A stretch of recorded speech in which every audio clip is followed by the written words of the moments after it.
this one. Okay, yes, and yes. Great. Okay, we're live on YouTube, on the internet. Cool. Hey, YouTube, if you're watching, welcome in. Nice to have you. This is a live stream, so this was recorded live, but if you're watching this at some other point in the future, welcome. We do stream live. If you are interested in following along with the chat, it's either down here or on the vertical, or it's over here. If you're on the horizontal, we have chat from both YouTube and Twitch. So if you're seeing messages that are not in your YouTube chat, that's why. And if you're watching this after the live recording, you can see what I'm responding to. It's on the screen. Anyway, welcome in. My name is Lou. I'm a home cook and recipe developer. I'm a parent. I live in Philadelphia. My pronouns are he, they. I'm happy that y'all are joining at whatever point it is that you are joining. This is a cooking stream. We do basically almost all cooking on here. About 85% of the content for this channel is cooking. The other 15-ish% is IRL live streams out in the world. But mostly what we're doing on stream is vegetable forward family meals. I do meal prep. I do recipe development on stream. We do some baking. We make cookies at least once a month. I do prep for trips, like camping trips. So we do like outdoor, like full meal preps for camping as well. When we do go out in the world, it's usually something food adjacent, but often it's just like walking around because I like walking and being out amongst everything. If you are watching live, that's awesome.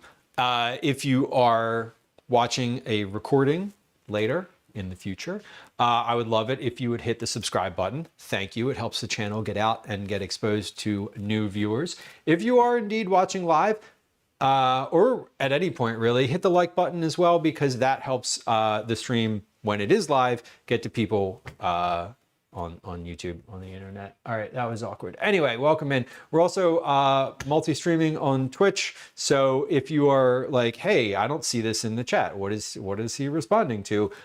Just know that it's probably something, a chat on Twitch. And like I mentioned, if you are watching the vertical recording, the chat is going to be down here, or it's going to be somewhere in the middle if there's like multiple cameras.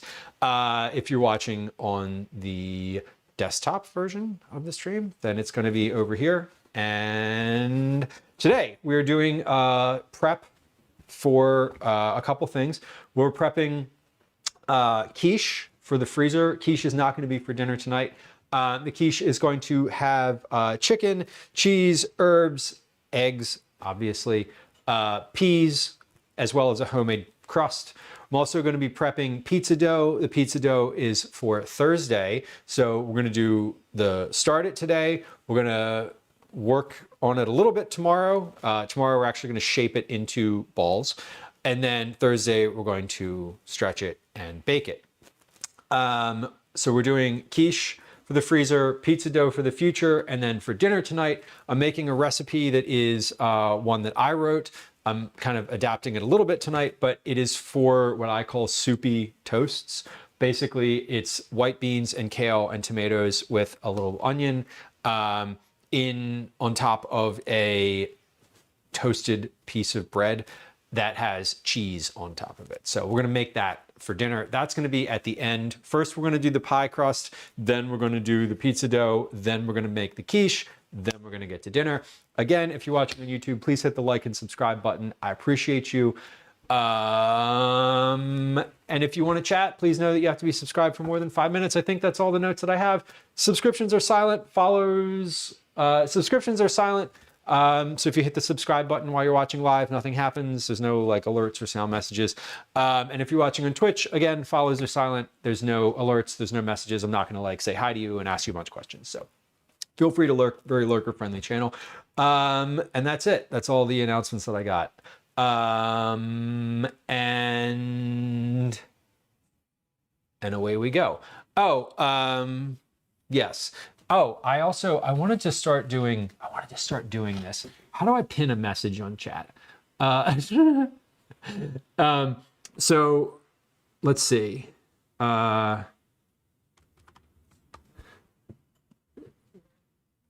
Update.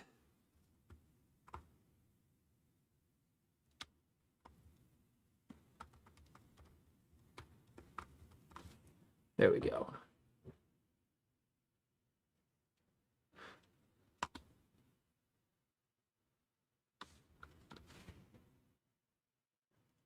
Let's see. I'm going to pin that to the chat in Twitch. Okay, cool. We did it. I also wanted to note that we're going to be going camping May 13th. It's going to be the 4th anniversary of the stream.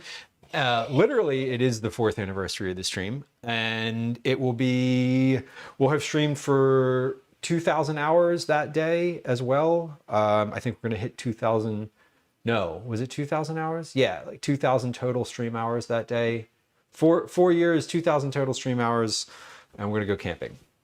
We're gonna bookend, sort of, not bookend, it's not the end of the book, but we're going to do a camping trip. My first stream ever was prepping for a camping trip. So that's fun. Anyway, okay, that's it. Let's get started. We're gonna make pie crust. Where's my to-do list? Here it is. Okay, we did it. We did it. We found the to-do list. Also, now is when I put the hat on. If you're fond of the hatless Lou, please feel free to like get your last look, because I'm not gonna, because I'm putting a hat on. Okay, cool. We're gonna make the pie crust. The pie crust is from, why is it weirdly crooked like that? I don't like that. Okay, I think we got it. All right, we did it. I should also plug this microphone in. The pie crust is from this book, How to Cook Everything by Mark Bittman. It's basically like a catch-all, one of those things that you just, you need a really basic and simple recipe for something, you're gonna find it in here. There's also little like techniques and pictures, but I use several recipes from here, like regularly. The flaky pie crust recipe is my anytime I'm making a pie crust, this is the one that I'm using. This is, which version is this? This is the completely revised 10th anniversary edition, copyright 2008. First published in 1998. This one is from 2008. So this is the 10th anniversary. So we have now passed the 20th anniversary. We're almost at the 30th anniversary of this book. Kristen says, I'm never in stream pre-hat, so I was honestly jarred. I started doing that after last summer. I realized I was having this weird, I had this like weird hang up about like not being on stream without a hat on, because I'd always been wearing a hat. It was one of those things where I was like, oh, because I've always had one on, I should always have one on. And then I very intentionally was just like, listen, before I'm cooking, we're just gonna we're just gonna not, so I can get over it. And I've clearly gotten over it. Flaky pie crust. 1 cup plus 2 tablespoons of flour, and salt, sugar, and a stick of cold unsalted butter cut into 8 pieces. Combine the flour, salt, and sugar in a food processor and pulse once or twice. Add the butter and turn on the machine. Process until the butter and flour are blended and the mixture looks like cornmeal, about 10 seconds. Pour the mixture into a bowl, add the ice water, mix with your hands until you can form the dough into a ball, adding another tablespoon or 2 of ice water if necessary. If you overdo it and the mixture becomes sodden, add a little more flour. Form into a ball, wrap in plastic, freeze for 10 minutes or refrigerate for at least 30 minutes. You can refrigerate the dough for up to a couple of days or freeze tightly wrapped for up to a couple of weeks. Okay, so we're doing the first part of this. I'm gonna get my food processor out. Then we're going to get all of this together. While I'm getting the food processor out, I want to look for a pie pan. Do I have? I do. Hell yeah. I'm looking, because I'm freezing these quiches. So I want to make these in an aluminum pan so that I don't have to deal with like taking them out of the pan and then putting them in a in a separate container. And I don't know, I've made these before when I made quiche on stream. I've made them in a like glass pie dish, and then we'll eat one that night, and then I'll have to like freeze the other one, and then I'll have to take it out of that dish and I'll put it in one of these. But anyway, since we're doing these on the stream today with the express purpose of freezing both of them, we're gonna make both of them in these aluminum pans. Got it? Good. Carly, welcome in. Nice to see you. Carly, did you figure out what fruit trees you were planting? We talked about this on stream, and I think it was like a week or something ago. And I was thinking about fruit the other day, and I was going back through some old stream, like that old stream, and I saw that you mentioned the like, but I don't remember if you said what trees you were planting. Anyway, welcome in. Hey, thank you for your resub. I appreciate you. That is 16 total months. That's a long time. 16 months is a long time to be hanging out listening to my nonsense. So thank you. I really do appreciate the sub. Okay, so in the food processor, we're going to combine the flour, salt, and sugar. I am going to we're going to double this recipe because this makes 2 pie crusts. I want 2, obviously, and it makes a little extra past what I need, but I always just put that in the oven with like a little bit of butter and some cinnamon and sugar and make like a little treat out of it. So the extra doesn't go to waste. So let's get my flour. That's not flour, that's sugar. This is flour, and we're not going to throw this one. Okay. I need my scale. The scale is with the cats because Gwen's been using it to weigh them. So let me go get the scale. Hi. We have a cat up here. I need the scale. I'm going to enter. May I have it? Okay. I'm going to bring Elsie down and show her off because she's outside. Okay. Thank you. Okay. All right. We have a scale, which was expected, and we have a bonus. One of our cats is here. We have Elsie, who is lurking upstairs outside of the room.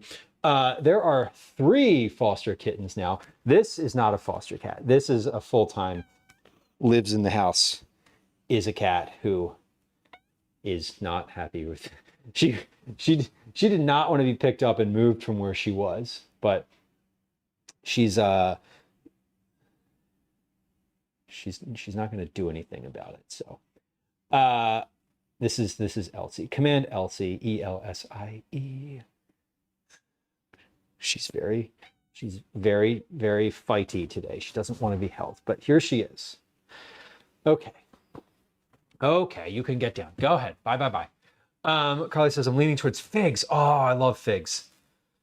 We used to have a fig plant that I had access to at the playground near the house, but it was, 1, it got cut down. 2, I didn't realize this, but it got cut down when they took all the dirt out of the playground and remediated it for lead.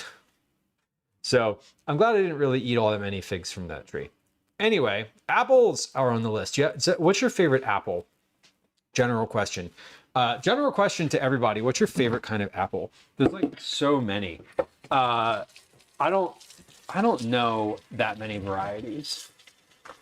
Katu, thank you for your look. I appreciate it. What are Soupy toasts? Soupy toasts are, well, 1, if you hit command recipes, that will take you to a list of recipes on the website, and that will, there is a link to the recipe I'm making tonight. So if you click that link in chat and then find it and find it on that page, it will show you exactly what it is. But basically, it's a big piece of a toasted piece of bread with a stew on top of it.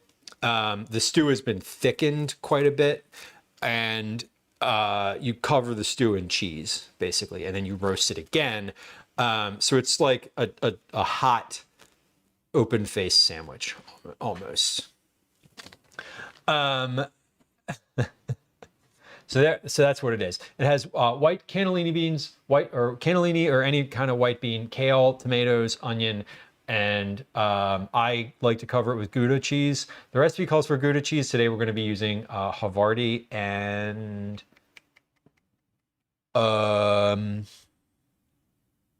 Gruyere, another melty one.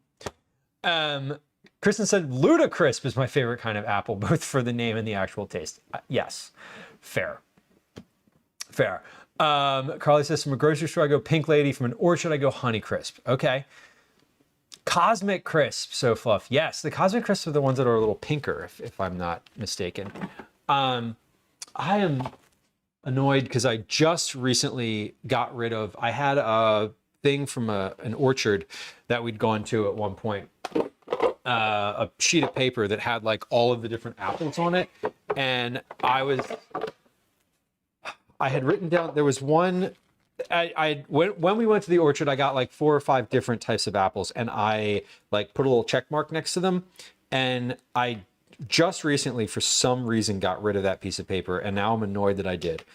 Because I wish that I hadn't, because then it would help with this discussion. Because there was some in there that I like had, but I had like written notes on them about how good they were, but like I've never had or seen them again. So great.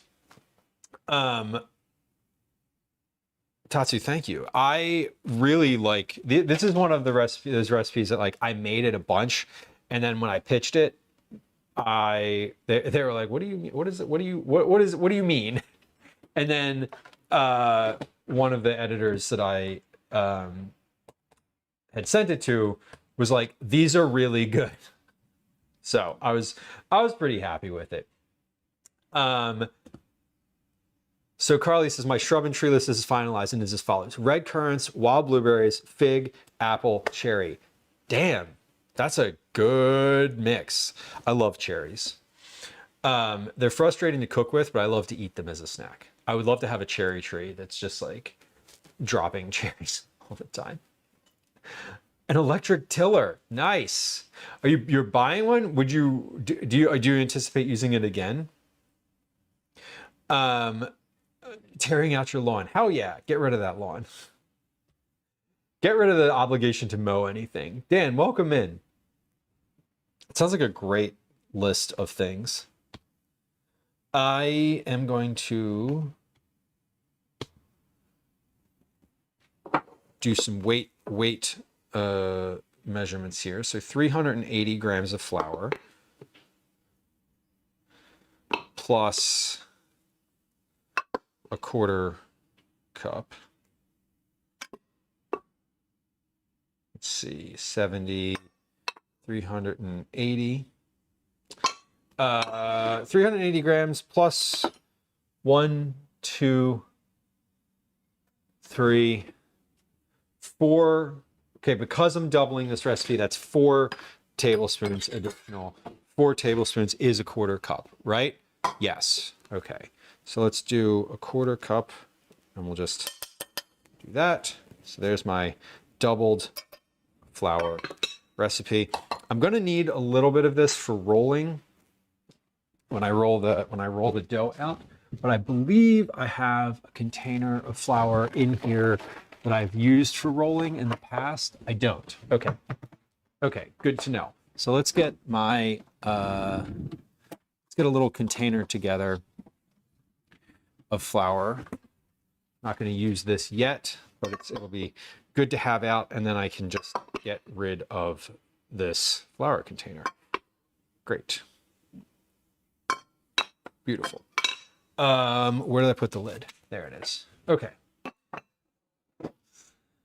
Let's put this back in the cabinet because I don't love having anything out on the counter, and I'm not actively doing something else. I almost always prefer to put things away as I'm using them. That way they're just gone. 1 teaspoon of salt. So I'm going to go ahead and use the same sea salt for this that I was using for the pizza. So we'll do a teaspoon of salt. And then 2 teaspoons of sugar. I'm going to move that flour out of the way because it was very precariously perched on the edge of the counter there, and most certainly would be going over the edge. So 1 teaspoon of salt. Now it calls for 1 teaspoon of sugar. Since we're doubling, we're going to do 1 and 2 teaspoons of sugar. And we're going to use the sugar and that salt for the pizza dough here in a little bit. So I'm just going to leave that. I am going to leave that out on the counter. Okay. 1/4 cup measure can go over here.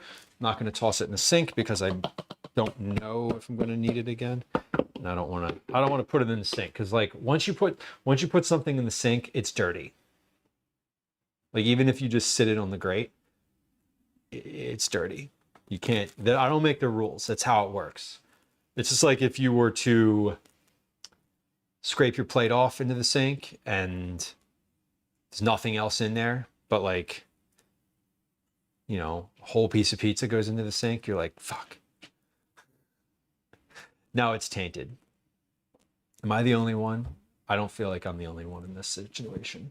All right, so we need 2 sticks of butter. I'm gonna cut those up now. We're gonna pulse this, but we're gonna cut up some butter. This has been sitting out on the counter. I got it out of the freezer, I don't know, probably 20 minutes ago at this point. So it's probably fine and ready to go, or not, or it's gonna be solid and this will be a disaster, but we're gonna find out either way. Then I'm going to need 6 tablespoons of ice water plus a large bowl. So we need to get a bowl, get the bowl out. So let's get everything else out that I need. So I'm just trying to kind of leave that butter until the last possible moment. Do a bowl.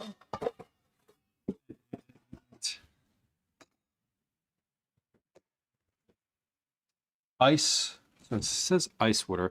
I'm just going to get a bowl, fill it with ice, and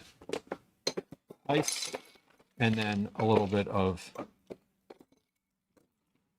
just a little bit of water, and then we'll just measure it with a tablespoon. Because I don't need to do that ahead of time. Okay. That's definitely more than 6 tablespoons. All right, but we're good. Let's turn the overhead camera on. Yay, there it goes. Combine the flour, salt, and sugar. Add the butter, process, pour the mixture in a bowl. Add the ice water, mix with your hands until you can form the dough into a ball.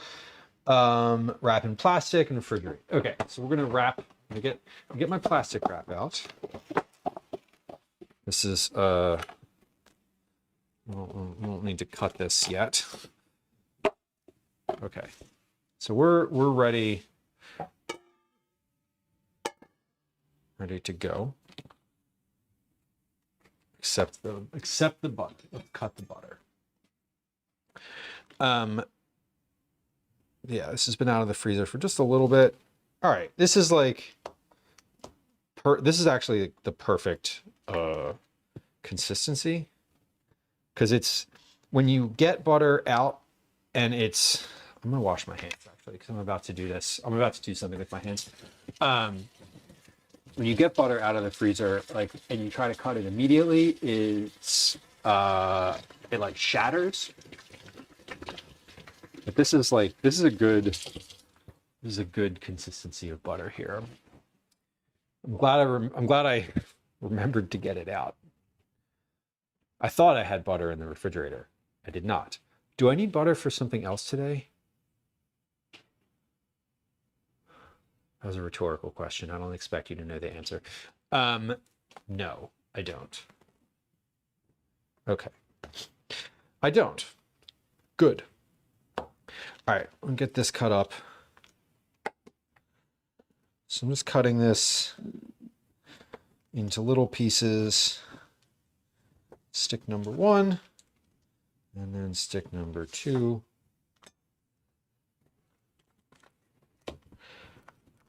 And then we will get this dough together. So this needs to rest.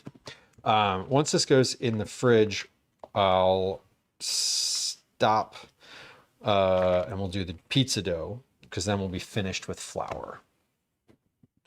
Whenever I'm doing anything in the kitchen that involves flour, baking or anything otherwise like that, I just want to do all of I want to do everything with the flour at once, even if I'm just making like cookies. I'm batch making cookies. I just want to measure all the flour at the same time. Like, I hate having to come back and like do dry ingredients more than once. It's just a personal annoyance of mine. All right. So butter is ready. Let's get this pie crust fully underway here. I'm gonna move some things around so I can plug my food processor in. There we go. And we need the lid, obviously. Okay, we're on. I'm gonna take my towel and just kind of drape it over here, because I'm gonna hit the flour and salt.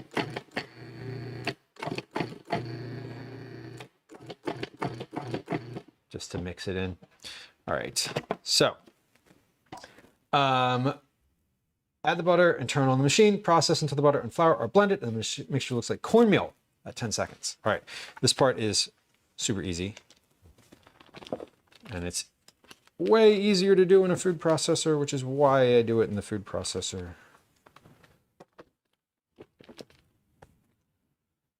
Okay. This is good. Toss the butter. And now we process for a few moments, not minutes.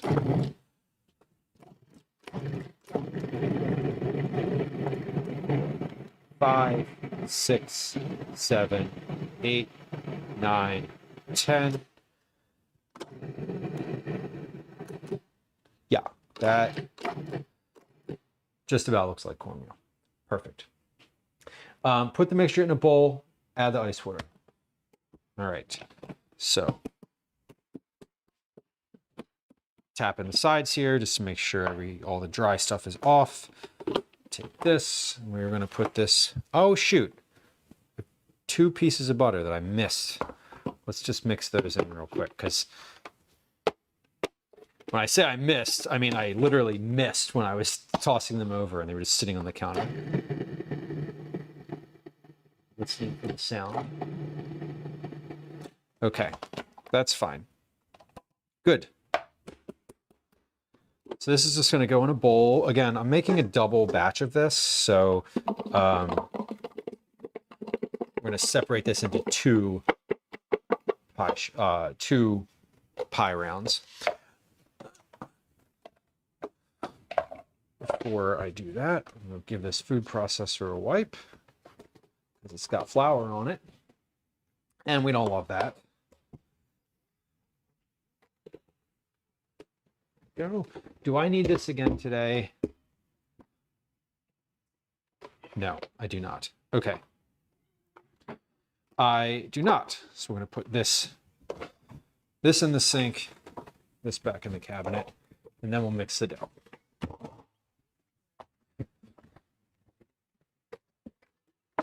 While I'm in the cabinet, I'm going to get out my Dutch oven, and I'm going to get out my mixer for pizza dough, because I'm going to use the mixer today for the dough. No, Thursday night is pizza night. I'm making the dough today though, so it can rest for a long time. Sir Fluff, are you on the clock today? Are you doing deliveries today? Sita, welcome in. Happy Tuesday. Okay, put the mixture in a bowl. Add the ice water. Mix with your hands until you can form the dough into a ball. Adding another tablespoon into ice water if necessary. Form into a ball. Wrap in plastic. Freeze. Or sprinkle. Okay. Always when the kiddo's not home. Well, it is Tuesday, so it is a school day, unless you're snowed in. Okay, so I'm going to put about 6 tablespoons of ice water in here. 1, 2, 3,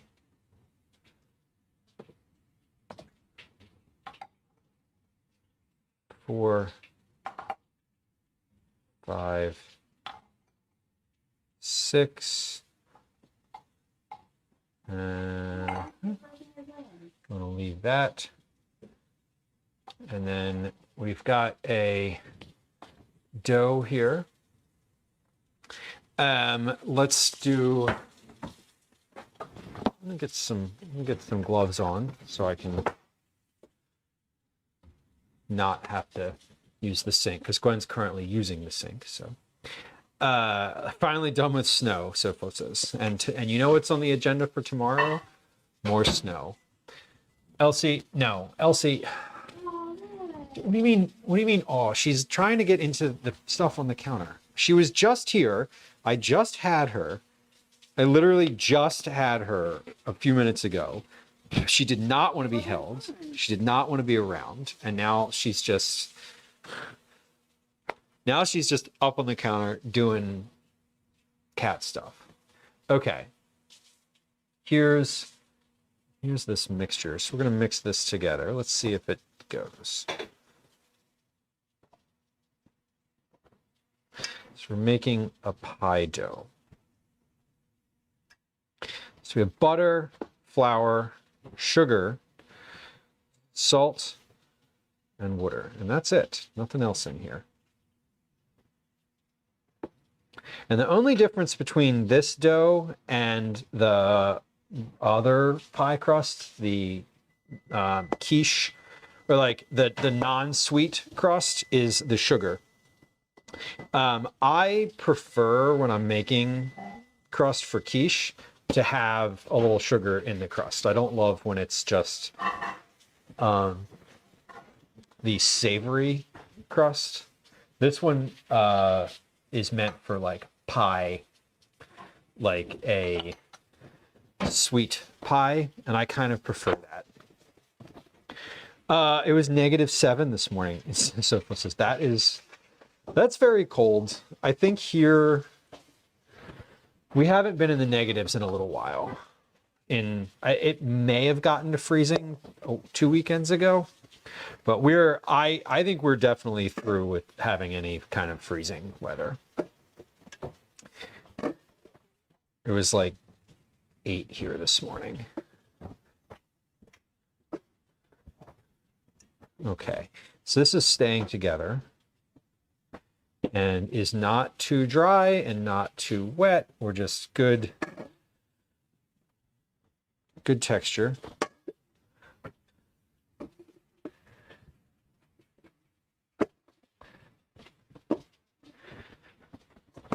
There we go.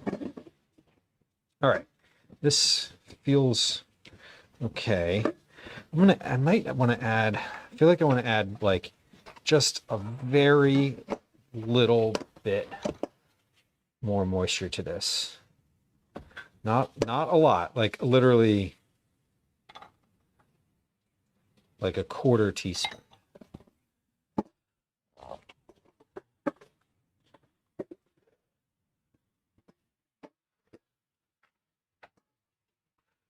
Yeah. Good. Okay. Now we're going to use the scale and split this directly in half.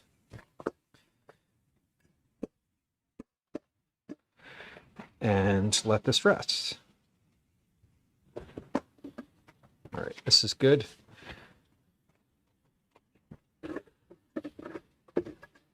Get all my little bits off the bottom here so I can weigh it with everything. Go.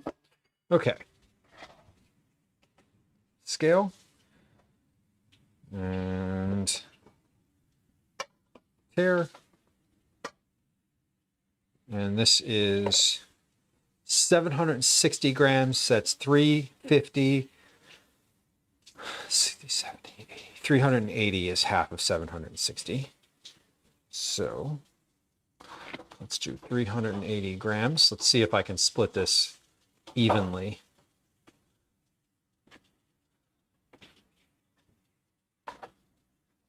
$3.79. Oh yeah. Perfect. That was perfectly even. Well, not perfectly even. This one weighs 1 gram more. That's okay. But 379 is pretty good when I was looking for 380. All right, so we have our pie balls here. These are ready to go. Let's get these into some plastic wrap. Move the scale out of the way. I'm just going to flatten these like a little bit so that they're sort of in rounds while they're still pliable. Oh, thank you, Sofluff. I appreciate it. I don't think I've ever pinned a message on the stream, so I'm not really familiar. But I figured it would be worth pinning. Catastrophe, welcome in. Hello. Happy Tuesday. Oh, recently we just passed 9,100 check-ins. I said we were going to on stream, and then I didn't notice when it happened. Look at that. It's a 20-minute default for pins unless you change it. Okay, cool. Well, I'll forget that it's there. Hopefully it doesn't stay there for the next 10 streams. Or it does, whatever. Who really cares? Is it in the way? How do y'all feel about pinned chats? I don't really mind them when I'm watching on Twitch, but I also occasionally if I forget to like minimize the chat, like I'll read it and then I'll forget, and then it'll just be like taking up a lot of the real estate, and like but that's a me thing. That's not a Twitch thing. That's a like my own forgetfulness. It'll unpin at the end of stream. Great. Perfect. That's what we want. Don't mind it. People can dismiss them. Cool. I just forget to dismiss them, and I forget to even like make them smaller. And then I'm like, this is so much. Why is this so big?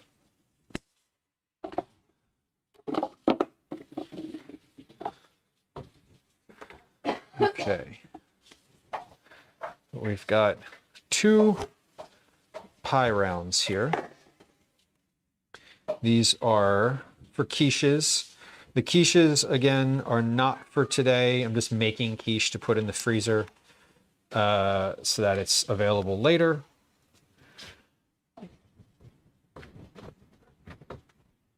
So just kind of restocking something in there for future days where don't want to cook, but also don't want to order or go anywhere. All right. Pie rounds are finished. They look good. We're going to pop these in the fridge and then move on to pizza dough. So I'm just going to refrigerate these. It's going to be at least 30 minutes before I need those again. So never mind. Do I need the sink? No. I'm going to put something in here, but I'm not currently using it. It was the word pie. It was the word pie.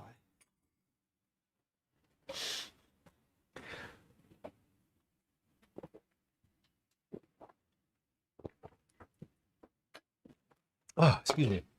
Okay. Pie crust is finished. What's what? Yeah. We're gonna rest that. Then we're gonna par bake it. Oven needs to be at 425 to bake, to par bake. So let's bump the oven up. And then pizza dough is next. So pizza dough is very different, but pretty easy. We're making the dough, the same dough that I usually make. It comes from this cookbook. This is a regular pizza cookbook on stream. I do the dough recipe from this, and then the red sauce recipe also comes out of here, which isn't really a recipe. It's basically like mix a can of tomato sauce with onion or with salt, olive oil, and raw garlic, and then use it. Like it is a recipe, but it's also like very simple. Fudge darling, you're doing dip dinner tonight. Nice. My family doesn't know what that means.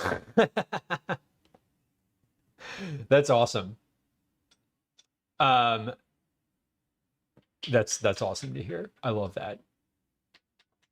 We love dip dinner. That's not what we're having tonight, but it's coming up soon. Welcome in. Fred Hell, welcome in. Hey, Dead Gregs, thank you for the raid. I appreciate you. I'm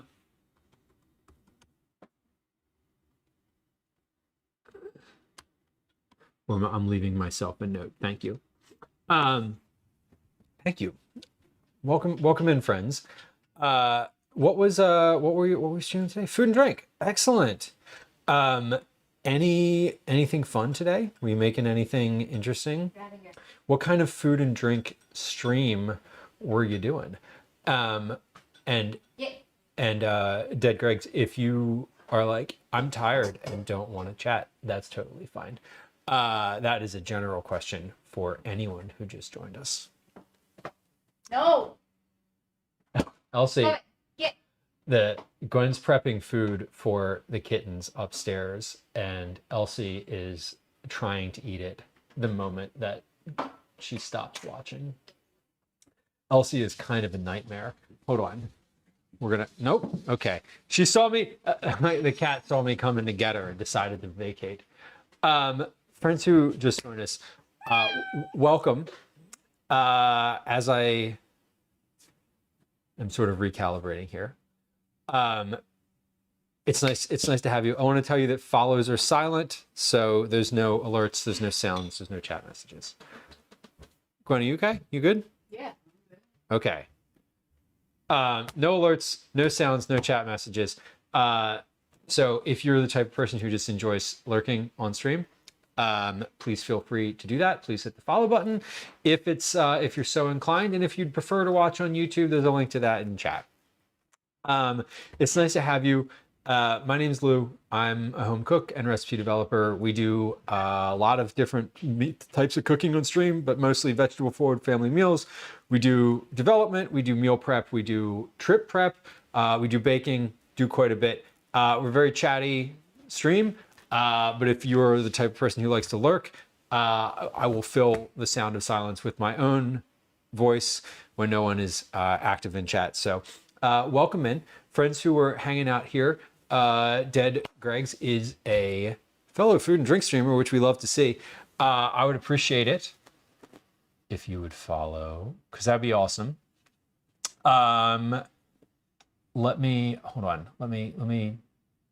where am I? Okay. All right. Excellent. I have just followed as well. Wait, what just happened? Something happened in chat. Woma, is this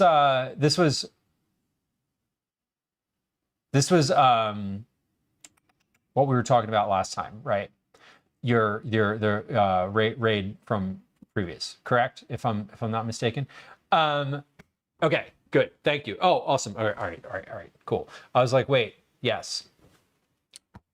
Same page. I got you. Nice to Greg. Thank you for rating. And if you have to go, please do take whatever time you need. Quilpy, it's nice to see you. Welcome in. It is lovely to have you. Dead Greg's makes dead people's recipes at Dead Greg's, mainly Greg's recipes. Well then, that is neat. That is neat, and there's no one to ask questions about, which is fun because I would imagine you have to interpret things, and you're like, what is this? What did they mean by this? Who knows? Which I kind of love because I'm the type of person who would like enjoy trying to do that and enjoy enjoying the process, trusting the process. I don't know. Cadmos, welcome in. Hello. Happy Tuesday. Happy Monday Senior or Wednesday Junior if you're into that sort of thing. I just use the word Tuesday because that's what it is. Today on our stream, we're doing some meal prep. We're prepping quiche. So I have pie dough that I just made that's in the refrigerator. We're gonna make the crusts for the quiche, and then we're gonna make the quiche. I'm about to start making some pizza dough. The pizza is for Thursday. Pizza dough is for Thursday. So this is going to be a 48-hour rested dough. We're going to make that today. Tomorrow, we're going to shape it into dough balls. And then Thursday, we're going to make pizza on stream. So Thursday's stream is like just pizza making. Well, prepping the toppings and then making pizza, which always takes longer than I feel like it should. Anyway, so once we're done those two things, we're going to do, so we did the pie crust, we're resting that. We're making the pizza dough. Then we're going to do the prep for the quiche fillings. Then we're going to make the quiche. And then we're going to do dinner. Dinner is separate. Like everything else is prepping for later. Dinner is going to be what I call soup toasts. Which are basically a big toast. It's like thick cut toasted bread with a topping of basically a really thick bean, kale, tomato stew. And you cook that, you put that on top, and then you cover it with cheese. And then you bake it again. Command recipes in chat. If you want to know exactly what goes into soup toasts, it is on the website, so you can go to the website and click the one that says soup toasts and you will find it. Killer Cree, I'm sick right now and it sounds amazing. You know what I love about it? One, it is great for it is a really good sick meal because it has a lot of it's very, very nutrient dense. So agreed. You could also just eat it as a soup if you wanted to. But if you make it and then you decide oh, I'm not really that hungry, you can also freeze them and then just reheat them and they heat up really well. I do hope you feel better soon though, because it is the season where lots of people are getting sick. I feel like there's the early part of the spring and then the early part of winter. Everybody's just well, I'm dying. Not in the literal sense of the word, although that is also true, but in the metaphorical sense of I feel terrible. I just went through some sickness. My whole house just went through some sickness, so it's brutal out there, as Olivia Rodrigo says. So good luck. Michael, thank you for hanging out today. I hope you have a lovely rest of your Tuesday. There is so much going around. Yeah, I got sick when I went up to Rhode Island, and then I just got everyone in my household sick. So that sucks. Pizza dough recipe: 355 grams of cool water, sugar, active dry yeast, extra virgin olive oil, all-purpose or bread flour, and then sea salt.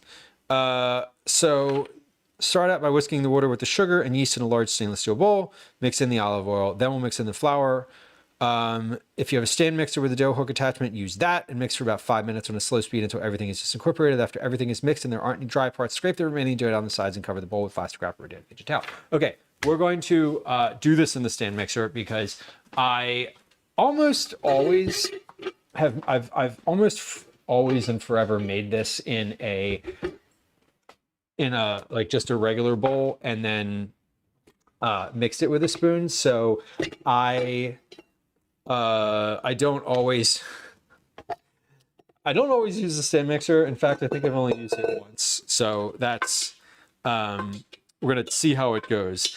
I usually mix it with a spoon, and that works really well. But I noticed in here that it said if you have a stand mixer with a dough hook attachment, use that. That's some specific wordage. That's a very specific piece of phrasing that was very intentionally chosen. So, Wilma said it was Dead Greg's first raid, so he might have just not known how to navigate it after it went through. That's fair, and that is also totally reasonable. I hit the follow button and I'm looking forward to like checking it out because that's interesting. Making like recipes from deceased folks is a fascinating concept. I mean, like, you know, there's a lot of people who are deceased who still have recipes out there, but like a specific sort of non-cookbook publisher type of person like Julia Childs is no longer with us, but like people make her recipes all the time. You know, that's not what I'm talking about. I have a stream scheduled for Thursday. Super.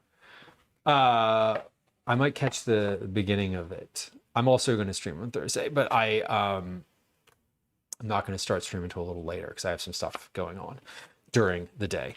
I'm not starting until I think stream on Thursday is scheduled to start at 1:30 p.m. Eastern. Whisking the water with the sugar and yeast in a large stainless steel bowl. Okay, so let's get the water in here and the yeast. Active dry yeast. It says about half a teaspoon. So we're making a double of this because this one says it makes 2 pizza balls.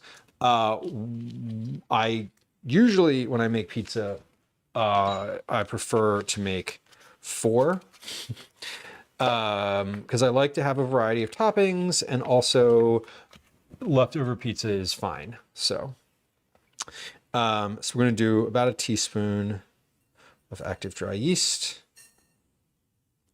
which is about that much.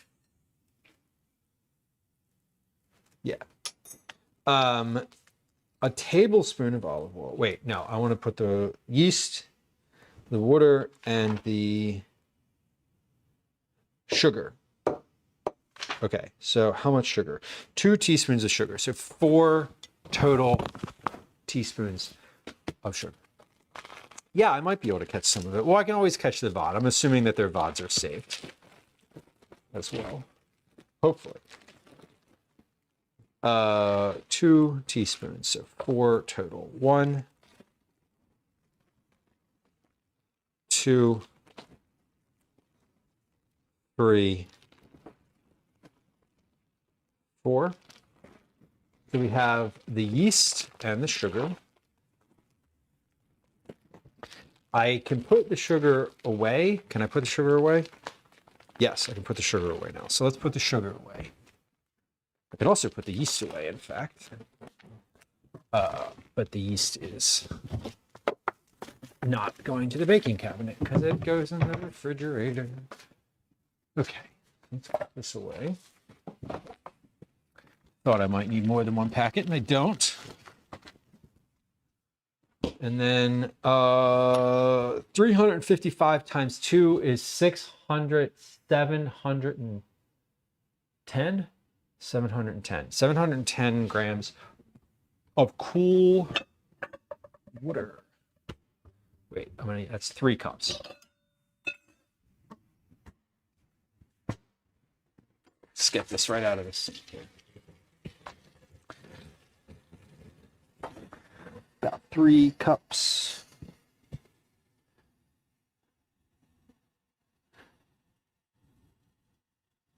So it gives the volumes in measurement too. So 1.5 cups of cool water. But then like it gives you the actual gram weight too. So if y'all have been here for any amount of time, you know that I'm gonna do the grams where I can. So wait, that was 710 grams of cool water. 2, 3, 4, 5, 6, 80, 90, 700, and 11. 711 grams. That's fine. That'll work. Okay, whisking this together. So we're whisking together water, sugar, and yeast.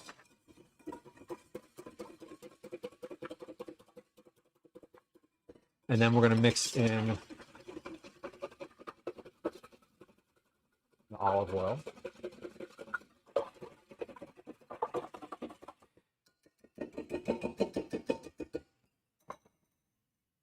Stay.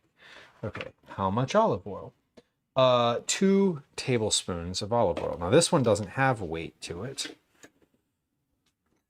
which is fine, I suppose. I'm going to write a weight though, because I feel like a tablespoon of olive oil is a pretty specific weight. 14 grams. So basically the same as a tablespoon of water. Because a tablespoon of water is 15 grams. So that tracks. All right, checking, we're doubling this recipe. 2 tablespoons of olive oil. Perfect. Okay. We did it. Carol on YouTube, welcome in. Happy Tuesday. Happy Tuesday. Carol, I added, specifically for YouTube folks, I added the chat overlay to the vertical stream. I'm not sure if you're watching on, vertical or horizontal. And I could actually determine that very easily. Not very easily, but I could actually figure that out. I could figure that out. You are watching on the horizontal stream. Okay, so the chat has actually been there the whole time for you. Never mind. I was going to say the vertical stream on YouTube now has an actual chat overlay on it, which is great. Hopefully, I don't know. We'll see.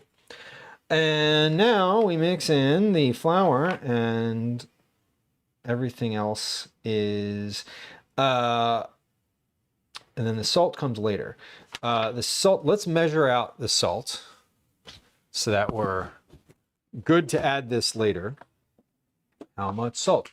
A tablespoon plus 1/2 teaspoon. So 2 tablespoons plus 1 teaspoon of salt. Okay, so this is a tablespoon. It's a good amount of salt. 2 tablespoons and 1 teaspoon. Yes, okay. Because that, and now that is doubled. This is our doubled amount of salt. And now the sea salt can go away because we don't need that anymore. Beautiful. All right, let's set this to the side because we don't need this for about 30 minutes or so.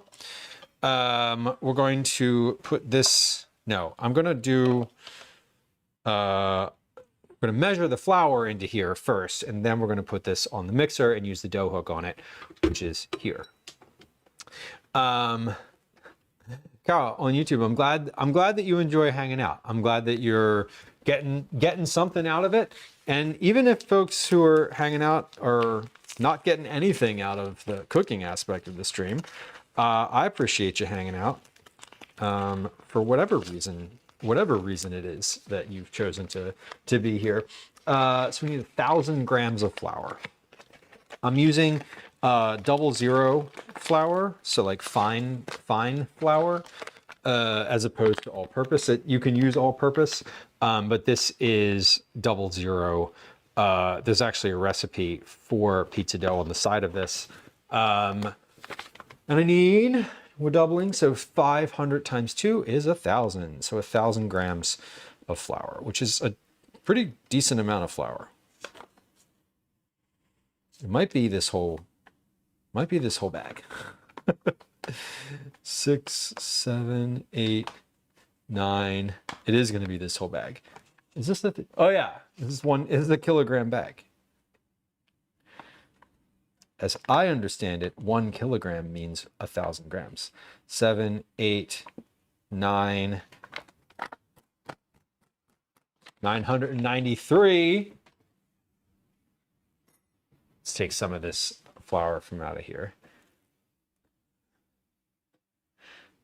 6, 97, 98, 98, 99, 1,000.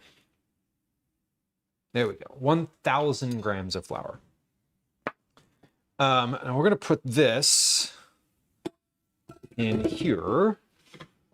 And we're going to turn it on. We're going to lock it. And then it says on low for about 5 minutes. Yes?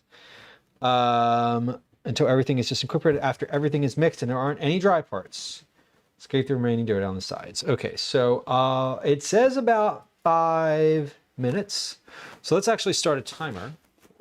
Since I don't think I've ever used the stand mixer for pizza dough before, I'm just going to set a count up timer and we're going to go.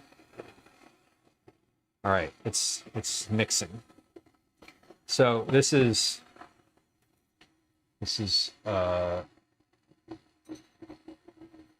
good. Here we've got, I'm just going to zoom this in on the mixer here so we can see sort of the progression of dough.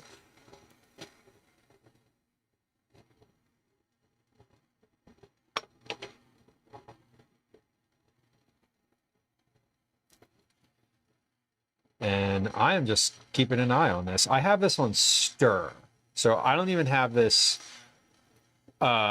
This is the lowest this mixer will go. Is this this speed right here?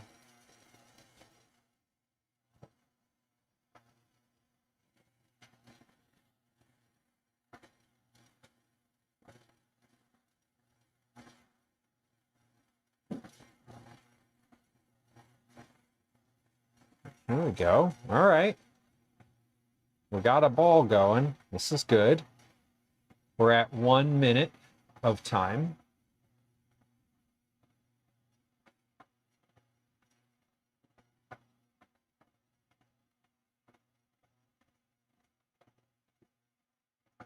Okay. We're getting the stuff off the sides now. It's like starting to pick everything up and kind of make when I say pick everything up, I mean it's those like little wet spots on the sides, and it's sort of picking those up as it goes. At about 2.5 minutes, I'm going to stop and scrape this. I think. Maybe I won't. I can't. I mean, it's looking pretty good. There's nothing. There's no dry spots on the bottom. There's no. Very little sticking to the outside. It does look like everything is incorporated. So I'm a little bit, I'm not hesitant here, but like this is the point where I would have stopped stirring it if I was doing this in the bowl by hand. It says to do this for 5 minutes. But it says 5 minutes, but then it also says until everything is just incorporated. which to me means if I was writing this recipe, the just incorporated part would be more important than the time.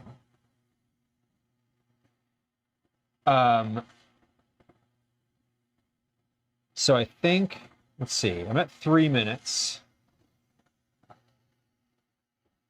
I think I am going to let this go for the 5-minute timer because we're experimenting. This is a new process. I haven't done it this way before. I'm aware that like this is how it's done. When people are making pizza dough like commercially, it's in a big thing. It says about 5 minutes. So maybe let's just do 4.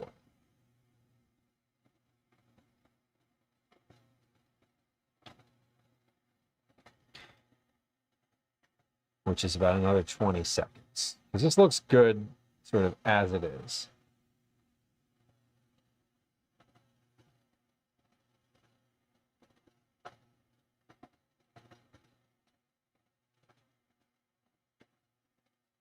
Okay, this is 4 minutes now, so I think I feel good. I feel good about where this is.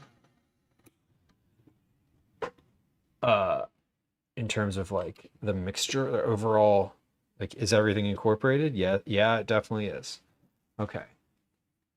So let's get this off of the hook.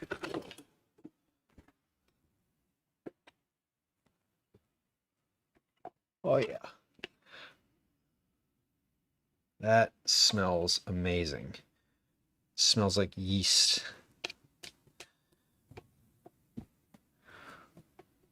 God. It smells like a pizza shop. This is like what every little hometown pizzeria smells like right here. All right, so that looks good. Got my dough hook scraped off. Let's get that over to the sink. And we're gonna scrape the sides of this bowl. We're not putting the salt in here yet. We're just getting, this is just the dough. So I'm scraping the bowl so that nothing's sticking to the side. And then we're gonna cover this. It says, cover the bowl with a plastic wrap or a damp kitchen towel. I'm going to opt for the damp kitchen towel because I already put the plastic wrap away. I know it is. The smell when you like go into like a pizza place and like some small, you know, some like independent pizza place, it just it like smells like yeast. Like that is 100% what this smell is right now, and it's great. And it's great. I kind of love it. All right, so this is scraped down. We're gonna let this sit now for 30 minutes. I'm gonna set a timer because I don't want this to go too far beyond that time. But I also don't need it. Like I don't need to get it. It doesn't need to be 30 minutes. It can be a little longer than that. So I just want to make sure that I don't forget about it. That's really what we're working with here, you know, is right. I don't want to leave it in that bowl for 3 hours either. So let's get a little balance of things here, but let's cover it first. Towel. I actually have here we go. This is the towel I want to use. Okay, so I don't need to do this does not need to go in the refrigerator. This just sits like 30 minutes, just sits. So we're letting it develop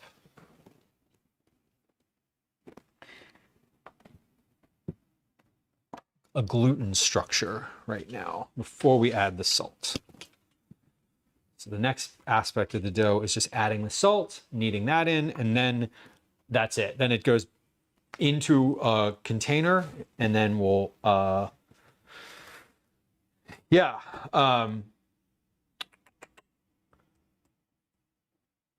put it into a separate plastic container. I'm not going to put that bowl in the fridge. We'll put it into like a piece of Tupperware or something like that. Okay, let's put the stand mixer away now because I don't need that anymore.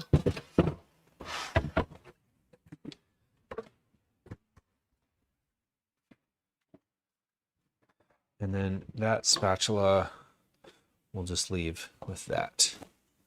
Just so. Okay, so pizza dough is in progress. At 30 minutes, we knead the salt into the dough using wet hands. Cover the bowl, put it in the fridge. Colder temperature results in slower, longer fermentation, which in turn results in better flavor. Okay, so we'll get to that. We'll get to that again in a moment. We'll get to that again in a little over 30 minutes, probably. Darlene on YouTube, welcome in. Good to have you. Darlene, I made some updates to the YouTube stream that you may be interested in because you're watching vertically. The chat now has an overlay. So if you're watching when there are multiple cameras, you can see the chat is like down here. It's when there's multiple cameras, the chat will, or it's either down here or up here, depending on which camera you're looking at. When we have one camera going on the vertical stream, the chat's going to be like down here, but it's going to go away. So it actually will, if you minimize the YouTube chat, it will show up where the YouTube chat actually is. Anyway, welcome in. And if you're watching on Twitch and you're like, what is he talking about? There is a link to YouTube in chat. Please feel free to go check it out. We do multi-streaming on both Twitch and YouTube. And I'm always trying to improve the quality, the viewer quality of all of the streams. I also figured out recently, I think I know what we're doing for incentivizing lurkers. I was going back and forth between whether or not we wanted to do like tie that to the lurk command. I don't think I'm going to do that. I think what I'm going to do is just base it on watch time because that's easy to track and to like manage. And then I think once a month, I'm going to have some sort of like channel point reward or basically I'm going to have some mechanism that if you're a lurker, you can be like, count my watch time this month, and I will. Anyway, we'll talk about that a little later. Pie crust is, I didn't hit start on my pizza dough timer. It's just still at 30 minutes. Great. Pie crust is resting. Pizza dough is resting. Quiche prep is next. So I think what we're going to do is the first thing I'm doing that I want to do for quiche prep is cook some chicken. Because the chicken is going to go in the quiche. So I want the chicken to be not only cooked, but also cooled down before making the quiche. So let's get that together. I am going to do chicken with like some basic herbs, basic like seasoning on it. The quiche itself is going to have chicken and cheese. I have a bunch of different cheeses. I have the two that were left over from last week. The two like melty cheeses that were left over from last week. I also got a spicy jalapeno cayenne cheddar cheese that I'm going to use a little bit of that. We're going to put peas in it in addition to some fresh herbs. So it's going to be a nice like flavor. I don't want to, I don't think that the jalapeno cayenne cheese is like, it's not going to add a ton of heat to it. It will add a little bit, but I don't want to go, I was thinking like, do I want the chicken to be super spicy too? I don't. I think I just want the chicken to be a little bit. I do want it there to be a little bit of heat on the chicken. So we might put a little bit of either cayenne pepper, or I was thinking like chili powder might be nice. Regardless, let's get the chicken out. I'm just gonna put it in a little baking dish. I think I've got like 4 chicken thighs in there, so it's really not all that much. It's like just enough. So we're gonna season this directly in this baking dish, and then we'll kind of mix it around and pop it into the oven. The oven's at 425 right now, so that I can pre-cook my quiche crust. But these are chicken thighs, and so they will be fine cooking in the oven at that temperature, because they're chicken thighs, and you could probably cook them for an hour at 500 degrees and they'd still be fine. Okay, let's get a glove out here.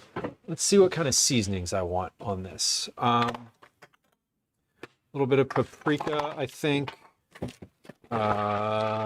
Smoked paprika, garlic powder, onion powder, and then what is this here? This is chili powder, and there's only like a little bit left, so we'll use that. Also, what do we got back here? This is cayenne pepper. Cayenne is fine. We'll do like a little bit of cayenne on there too. Maybe we'll do a little bit of cayenne, a little bit of chili, and a little bit of Aleppo. And we'll just do like a 3, call it like 3 pepper chicken. But not like a ton of each, just a little taste. What is this one? This one smells like garlic. Yeah, that's garlic. Okay. So we're gonna mix, again, just gonna mix all of this together in the same pan. So I'm just gonna pop all of my dried herbs on here. So garlic and onion. I'm gonna use the rest of this chili powder because there's only like a little bit. And then Aleppo.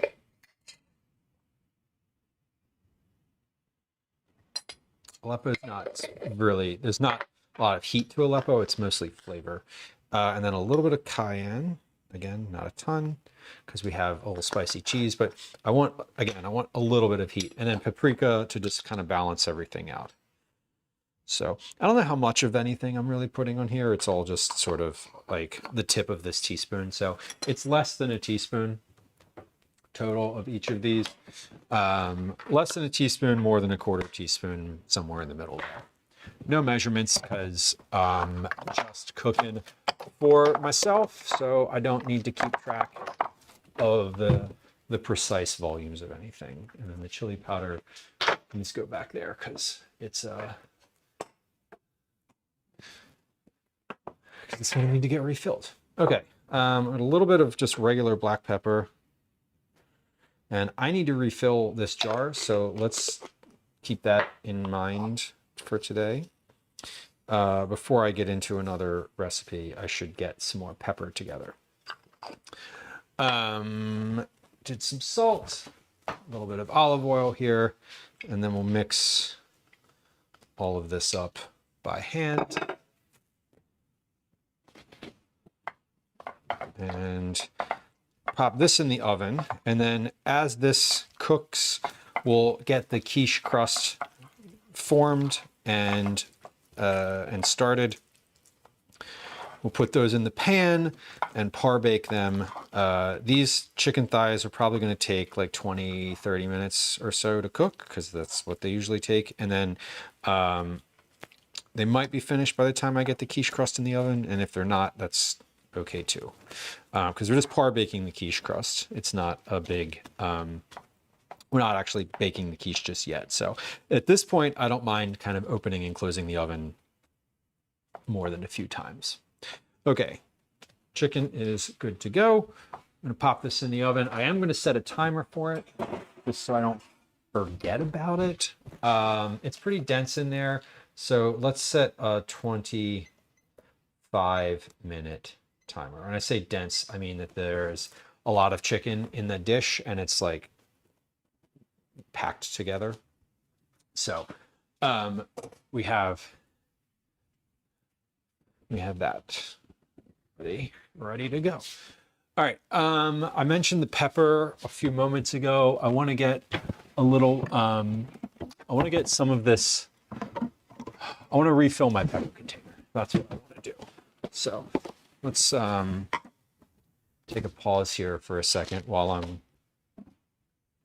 in between a couple things, while I have like a moment, and get out some pepper here. This is the overflow box for all of the spices and herbs and stuff that I have that's like, you know, larger volume. My refill bags, like this is just smoked paprika, you know, here's more cardamom for when I need it. Red pepper. But we have a bag of mixed peppercorns. I'm gonna see if I have, I feel like I also have a smaller container of just black peppercorns in here that I might want to use up first. So let's just take a pause and see if that is accurate. It is. Okay, I knew it. All right, so the spice cabinet, I think we cleaned out the spice cabinet maybe a year ago on stream, and I think it's due for a refresher. 9, welcome in.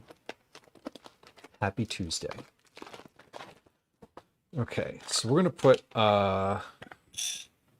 some pepper in this little hopper here.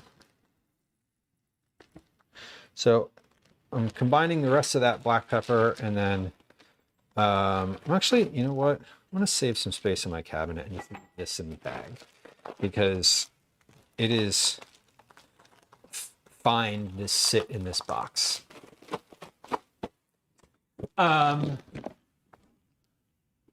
Hey, Velos, that's awesome. Waybread, former. I say former as you're telling me that he's trying to get his stream back up and going. That's awesome. I really I'm glad to thank you. One, thank you for sharing that, and two, I'm glad to hear that because it's I think his was a very chill environment, a very like good stream. He's also like very educational, and I appreciated sort of all the aspects of that. I think there was a good previously, and I imagine this will be true again. There was a good overlap of like community there too. So yeah, totally. And Velas, I know I'm aware that you're aware of sort of all the etiquette of that, and I think what do we, we always say, read the room. Totally fine. Totally fine. It's nice to hear. That's like good news. You know what I mean? That is very good news to hear. The difference is if someone's like, hey, so and so is live right now, and you're like, okay, they're usually live on Tuesday. Like, that's cool. What's your point? But like, I haven't seen Waybread in a while. That's awesome. Hold on.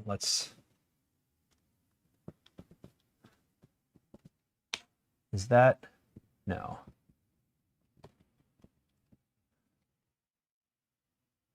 How do I even do this? Is that the right? Did I do that correctly? Is that the right person? Yeah. Is that the right person? Okay, cool. Yes, good. It is. I just checked. So if you're like, who are you even talking about? There's a shout out to Waybread in chat, who is a lovely food and drink streamer and is currently live. And if you want to go click over and follow, that would probably be a good idea. All right, so we're gonna get. Speaking of good ideas, we're gonna get this pepper ground up. This is a new new to me pepper mill. So I have this one, which is just like seasoning food in the pan, like eggs or smaller stuff. Previously, I'd been using this hand grinder to do like bulk grinding with, which didn't really work out all that well. This is a bit of a different approach. This one is a like a kind of a quick grinder, and I'll show you sort of how this works here. So we have a hopper where you put any like dried herbs or spices or whatever you want to grind goes in there, and then you put the little piece on top. You select what size grind you want. You can't really see this because it's, you know, because it's very small, and the same color as everything else on the device. But you select what size grind you want, and then you flip it upside down, and the things from the hopper feed into the grinder, and it can either grind like this, so you can grind like little bits, like just a little, like I just need a little seasoning on top of this thing, right? Just like a couple bits. Or you can grind, like you can open it way up and grind like a ton, and there's a spring on it, which is kind of nice because it helps. But you can grind like a ton of pepper or a ton of things very quickly like this. And when I went to the kitchen store, I was looking for a grinder. I wasn't looking for a grinder, I was looking for something else. But when I was there, I was like, oh yeah, I remember I wanted to get one of those, an electric one. And I was going to buy a coffee grinder, like one of the little press top coffee grinders. And the person at the store was like, don't do that. That's not for grinding herbs. Well, I purchased it, and then they were like, what are you using it for? And I said, for grinding, you know, grinding pepper and grinding kind of dried herbs and spices. And the person was like, don't use it for that. He was like, return this, and let's get you like something that's better for what you want. So I ended up with this thing, which is great because grinding this much pepper in this grinder would take a very long time. And this thing was far less expensive than the larger electric grinders that are meant for spices. So this is sort of a better, best of both option, where I'm not using a coffee grinder, which is not the right tool for this. And I'm also not having to lug out a giant sort of thing that I have to plug in and fiddle with the settings on. I definitely prefer this because what I'm doing mostly with this thing is exactly what I'm doing right now, which is grinding pepper. And buying pepper in bulk like that is definitely the move. So you can see this hopper's almost empty now. It was pretty full when I started. I mean, this was what, maybe 3 minutes worth of time? Maybe 4. I don't know, I wasn't keeping track. I do have a timer next to me, I could have looked. But this is finished now. Finished. And I'm gonna transfer this twice because I wanted to grind it into this little bowl that has corners to it so that I can pour it into my container. But then I realized that pouring it into that, or grinding it into that bowl, would be difficult because I'd have to keep it in one spot. I kind of want to need to move around a little bit. So anyway, I'm going to put all this into this little pepper container now. And this will last, I don't know, a couple weeks. It's probably too much, actually. Nope, that's the perfect amount. Yay. Good. So now I have like fresh ground black pepper, and now I can move on. Fantastic. All right. Let's see. Oven is on, chicken is in. Pizza dough is resting right here. That's just going to stay resting there. Pie dough is what I want to focus on next. Because we're at the point where I want to roll the pie dough and roll it and par bake it. I have to remember to score the pie dough, which is something that I've absolutely forgotten to do in the past. So I'm getting a fork out in the hopes that I actually remember to do that. Okay, so with the dough, we're going to put the dough into pie pans.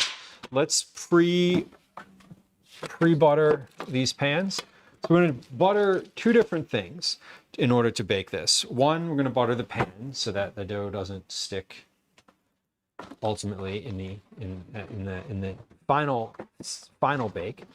And then we're also going to butter a piece of aluminum foil that's going to go inside the pie shell, but on not during the baking. This is for the par baking.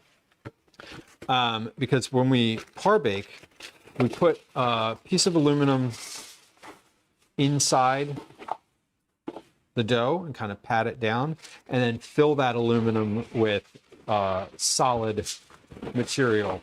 And once again, I'm par baking a pie dough and saying, I wish that I had separated out a giant like container of pennies, because I don't have pie weights. So I always end up using rice or beans for my pie weights. And I would prefer to just have like a container of pennies. And I literally forget to do that I don't remember until the next time I'm doing this exact thing. And then I don't want to sort out like pennies. You know what we're going to do? I'm going to write that down. Because Wednesday, tomorrow, is a bit of a like projects type of stream, and that might be something I could just do. Maybe. We'll see. We'll see if I get there, but at least I have it written down now. We're one step closer to having it, to actually doing it. All right, we'll wash my hands so that I don't have I can butter these pans in foil. And then we're going to roll out the dough.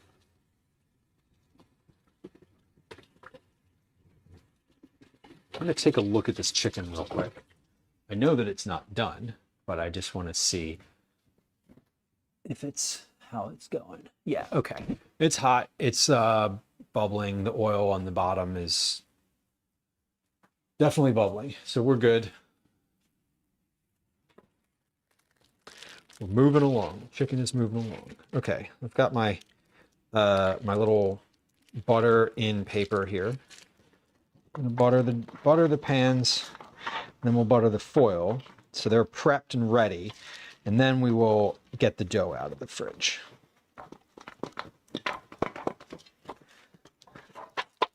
So these are going to be slightly smaller quiches than the ones that I usually make, because these pie pans are smaller than the glass ones that I have. So I may end up making like a small one. Depending. I think I want to try to not have a ton of. I don't want to over make the filling here, I think is what I'm trying to say. What I do want to do is if I before I roll the extra dough into like a flat pastry with like sugar and butter, I want to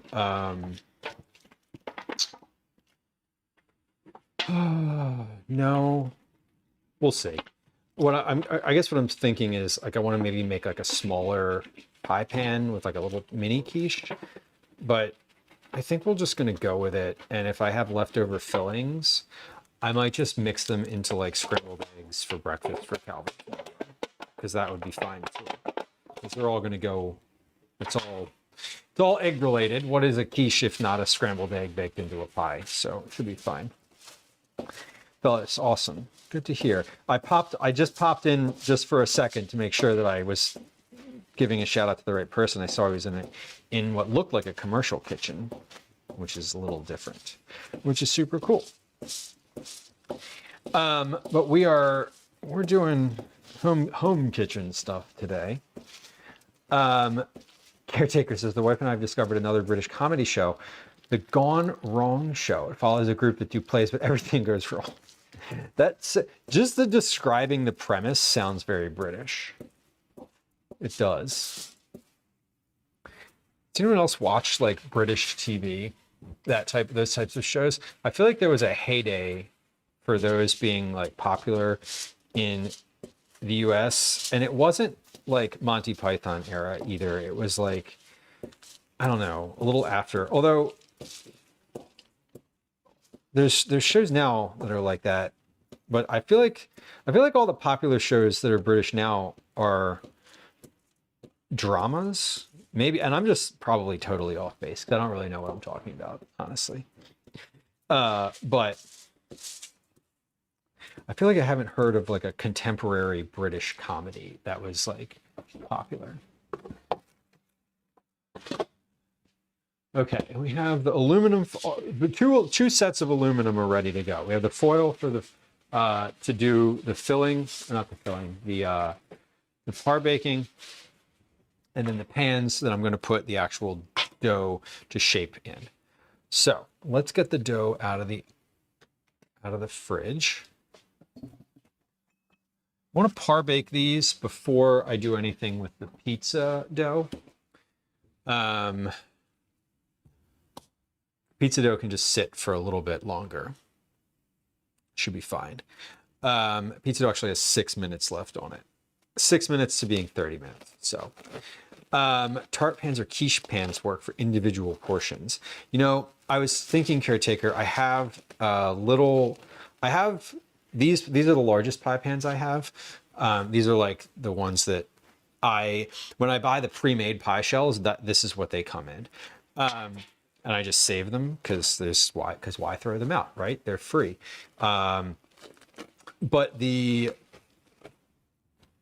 I have smaller ones, and I was thinking, like, part of my calculation here was like, maybe I'll just do like a couple smaller ones too. But I think, like I said, I think I'm just going to move forward with these as they are and not worry about like the sizing, because I'm not making the filling right now. I'm doing all the par baking, and if I wanted to like do that, I would need to have them par baked and sort of ready to go, and I'd rather not go through the effort to do that. I would rather just, if I have extra filling, I would rather just save it and make like an omelet out of it tomorrow or Thursday or Friday or literally any day this week. Okay. We have this is our dough, though, our pie dough. So come on over and we'll roll out this pie dough. We're using the sort of tapered roller because it makes it easier to roll circles. And I'm going to roll this out into, yeah, little maybe to the 9-inch side here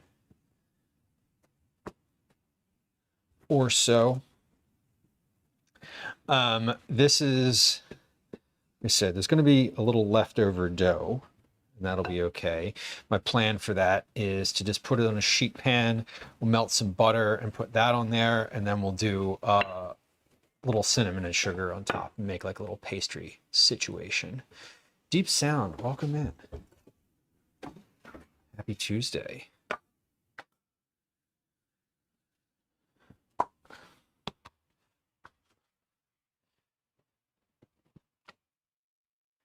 Catastrophe says, can you explain soupy toast? Yes, I can. It's basically a piece of like good bread. It is kind of like SOS in a way. So it's basically like good bread that you toast in the oven with olive oil. So you sort of bake it with a bunch of oil and it gets really crispy. And then for this version, it's like a stew, a bean, kale, tomato stew that goes on top of it. And then you cover that with cheese and bake it again. And that gets, the cheese is melty and it kind of holds everything in. And then the toast itself is crispy. So it's like a really thick stew on top of toast. But because the bread is toasted like pretty well, it doesn't get really wet. It just sort of melts into the top. You know, if you cut the toast like half an inch thick, the top centimeter or so is like saturated and kind of soft and chewy, and then the bottom is still crispy. So it's a good sort of combination of textures. That toasting and sort of stewing method is one I've used for a couple different recipes. If you hit Command Recipes, I think there's actually a toasts section in there. If there's not a toasts section, it would be under mains or dinners. It is yummy though. It's one of the things that I made for a while and then actually finally like wrote a recipe for. Kathy, welcome in. Happy Tuesday. All right, this should be just about good here. All right, I'm gonna give this just a little dusting of flour. And take that and put this on to, just making sure it's not sticking. There we go. Okay. I'm going to roll this out and we'll pop this right into the pie plate.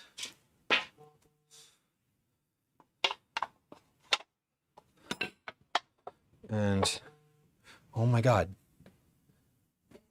I know it's you and Calvin, but it's like buzzing up here. It's like, it's very loud because of the way that my phone is sitting. I just have to move my phone. I'm not like, Gwen and Calvin are texting each other and my phone keeps buzzing. Deep Sound, happy birthday in advance. Good day to be born, May 14th. All right, so we're just taking this pie shell and pressing it in. And I'm going to take a knife and we're just going to cut around the bottom of the rim. And then we'll get this actually like shaped into a sort of pie crust looking shape. And this dough that I'm cutting off here is extra pastry dough. That is my timer for my pizza dough. The timer for the chicken in the oven will be popping off here in a moment. So we're gonna just do like a little kind of pinch all around the edge here. Nothing fancy. Just kind of making a little pattern.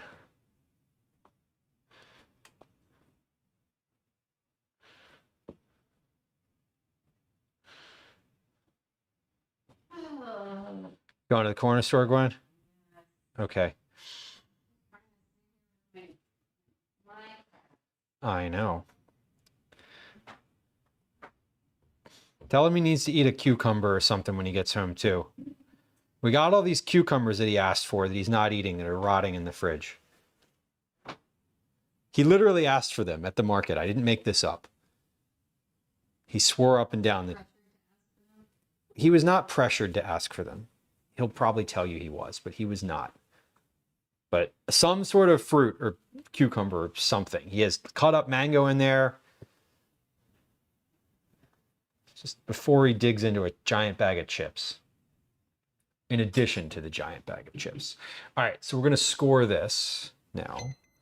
Okay, second timer is going off. That was for the chicken, which I don't really not like worrying about the chicken right now because the chicken is just fine. It's chicken thighs. They're not gonna burn. They're not gonna overcook. They're chicken thighs, so you could just cook them forever. Scoring this, and then we're going to roll the second one, and then we're just going to par bake them both at the same time.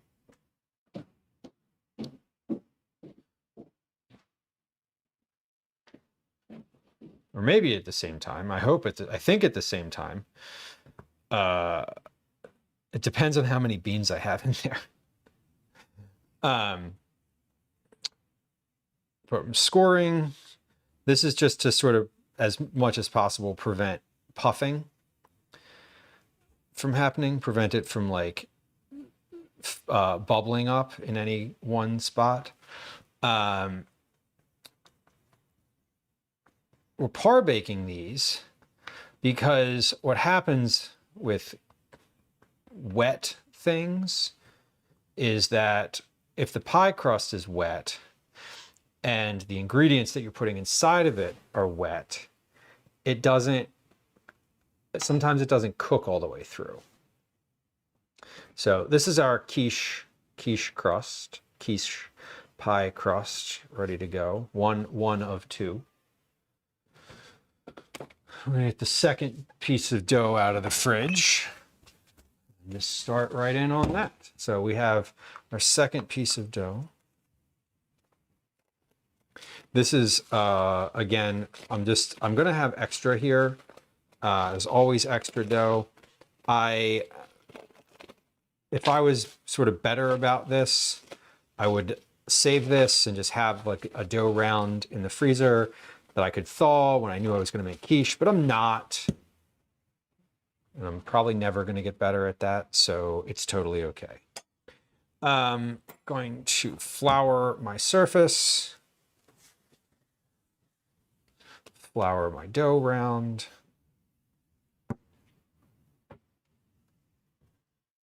I'm going to align this a little better because it annoys me that it's not perfectly squared with the frame. Although, if I'm being honest, neither is the camera, but let's not get into that because then I'll get sidetracked and end up doing things that I don't need to do. Okay, the other thing with these is before you par bake them, it's always good to cool them off a little bit too.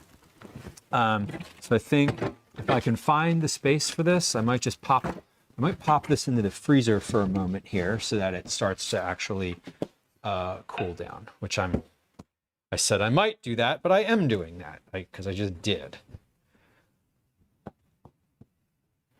So we're rolling into a circle.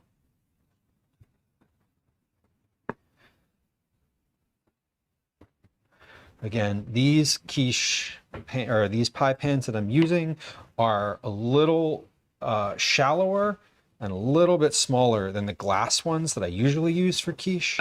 So we're having, I don't have to roll this out as much as I usually do, which means the crust will be a little thicker, which means I definitely want it to par bake. Because otherwise, what we will end up with is a thick, gooey crust that I then freeze and makes it worse. So the par baking is pretty important for for today's version of quiche. All right, and we're using a tapered roller because it does make it a little easier to get a round rolling. I'm sure there's a better technique to do this than the one that I'm using, but I did not go to culinary school. I've never looked up any video ever or any sort of information or resource on how to use a tapered roller. I've just sort of done it for long enough. So I've got my way of using it, and I'm pretty sure that's not like the way that you're supposed to use it. So, but it works for me, so I'm gonna keep doing it. just the way that I am. All right. But everything's floured. So it's working. Exactly, Wilma. It's the way that works for me. But the other, I guess what I have in mind when I said that is that there's probably a way that makes it easier. That would be nice to know. But it's another one of those things, much like sorting pennies for pie weights, that I only think about when the thing is in front of me. And then I'm just like, well, the hell with it. I'm just going to keep doing it that way because that's the way that we're doing it. You know?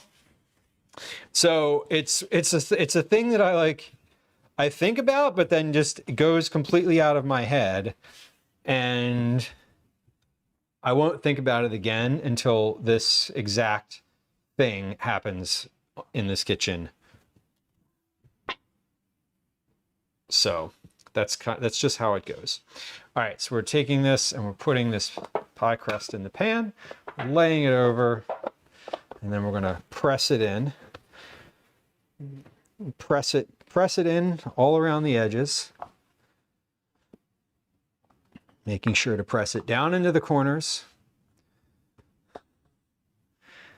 And around the sides, everything is flat. We're all good.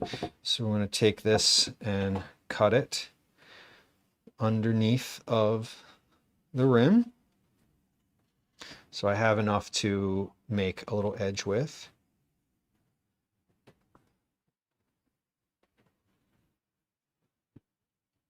There we go. Excellent. All right. Shayna, nice to see you. Oh my God. Sharp Balloons, welcome in. K-pop, hello. Y'all, welcome in. It is lovely to see you. We're making a pie dough right now. I'm going to be on the main camera here in just a moment as we get into this. But we're doing a little pie dough action here. Duckweed, hello. Pie crust looking good. The bot. Okay, so if you're new, there's certain words that trigger the bot in chat because, like me, the bot doesn't understand when someone is flirting and it needs to communicate directly and ask. So don't be offended. Hello, y'all. Welcome in. It's lovely to have you. We are just about to. Let me hold on. You know what? Come on back over here because you can't. Well, hold on. Let's switch to this camera. There we go. Okay, McDougal, welcome in. Welcome. And pressed by Scratch Pie Dough. It is. It's not always what we do on stream. It's what we do on stream when we need the stream to last a little bit longer. Hashtag content. I made you some content. Do people still use hashtags anymore? I don't even think that's a thing. Anyway, friends who just joined us on the raid, I have one admin note for you, and then I'll introduce myself. The admin note is that follows are silent. So if you are the type of person like me who is just loves to lurk and doesn't necessarily want to be perceived, sparkling perception, hitting the follow button doesn't do anything. It follows the stream, certainly, but there's no alerts or sounds. There's no chat messages. I'm not going to say hi to you and ask you a bunch of questions. So follows are completely silent. I do appreciate them. We're a very lurker-friendly stream. I myself am a big lurker on Twitch. I don't love to chat. I just love to watch. So if you, like me, have that same sort of attitude about Twitch, feel free to just hit the follow button. And if you want to chat, great. And if not, just enjoy your lurk. I will fill the sound. I will fill the gaping silence from chat with the sound of my own voice. I promise you. Friends who were hanging out here. So if you just joined us, 1 second, I'm going to introduce myself. But if you were hanging out here, I really want to encourage you to follow Sharp Balloons. Shayna is, and and partner are Shayna is the on-screen talent. A lovely stream. Sharp Balloons is generally like a literal balloon construction stream. I want to say like balloon animals, but balloon animals is like very dismissive of the actual art that happens on this stream. Very creative construction using balloons of like all manner of things, but also Shayna is Sharp Balloons is a lovely like human and has a really lovely stream. Admin note number 2. My son just arrived home. Usually when that happens, there's a little bit of a like, not distraction time, but like, you know, attention needs to be paid. I've never had Dunkaroos before. Look at this snack. Hold on. Look at this. I've never When was the last time anybody who in stream who's over the age of 25. 30, when was the last time you ate one of these? This is a Dunkaroo. Retro. This is a retro snack. Check the expiration. Yeah, check the expiration. No, these are new. The packaging wasn't like this 30 before. years ago. Sarah said 30 years ago. Yeah, same. But anyway, what I was saying was, please go follow Sharp Balloons. Lovely human. Have met in real life. Have her card up on my little like Twitch pin board upstairs, and I appreciate you. Thank you for bringing friends in this direction. Verdict on the Dunkaroos? Dunkaroos are good. Surprising, right? This is my son Calvin. Calvin is home from school. He is having a little snack. We're going to cut up a cucumber for him in just a moment here, put some salt on it, and he's going to have that in addition to his Dunkaroos, and he's going to eat all of the cucumber instead of leaving like 7 slices of cucumber in a container in the room for me to find later. Not that that's ever happened. It's never happened. It's never happened, he says. But we're gonna eat all the cucumber today because it's just one cucumber. Anyway, friends who joined us from Shayna's stream, welcome in. My name's Lou. It's nice to have you. This is a cooking stream, 85-ish% of the time. The other percent of the time that adds up to 100 is IRL stuff. We're out in the world. We go out and about in the city of Philadelphia where I live. Mostly what we're doing here is vegetable forward family meals. I do meal prep. We do recipe development on stream. We do prepping for camping trips as well. I bake. Which is coming up. Yeah, we're going to be doing some camping trip prep, I think, next week. Next week, we're going to be doing cookie club, I think, and camping prep. So like it's a double. But as I mentioned, when y'all came in, we are very lurker friendly. Our folks who do chat, we cover lots of topics. We talk about food. We talk about all sorts of stuff. Just imagine you're like at your friend's house and they're making dinner and you're sitting at the kitchen counter and you are chatting. That's the vibe. So at least that's the vibe as I feel it, because I am usually making dinner and chatting. So I don't know how y'all feel, but like that's kind of, that's how I experience stream. Anyway. Those were good. Those are good? They're gone? God damn. Okay, give me a second here. Shayna, thank you for bringing friends. I appreciate you. I hope you have a lovely rest of your Tuesday. It's great to see you. I hope you have a lovely rest of your week. Till we meet again, as the kids say. The kids don't say till we meet again, but like this is the thing that the kids do. I don't know. They probably do something else now. They probably whatever. Make a heart. By the way, Child, make a heart. Don't. This. I'm doing this. Oh. Heart. Kids don't do that. What do kids do? They do this again? Are we back to this? What? No, they just bye. Okay. Okay, hold on. Let's roll this. See you later. I'm gonna roll this real quick.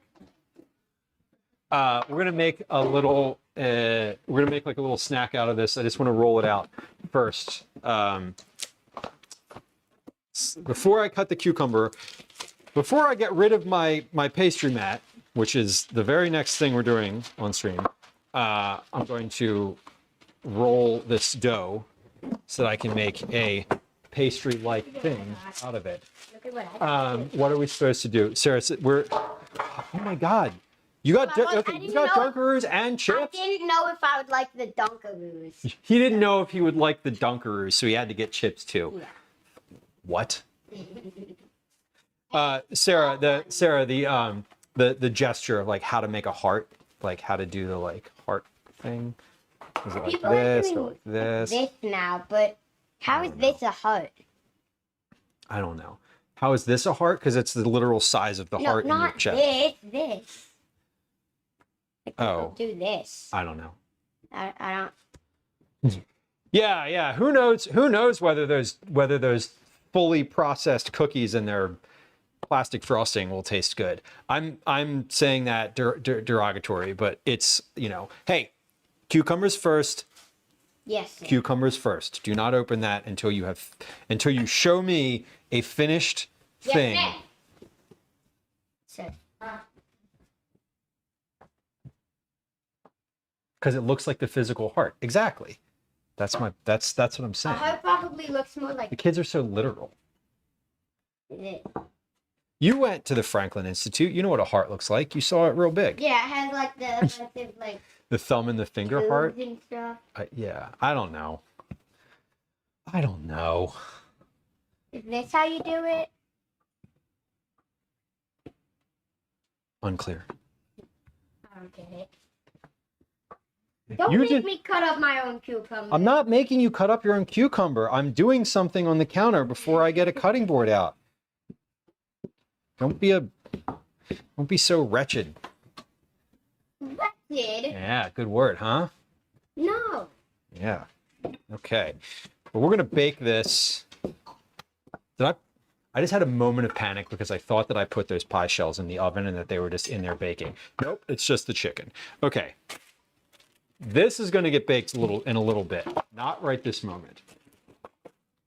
Now we're finished with now we're finished with my pastry mat. I'm finished with my roller. I'm finished with the dough scraper. Am I finished with the dough scraper?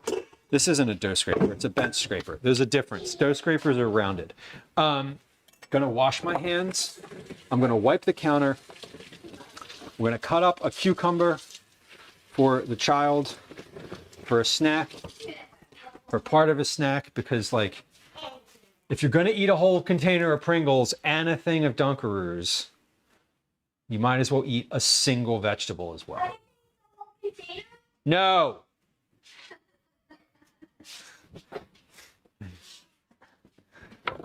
No, I'd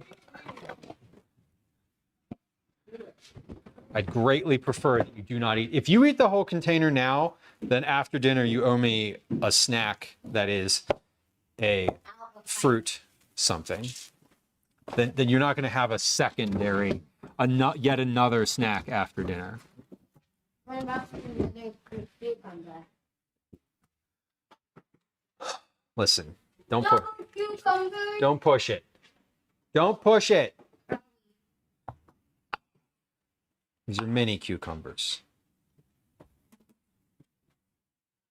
Do you want salt on them? Do you want them cut up like this? Yeah. You know what? I'm cutting them up like that because I already started. Yeah. Okay. How else would I work them? Oh, In like spears? this? Yeah, in spears. No. I like them like that. Like this? Okay. Great. Perfect. All right, so let's put these in a little container. It does look like the physical thought. The tip of the thumb and the forefinger held up to resemble a tiny heart. It's a K-pop thing. K-pop Mama 4. K-pop fan. Hold on. I always call you K-pop. K-pop fan. Fan and mom. K-pop Mama 4 is different than K-pop fan. Anyway, thank you. That I trust. I trust K-pop fan mom. Thank you. We've gone over this before. I'm not unaware. I trust that you were correct in They your got mom for. assertion. Kick me. Okay, I'm gonna throw a couple carrots in here. Carrots. Oh, the carrots that I asked for too. Oh. I want salt on my carrots. Make them in a separate container. No, it's fine. Just enjoy them. Oh, sorry. Okay. A little salt. And a little pepper. Sure. Sure or sure Yeah. or yes?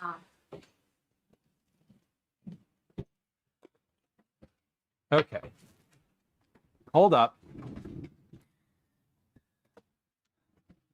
Bowtie Fi, welcome in. Happy Tuesday. Okay.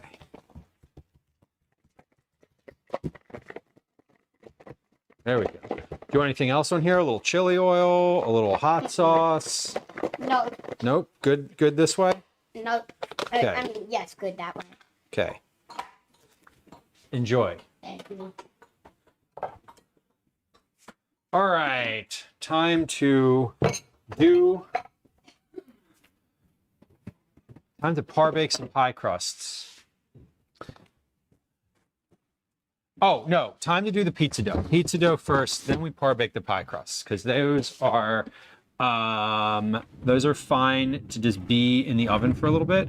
I'm getting a container for the pizza dough because once it's finished, I want it to just sit in the oven. I don't want to have to I don't want to have a big bowl in the oven covered with plastic wrap. I'm just going to put it in a plastic container.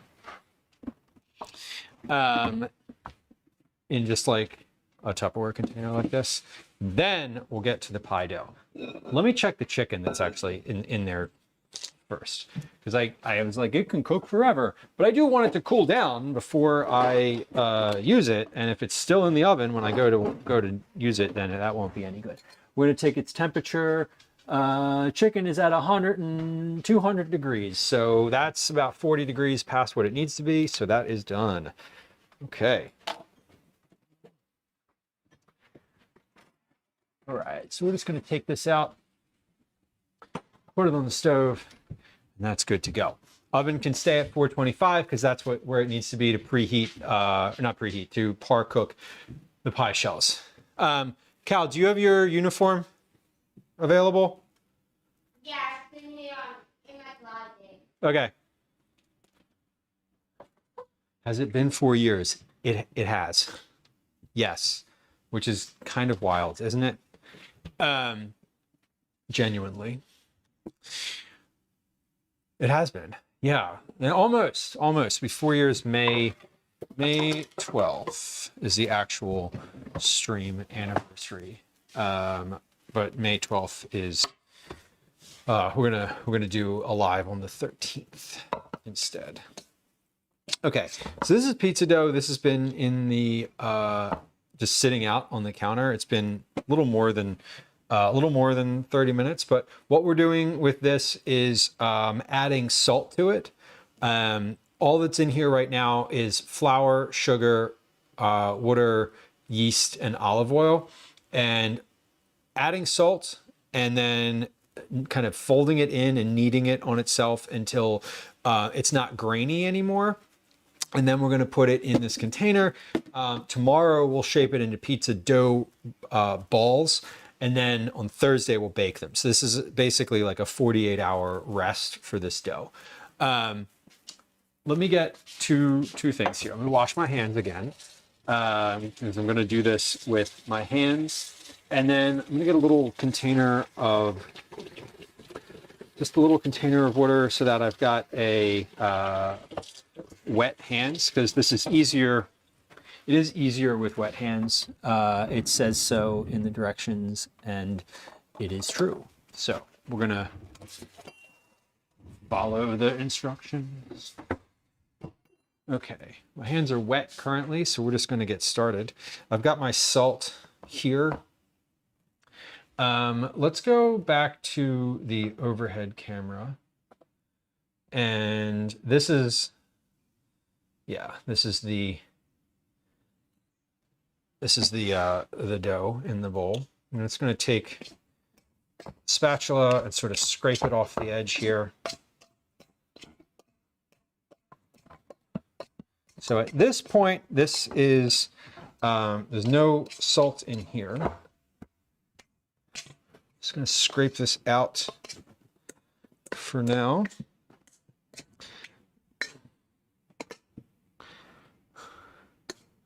Onto a wooden cutting board. In the past, I've used a different bowl for this and just done this in the bowl, but at the moment, I take this and put this away. All right, so this bowl is finished. We have salt.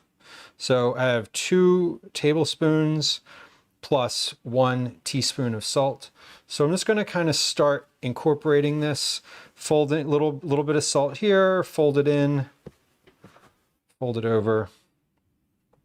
And it really is quite a bit easier with wet hands. It doesn't stick as much. I mentioned a moment ago that I was finished with my bench scraper, but that is not true because this is sticky. Hold on, I need to get that bench scraper back. Because I said that I was done with it, and I am not. Because I still need to scrape. It's good for this purpose, which is just folding the dough onto itself and adding salt little by little. I'm on outside. I hope things are good. Thanks for coming through, K-pop. I appreciate you. Good to see you. Go sit with your very frightened dogs. Oh no. Do your dogs get in the... you said you have to go. Go ahead. Enjoy. Thank you for saying hi. Our dog is deaf enough now that she can't hear when it's thundering out, which is actually kind of nice. Previously, when we had like storms like that, she would go hide in the bathtub, which was kind of funny. It'd be storming and be like, "Where's Daisy?" And she's just like hanging out in the bathtub. Oh, am I getting a little camera lag here? Duckweed, it is not my timer currently. I don't have any timers going off at the moment.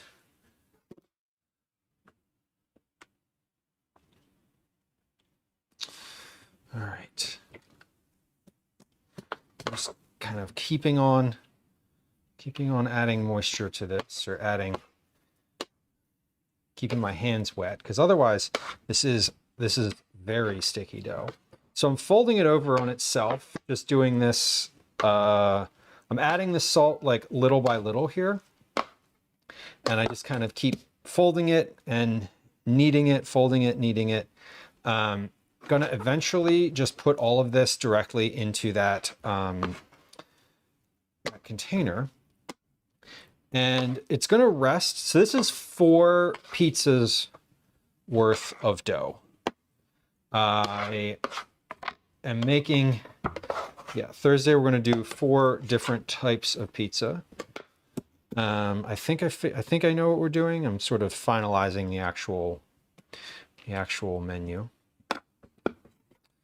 Bowtie fly. Yeah, exactly. Well, we're doing this dough today, and then we're going to rest it overnight and shape it tomorrow.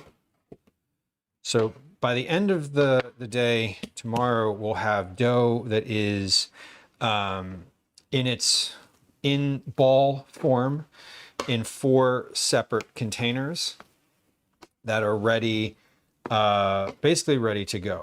We're going to rest those overnight, and then on Thursday, we'll stream and get them out early in the stream, and they will proof on the counter. And then they'll be ready to go. You can do them. This recipe is a 24-hour rest recipe. So there's you can make them and then just do it overnight. I love doing the 48-hour version because I feel like it's a lot more like sour. But this is incorporated. We're ready. It takes 8 hours to pour milk in a bowl of cereal. Yes. Well, that is a skill. I like to think of the ability to sort of do the thing slowly as, it's just part of being able to have a stream. Darlene on YouTube. Hello. Welcome. Okay, this is ready to go. So we're going to put this into this container. My dough all the salt is incorporated now. I'm not feeling any pockets I'm just kind of giving it a couple more folds. What I'm feeling for now is any graininess here. The salt should be sort of absorbed and not, the dough should feel wet. It should not feel like there's salt on it. So that's the goal. So I'm just kind of folding it over and over and over and making sure that is true. And it feels pretty true. Every time I say that, I feel like a little bit. So I think this is good. We're going to take this and plop it into this container here. And now we have basically four pizza crusts worth of dough in a container. And this is going to go in the fridge in just a moment. Let me get my hands washed here, and then we'll be back on screen. Yeah, bakery. This is a pizza dough recipe I've done lots and lots and lots of times. And I feel like every time I make it, I get just a very little bit better at it. It's the type of thing where like the first couple times I made this dough, it was quite literally not that good. Like it just didn't turn out very well. And I think I'm a lot more conscious of sort of the nuance of it at this point, which is nice, I suppose. Like that's kind of, practice makes perfect. Well, yes. So this is what the dough looks like in its current state. It's really quite moist and very sticky. It's a little stretchy. It's definitely stretchy, like it started to develop. We're going to put this in the fridge just as it is in its giant singular ball form. And tomorrow we'll get this separated out. So that process is different than the one that we just did. So they're all, the making the dough aspect is a different sort of discipline than the shaping, which is different than the stretching, and they all take their own sort of unique little bit of practice. You can make a good dough, that doesn't mean that you can also shape it or stretch it. So little by little, I'm getting better at sort of each of those aspects of the process. Okay, so now we have an empty oven, no chicken. I have two pie crusts that are shaped, that are in the freezer right now. They are most definitely just frozen at this point, which is good.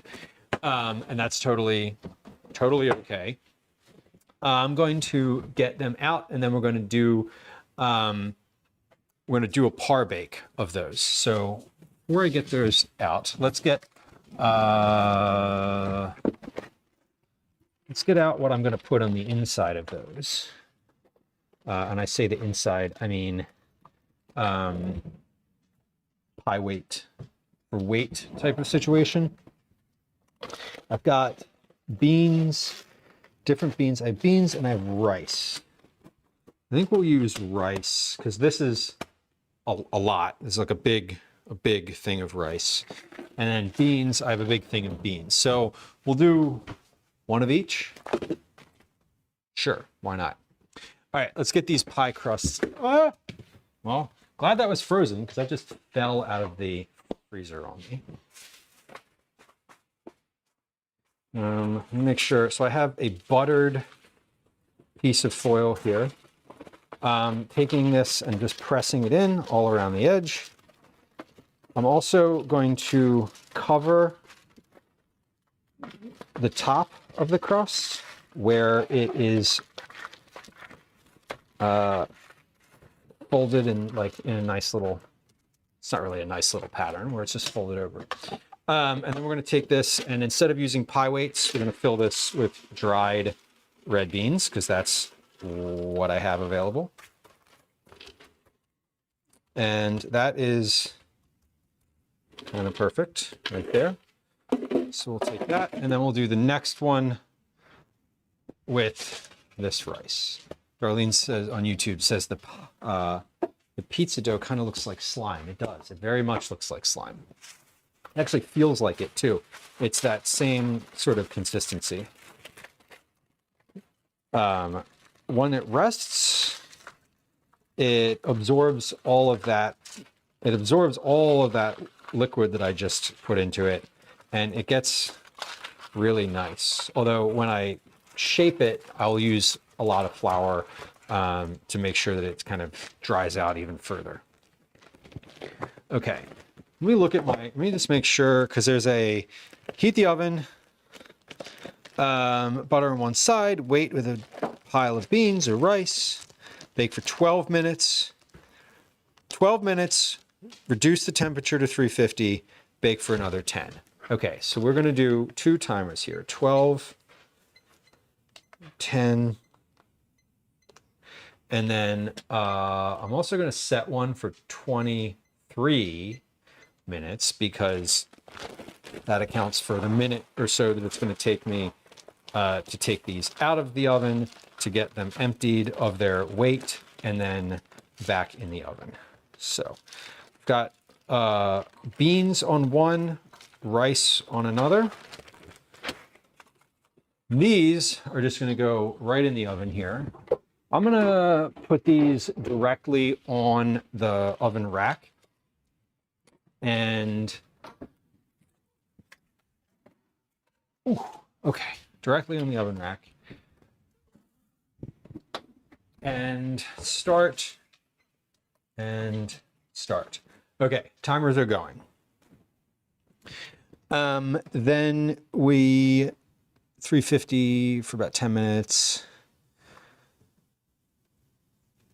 Cool in a wire rack before filling, or cool, fill, and finish baking. Okay, so basically we're gonna do, when these come out, we'll take the rice and beans out of them, we'll put them back in, we'll give them another 10-ish minutes, and then we'll do then we'll take them out. They will be cool enough at the end of that time. I don't need to consider how much time they need to cool. That's fine. We're going to start making our filling for these quiches now. So when the rice comes out, I'll need a place to put that. It's not a plastic bag. Those beans, I am just going to put in a bowl as well. I want them to go back in the plastic container because they will get steamy, and that won't be good for them. So we're gonna wait and put them in. A bowl here, so a little bit more spread out, and they cool off a little quicker. Okay, I need to clean up my counter just a touch because it's getting a little bit overwhelming. I'm gonna melt some butter and cinnamon. We're gonna melt some butter to put on top of here, and then we'll do like a cinnamon sugar sprinkle. So I'm just gonna melt whatever this is, however much this is, some tablespoons of butter. We're just gonna melt these in the microwave and butter this. Actually, I'm not gonna melt all of that. We'll do that. We'll do that much. And if I need more, then I'll melt the rest of it. Let's melt this.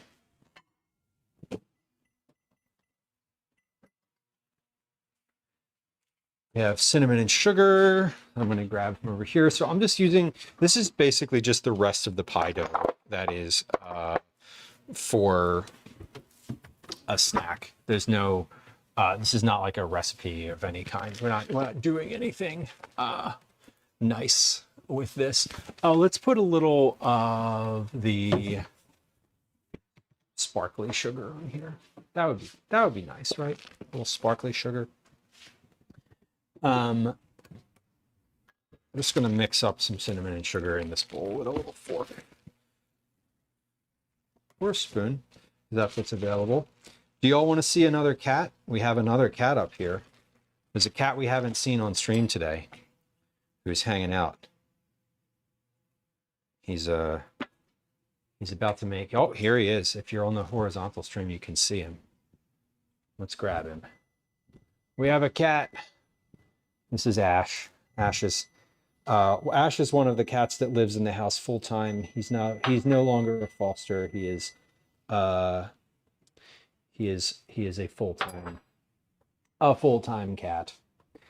Ash is now in the lead. Oh, there he is.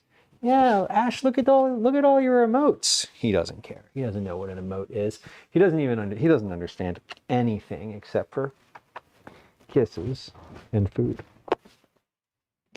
But Ash is now he's in good graces because he's figured out how to use the litter box, and he uses it consistently. It took him a long time. It took him about 10 months, maybe 11 months to figure out how to use the litter box and not poop in the corners. But he is now a full cat. He's in good graces. Yes, yeah. He's a good boy. This is a good cat. He really is. That was very exciting for him because he always tries to, he like reaches up and tries to mess with the camera thing that's up there. And that was very exciting for him to get to look at that very closely like that. He is in fact catting properly. Joe, welcome. Thank you for your resub. I appreciate that subscription. It's nice to see you. I hope you're having a really good Tuesday, a lovely month of April, and a delightful 2026. Okay, bud. Are you finished? You finished? I think he might be. He's usually not, though. Usually when I put him down, he just wants to come right back up. He's purring. He's being very loving right now. Yeah, baby. This is a good boy. Elsie got a close-up. Ash, you didn't get a close-up, did you? No. Let's get you a full zoom. There he is. There he is. This is the baby. This is the baby cat.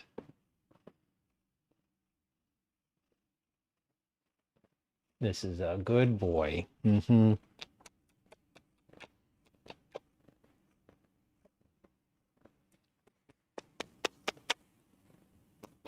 Yeah, he is purring. Okay. Baby boy, I'm gonna let you down, okay? He doesn't really want to get there. He doesn't actually want to get down. I think we need one of those like baby slings. If I just had a baby sling, I bet you I could just keep him here during stream just like this and he would stay there for a while. Just like this. He's very comfortable right now. We are going to put you down, though. I know. He just gave me a very distressed look. He doesn't really... He's probably going to sit right near my feet now. That's probably what he's going to do. Yep. Right next to my feet. That's going to be your spot for a little bit, huh? Yeah. This is why the lint roller quite literally lives on the counter. Because I pick the cats up often enough, but I don't love having cat fur all over my front. So, lint roller. Okay, butter is melted. Let's get this time check. Okay, those have about 4 minutes left. So what we're going to do is make sure that I can pop this into the oven when I open it to take those, or when I put the pie crust back in, we'll put this in the oven because this is going to take about 10 minutes or so to bake, which is like what the pie crusts are going to be in there for their second round. So these can all just bake at once, which will be great. And this is just a big piece of pie dough that I'm buttering and putting cinnamon and sugar on. Savory Sailor, hello, welcome. Happy Tuesday. I'm glad I didn't put that whole thing of butter because I definitely don't need it. Because this is pretty saturated now and I've still got butter on here. It's fine. We'll just add more. Not a problem. Oh no, more butter. How could you? Like this. Watch it happen. All right. Beautiful. And then I'm just going to put cinnamon and sprinkle the little mixture all over the top. We got about 2.5 minutes or so left in the first round for those pie crusts. I'm trying to time everything so that it sort of comes in, you know, I'm trying to open the oven once at this point. So we're going to add cinnamon and sugar. I got a bunch in this bowl. I might need more, but we're just kind of saturating the top of this. Yeah, I'm going to need a little bit more, and that's okay.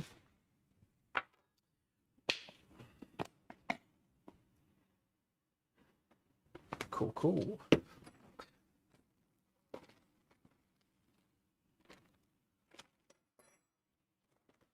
I'm just kind of not mixing this with any utensil. I'm just kind of tossing it together until it looks incorporated. There we go. Should have added some nutmeg to this. Still could just put it right on top. Wouldn't be hard to do, but the nutmeg's all the way over there, so I don't think I'm going to. I'm just going to use what I have over here for right now. This is fine. This is fine. I'm going to do one more little round of that. Get the... Basically, there's parts of this that look wet and parts of it that look dry.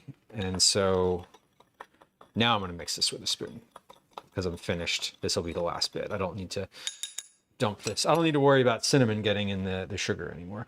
So I got some, what looks like dry spots on here. I'm just going to get some more dry spots. So this is just a snack. This is literally leftover pie crust. And then I'm going to add a little bit of this sparkling sugar on top. Like basically thick, crunchy sugar. All right. Looks good. Done. Done. Done. Put this back.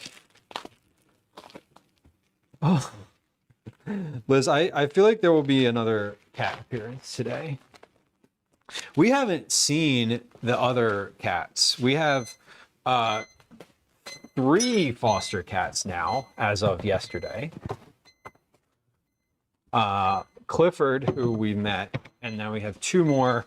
There's Neptune and Saturn. What? Saturn and Pluto. Whatever. Whatever. One of them's black and the other one's white. That's, yes. Is this a snack to go with the cucumbers? You know, it's not. This is a snack for me. I said to finish those cucumbers, and I bet they're still sitting up there because he's probably not. He probably hasn't finished them yet. What kind of pizza did you make? Well, I haven't made it yet. We're just making the dough. Bakery, the dough comes from this book. It's the same dough. This book is called Pizza Camp. I've made this dough a bunch. I'm doing 4 different pizzas. I haven't quite settled on the ingredients just yet, or the toppings. I'm thinking one of them is going to be like a basic pepperoni pizza. Stop. Before I do this, I need to get those pie crusts out of the oven because the timer went off and that's what the timer is for. And I don't want to burn them. So we're going to do one basic. So basic is pepperoni and cheese. Red sauce, mozzarella, pepperoni. Then we're going to do a green garlic. Green garlic is basically just like a green onion, but it's garlic with mushroom and dill. That's going to be a white sauce. So we're going to do 2 white sauce, 2 red sauce. Green garlic, mushroom, and dill is one of the white sauce, and then the other white sauce is going to be corn, sausage, and ramps. We were talking about ramps on stream last week. I found some at the farmer's market, and so we're going to use those, which is fun. So those are the 2 white sauces. The other red sauce one, in addition to the standard pepperoni and mozzarella, is going to be a barbecue chicken with caramelized onion. It was pie. Yes, correct. So these shells are ready to go. This one has a little crack in it, which is fine. I just kind of pushed that back together with my thumb. We're going to drop the oven to 350.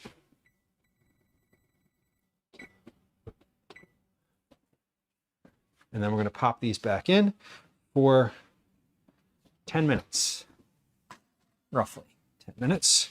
So we're going to pop those back in. 1, 2. I'm going to put this leftover pie crust in. And my timer is going for 10 minutes now. Perfect. Okay. So here's what we have. We have to clean up the counter a little bit.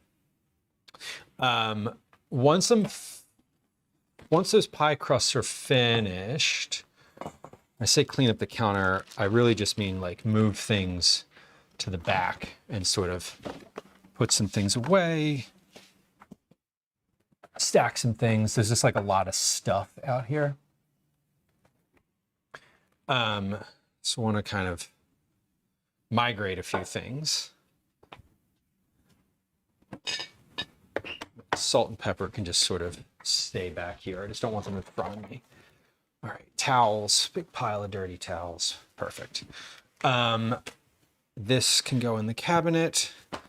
These can go behind me. And that should be good. The quiche is next. So prepping the quiche. Now, I've already done the cooking aspect of the quiche prep. So I already have the chicken prepped. That is out of the oven and cool enough that I can touch the pan without worrying about burning myself. I'm going to give the counter a little quick wipe off here because we've had some things on it. All right. That just gets rid of the flour that's been out here. All right. Next is let me review the checklist here. Pie crust. We have rested it, we've rolled it, we've par baked it. Not quite, but we're it's in this last piece of the par bake. Quiche prep. Roast the chicken. We did that. Shred the cheese, cut the herbs, prep the eggs. Super easy. Then we make the quiche. When the quiche is in the oven, we'll start dinner prep. We'll get everything sort of ready for dinner. I'll probably pause and have that little thing that's in the oven right now and like have just a quick break. At some point between putting the quiche in the oven and doing dinner, we're going to also take a break to handle the dishes because there's like a big pile of dishes that are clean that need to be put away. Thank you, Gwen. And then there is a bunch of dishes in the sink. So we need to like cycle through the dishes. Let's start doing this quiche prep though. The ratio for quiche is basically for each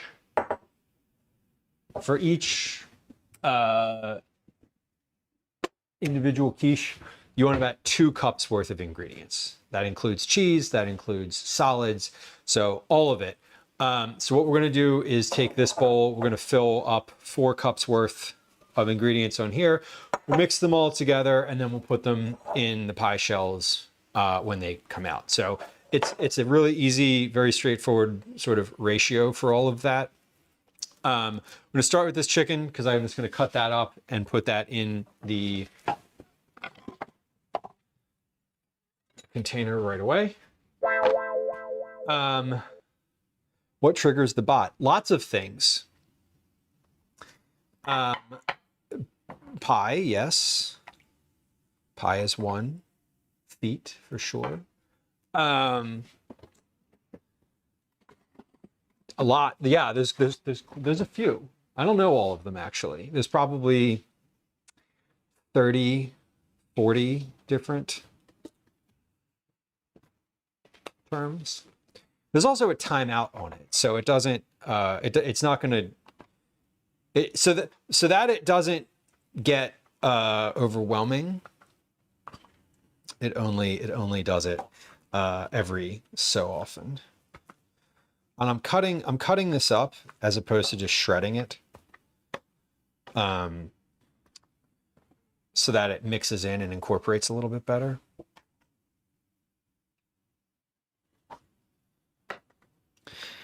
You don't like not into feet. That's fine. That's fine. Nobody's going to judge you for being into or not into whatever it is you're into and or not into. At least not here. I can't speak for the rest of the internet. Tread lightly. Sorry, I said tread lightly and you said not into feet. So like, don't take that as a pun. It was whatever. Or do. I don't even know anymore. Whatever, Lou. Cutting this up. This is just spiced chicken. I didn't measure anything. I put a little cayenne, paprika, Aleppo pepper, black pepper, chili powder, some other things. I don't recall everything that's in here, honestly. Okay, that's plenty. That's about 2 cups worth of chicken. So we're going to stop there. Liz, to your point, yes. I'm going to take these extra pieces and just put them in a little container in the fridge. Because those are fine. We'll just use those at a later time.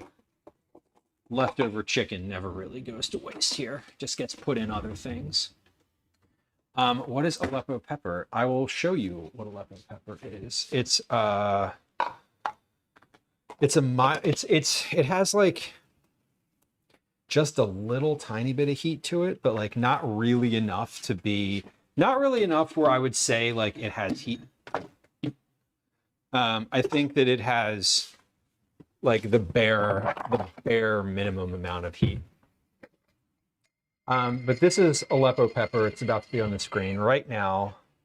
It is on the screen right now. It was that.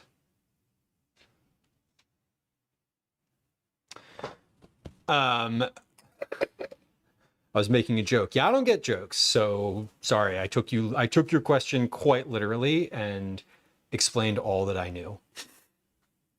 But it's just a red. It's a red pepper. It has the same consistency as like red, like crushed red pepper, but not. It's not as. It doesn't have the same heat to it. Liz, this is not the same chicken for the barbecue pizza, although it could be. I thought I was going to use all of this. I was planning on making roasted chicken for dinner tomorrow, like a whole roasted chicken, and then using some of the chicken breast from that to just mix in. I'm still going to make the whole roasted chicken, but I might end up using this. We'll see. As I sort of said, the cooked chicken doesn't go to waste. Like that's going to get used at some point in some capacity. Chicken every day, right? Chicken or fish. Pick one. That's usually what protein is. If it's not chicken or fish, it's beans. And that's really the end of it. All right. Pie shells are looking good. I'm going to get out a sheet pan because I'm going to put these on a sheet pan.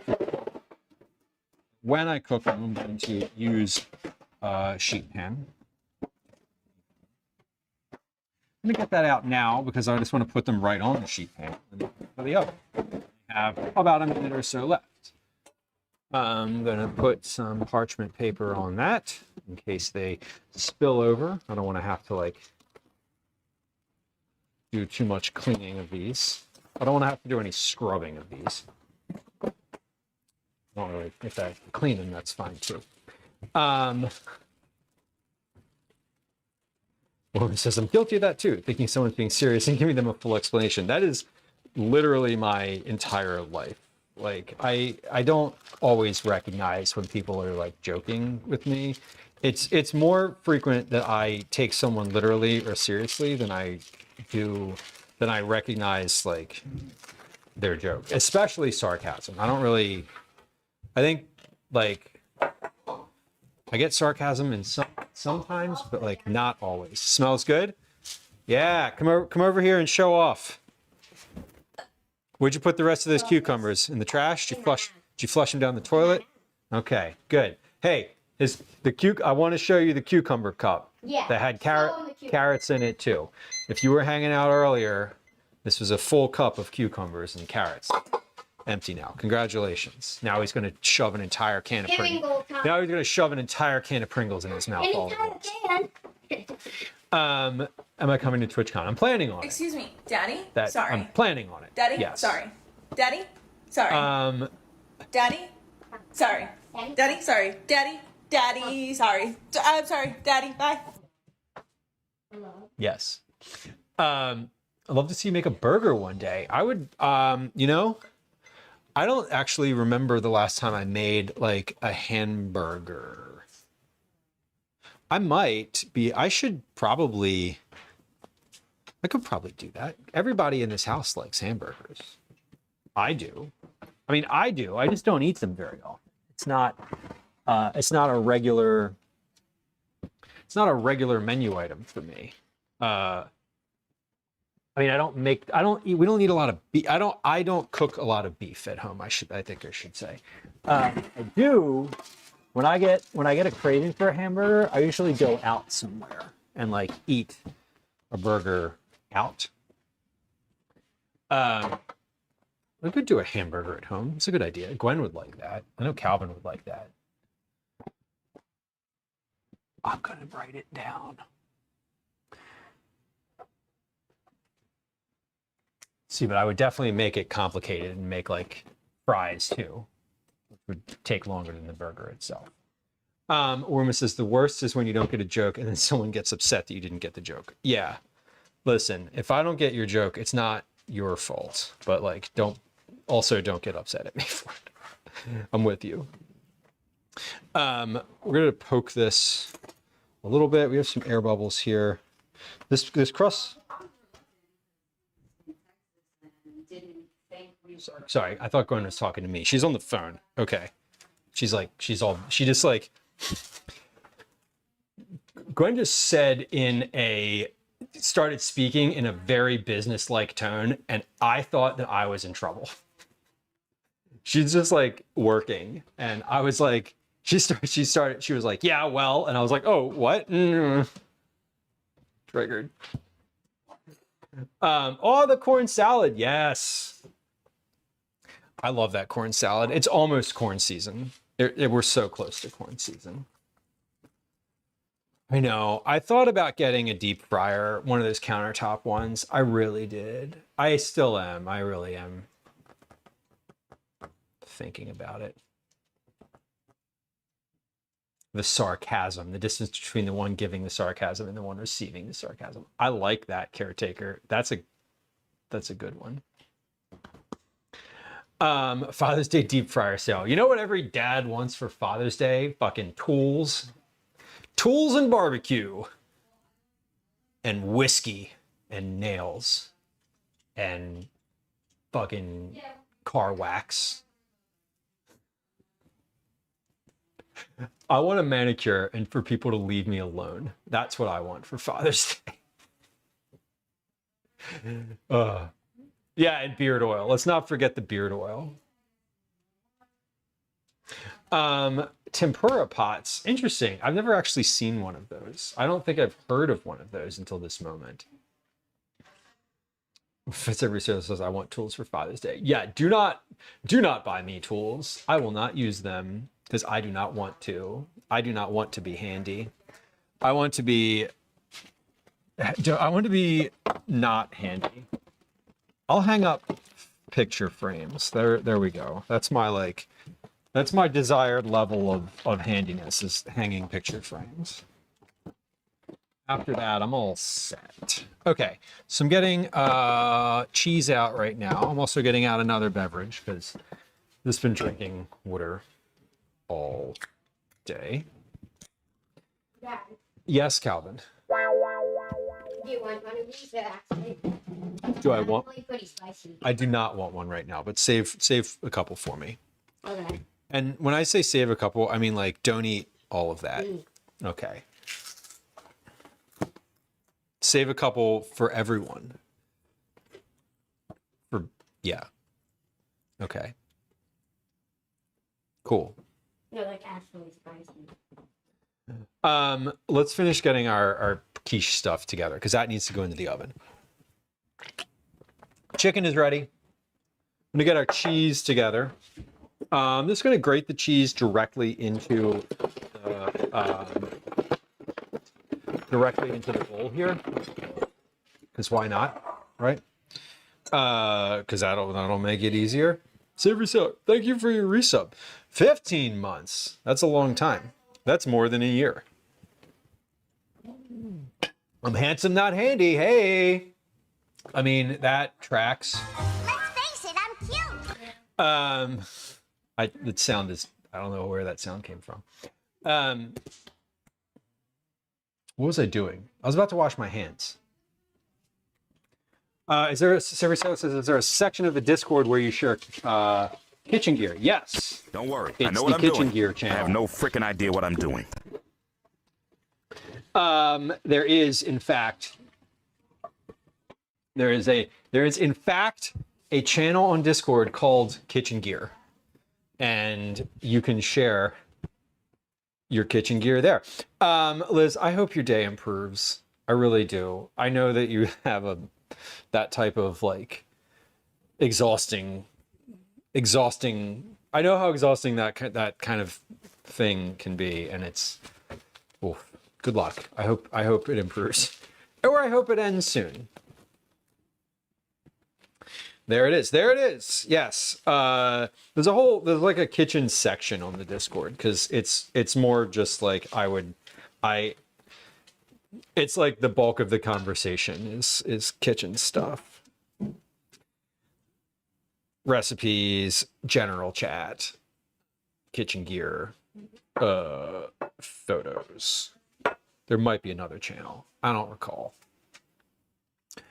Daisy's around. Daisy's just orbiting currently. She doesn't know what she's up to. She can't figure out where she wants to be or what exactly she wants to do with her day. Okay. I don't know. Whoever Gwen's talking to on the phone is in some trouble. We're not in some trouble. It sounds like someone's in trouble, but who she's talking to is not maybe the person who's actually in trouble, but is handling the trouble. It's what you use for deep frying. Okay. I always use a Dutch oven, and I fill it 2/3 of the way with oil and fry in that. It just takes a while. It's like annoying. I could use a larger pot. I think that the balance for me is if I use a much larger pot, then I'm using a lot more oil. So the balance of it is kind of like, okay, I'll do something in like 4 or 5 batches as opposed to having as opposed to like one big batch or like 10 batches.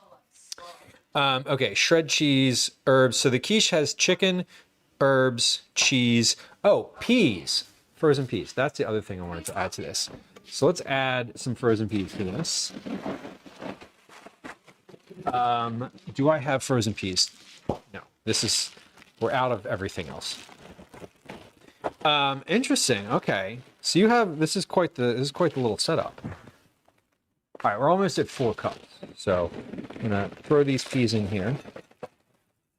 I'm familiar with the basket deep fryers, the ones that have the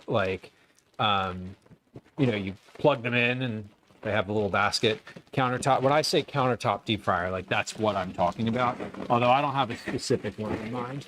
And I've been considering like what an air fryer would look like, but I also don't want to. I also don't really. That's not the same.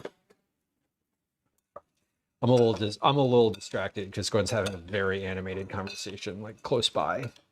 I don't know if it's coming through on the mic or not, but it's I'm having a hard time like talking at the same time because my brain is trying to listen. So in case that's coming through. Okay, so this is about 4 cups or so. Okay, so I'm actually not going to open this other thing of cheese. I had enough cheese with what was already in there. So I don't need to open this one, which is good because I don't need all that much. And if I opened it, it would be kind of a waste. We'll use a little bit more. I have some Parmesan cheese that I'd shredded. So I'm just going to toss that in there for like a little extra. It really is just like filling in the cracks. It's not anything that's going to take up any extra room. Okay, so I'm just mixing this. Now all of this is just going to get put into the pie shells. I'm also going to cut up some herbs, just like a little bit of dill to go in here. I'm going to cut those up with the herb scissors instead of getting out a cutting board. So, I'm going to cut up some chives. That's actually what I want to cut up because these are almost finished. So let's use those up before we start with the herbs that I bought this week. Now this. The end of this is there we go. Okay, good. So those will go into the stock bag.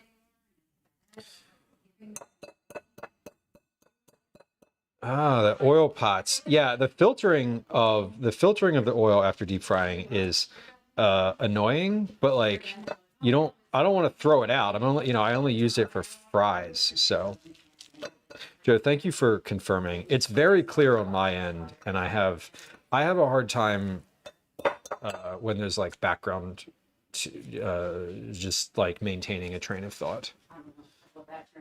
So that's what's if I'm not as responsive in this moment, that is why.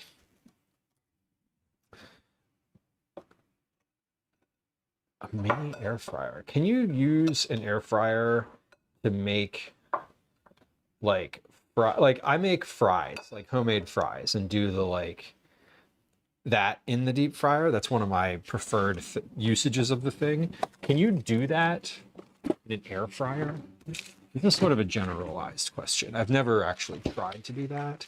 I'm imagining not really, kind of. Okay. I mean, I feel like it would not be the same. Like it just would be not as crispy. I don't know. Yeah, might as well bake your fries, which I do anyway. Like that is the way that I make them if I don't deep fry them. I would not. I don't know what else I would do with them. Baking and frying. How else do you make fries? You fucking put them out on your dashboard on a sheet pan in the sun? Like, no. All right. The herb shears are so funny. Okay. So these are going to go in the stock bag. Now I had dill and chives in there. We're gonna fill, here's what we're gonna do. We're gonna fill the pie crusts with those, and then we're gonna crack the eggs and mix them in the same bowl, because I don't need to dirty another bowl with those. All right. Yeah, good fries are deep fried. I agree. Okay, so this is looking good. Here's what we're going to do also with this. I'm going to put some salt and pepper right in this mixture so that sort of all of the individual ingredients get seasoning on them as opposed to putting it in the eggs. The chicken is salted already. The chicken is definitely seasoned, but everything else is not. Well, the cheese is kind of salty because it's cheese. But we're salting and peppering before adding the eggs. And then I'll put a little salt and pepper in the eggs too. So Baker says, I've had success with air frying fries. The ones I get from the store, the fries meant for stir fry. You're supposed to shake the baking pan halfway through. And I mean, I'm talking about making the potatoes and like soaking them myself and doing the whole thing. Frozen stuff, obviously, I feel like you can definitely put in there. You good? Was it a test to see how long it would take me to remove this from the windowsill? No, I just didn't remove it. 4 days though, if we're counting. So you were. No, I'm actually just guessing. I just said that to be a dick. Whatever phone call you were just on, and I don't need to know the details, I saw you roll your eyes. When you started speaking, I thought I was in trouble because the tone that you had was so hostile that I was like, oh shit. I know he's an idiot. That's fine. But whatever. Okay. Well, it wasn't me. That's good. I need to know the details. We're not going to talk about the details. It's not even like a bad thing. Yeah. Yeah. Can Just. you get me a drink? What do you need? What do you need? What do you want? I don't know, something. Do you want a high noon? Do you want a high noon? Do you want a stateside? Do you want a purple, a grape poppy, A or an orange? non-alcoholic. Do you want a hop water I want or? that purple poppy. Okay, here you go. I want to give away my Okay. empire. Yeah. It's fine. Yeah, the good airflow. Or, just put them in oil. Put them in 375 degree oil. That also works very well. All right, these quiches are going to pop these in the oven. What time is it? 17:12. All right, we're doing great time-wise. We're doing great time-wise because these need to bake for roughly an hour. And by the time these are finished, we will have taken a quick break, played a couple games of Words on stream. I'll have triaged the dishes. We will have cleaned up the counter and probably prepped my dinner, or at least we'll be well on the way to prepping dinner. So this is good. This fit perfectly. These fit perfectly in here. So that was lovely.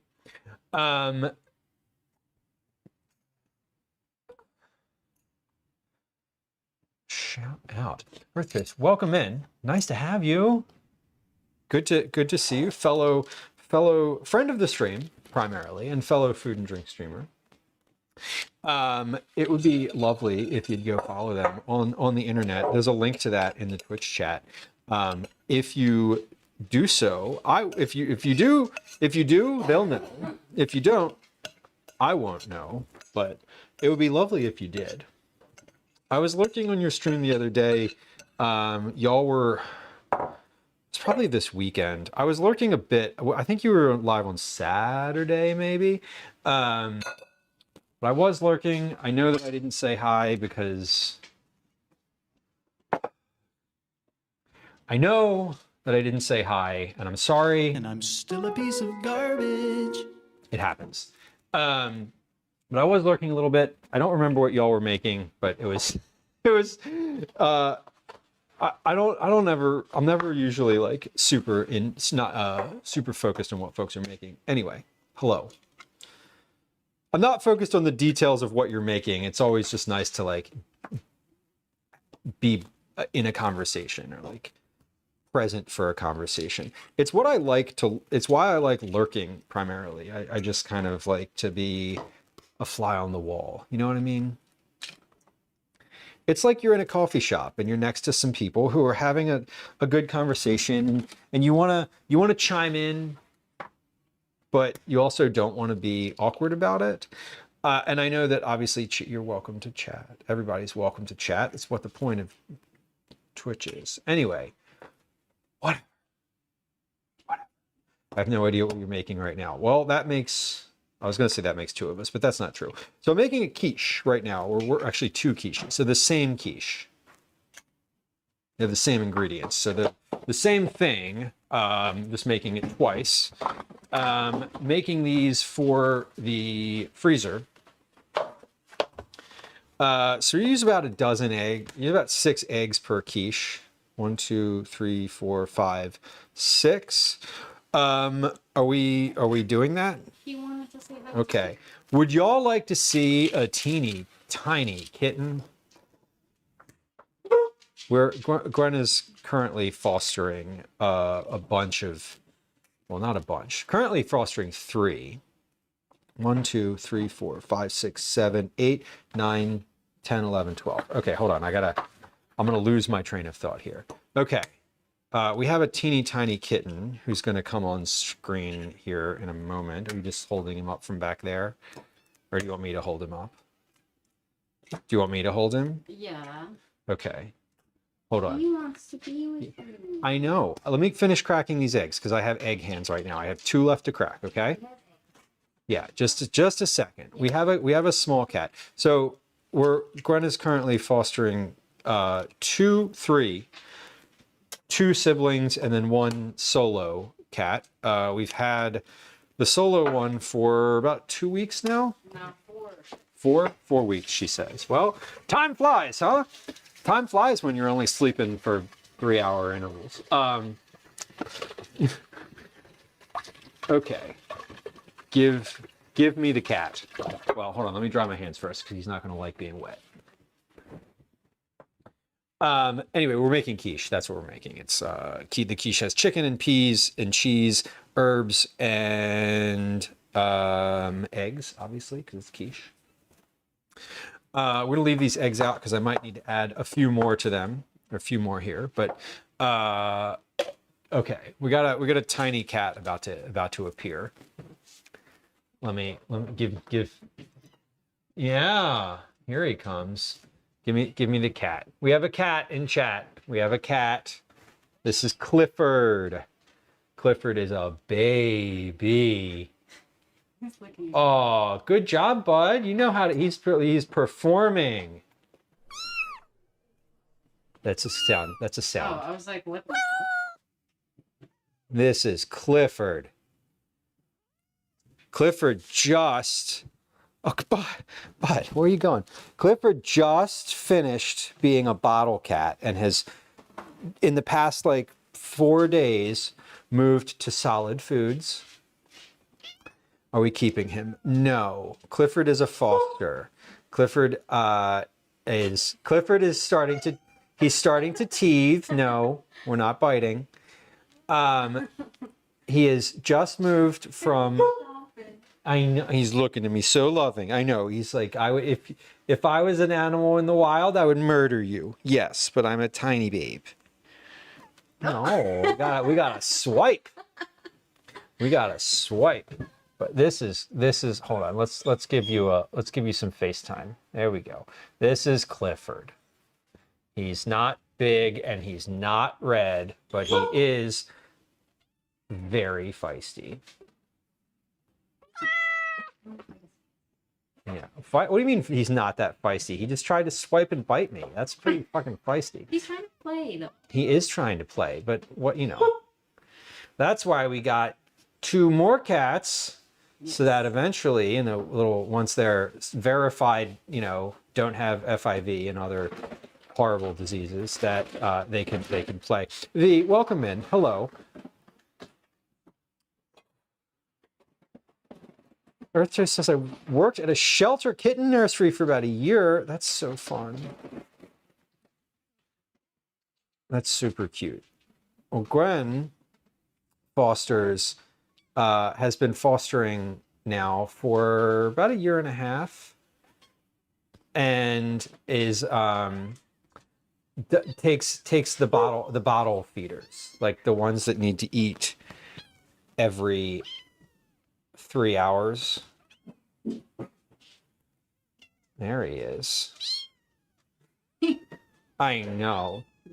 He doesn't really want to be held anymore. I know. You see her? Okay. We're gonna give Clifford back. He's starting to struggle mightily.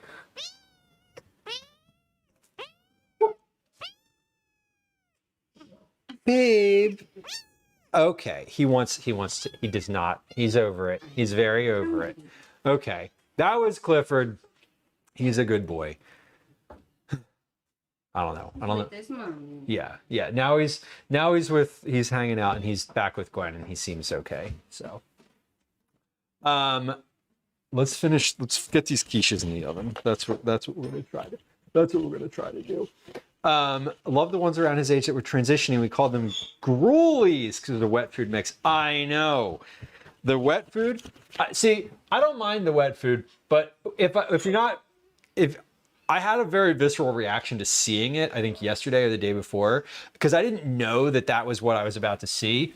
And Gwen had walked by and had it in like a little container, and I was like, oh, what you got there? And then I was like, oh God. It was like that the slurry. That's what all 3 of them right now are eating. Slurry. I'm not getting the others. Basically. And so yeah, she wants me to clarify that she's not going to get the other ones right now. I don't know. They're very skittish. Yeah. I mean, Wait, give him a dip. yeah, whatever you feel is best. I don't want to force them to be held up on stream, Stringing it is so gross. It is, and it's also when you hit that point, it just means that they're doing okay, though. So that's nice, right? That's a good, you want to hit that point, even though it's gross. Yeah, all of them are eating the slurry now, and the slurry and little like dry food. So they're doing okay. I don't think. Listen, I don't think Clifford is going to stay. He is very cute, and Gwen, to the point, Gwen has said for a long time, longer than we've had our current 3 cats, that she wants a long-haired tuxedo cat. Has said it forever. Like, I know this, I'm aware of this. Wouldn't be a surprise. So, Gwen says he was crying like that because he had to poop. Well, me too, bud. Me too. I got you. I know that feeling. So it wouldn't be a surprise if he stayed, but also like 4 cats is a lot. So it wouldn't be a surprise, but it would be nice if he got adopted. That's I think I think stance is probably the right word on that one. All right, so these quiches are ready to go in the oven. No, they're not. They're not ready to go in the oven. Very demonstrably not at all ready to go in the oven. What we're gonna do is fill each of these with egg, a little bit of this egg mixture, and let that kind of sink in. And let's see if we need more. These shells are smaller. Usually I end up using about 15 eggs, but I don't think that's going to be the case today. I feel like these are pretty, going to be pretty full. Yeah, 12. This is enough. All right, good. So for these size of these pie shells, 12 eggs is perfect. Gwen says we should collect one of each color. You know, I don't think that's how you're supposed to do it, but I do understand the excitement around potentially doing that. Now, does that also, like, just so I'm aware of what that means, does that also mean that we need, like, different breeds? Like, do we need a Sphinx cat and a Maine Coon and, like, all that? Like, is that what we're doing here? Are we heading down that path? Because I don't know, man. That's a lot of fucking cats. We're going to pop these in the oven. Oven's at 350. It's been on for hours. So we're going to put this in. Is there anything else I need to put in here? No, there's not. Okay, quiches are in the oven and are baking. Perfect. We're going to leave those in. I'm going to set a timer for 50 minutes. That's 50. I think these are a little smaller than the quiches that I've made previously. The ones that I usually make take a little over an hour, but I think these will probably be good. Probably either at 50 minutes or maybe they might need another 10. Okay. These are the rice and beans that I used to as pie weights. I'm just giving them a shake so that they cool off. Because I need to repackage those at some point. Jamie, welcome in. Hi, hello. Ty says that means you need an orange ass hat. I have one. I swear the cat goes out of his way to piss me off. We have an orange. He's definitely an orange. He's very much an orange cat. He's also a big sweetie. He's a big sweetheart. Obi, that's Obi. There he is. Jamie's got the Obi emotes in chat. Obi is cute. Obi doesn't really make his way onto stream all that often. He is definitely not in the lead. No. So lifetime, Obi's losing, and will probably continue to lose at the on-stream appearance. But he is a sweetheart. He sleeps with Calvin at night. He is very, very cuddly when he wants to be. Gwen says we need a tuxedo, an all gray, and an all white, and an all black. So in addition to the 3, an orange, a calico, a tabby, a tuxedo, a gray, a white, a black. That's 7 cats.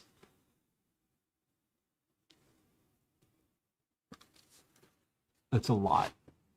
I hope that y'all love cat fur in your cookie club entries, because no matter how much I try, there will be just cat fur in the air here. If that comes to pass. I'm not seeing any problems. Well,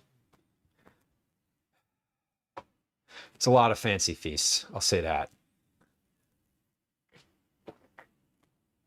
And then at some point, it's going to be a lot of vet bills. There's also that. But, you know, God can make them food. You know, I don't know if I'm into the idea of making cat food like that. I would. I'm not saying I wouldn't. I like the idea of a barn for cats, though. That's a good one. And welcome in, by the way.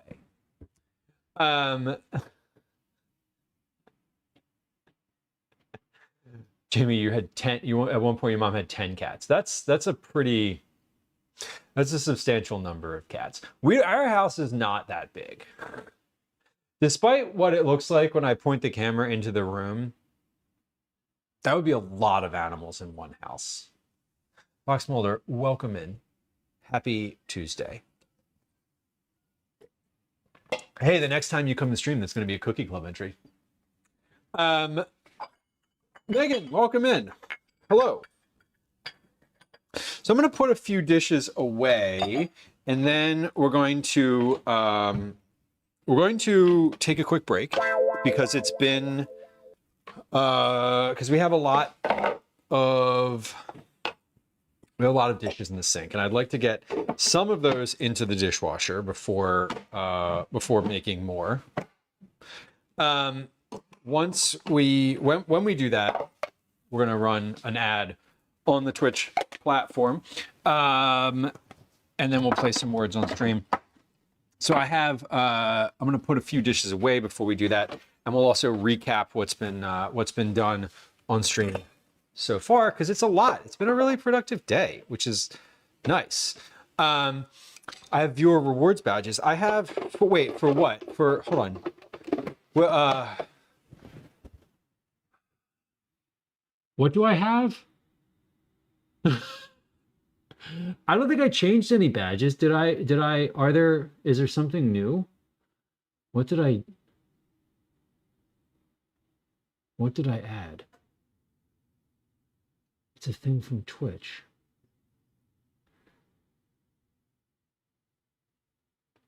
Okay, so it's from Twitch. I don't think I added anything specifically. And then 1,000 square foot ranch house. Jamie, good Lord. That's so many animals. Oh, that is cute. I want that. How do I get that? Wonder how. Looks like I caught you at the end. No, not quite. Not quite. We'll be live for about another hour and a half or so. I'm looking to finish today around 7 p.m. If not, maybe a little sooner, a little later, somewhere around there is the goal. Because we have quiche in the oven currently. That's going to be in the oven for about another 45 minutes or so. That's not what's for dinner tonight. For dinner tonight, we're doing a whole separate thing that I haven't even started yet. So that thing doesn't take all that long, but it does take time. So we are gonna work on that. Excuse me. Oof. Yeah, Megan says I would never be able to visit my mom if she had that many. I mean, not even being allergic, you just wouldn't have any place to sit.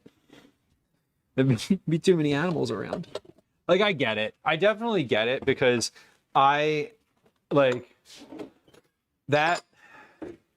So, like, Gwen picked up that Clifford who we saw just a few minutes ago from the shelter, and I was like, he's super cute. Look at this cat. I'm like, how could you not keep this cat? But like, also, anyone who's seen him, who's had the thought of like, might be nice to have a cat, has been like, oh, I want that cat. Look at him. He's so cute. So like, I know that he would get adopted, you know?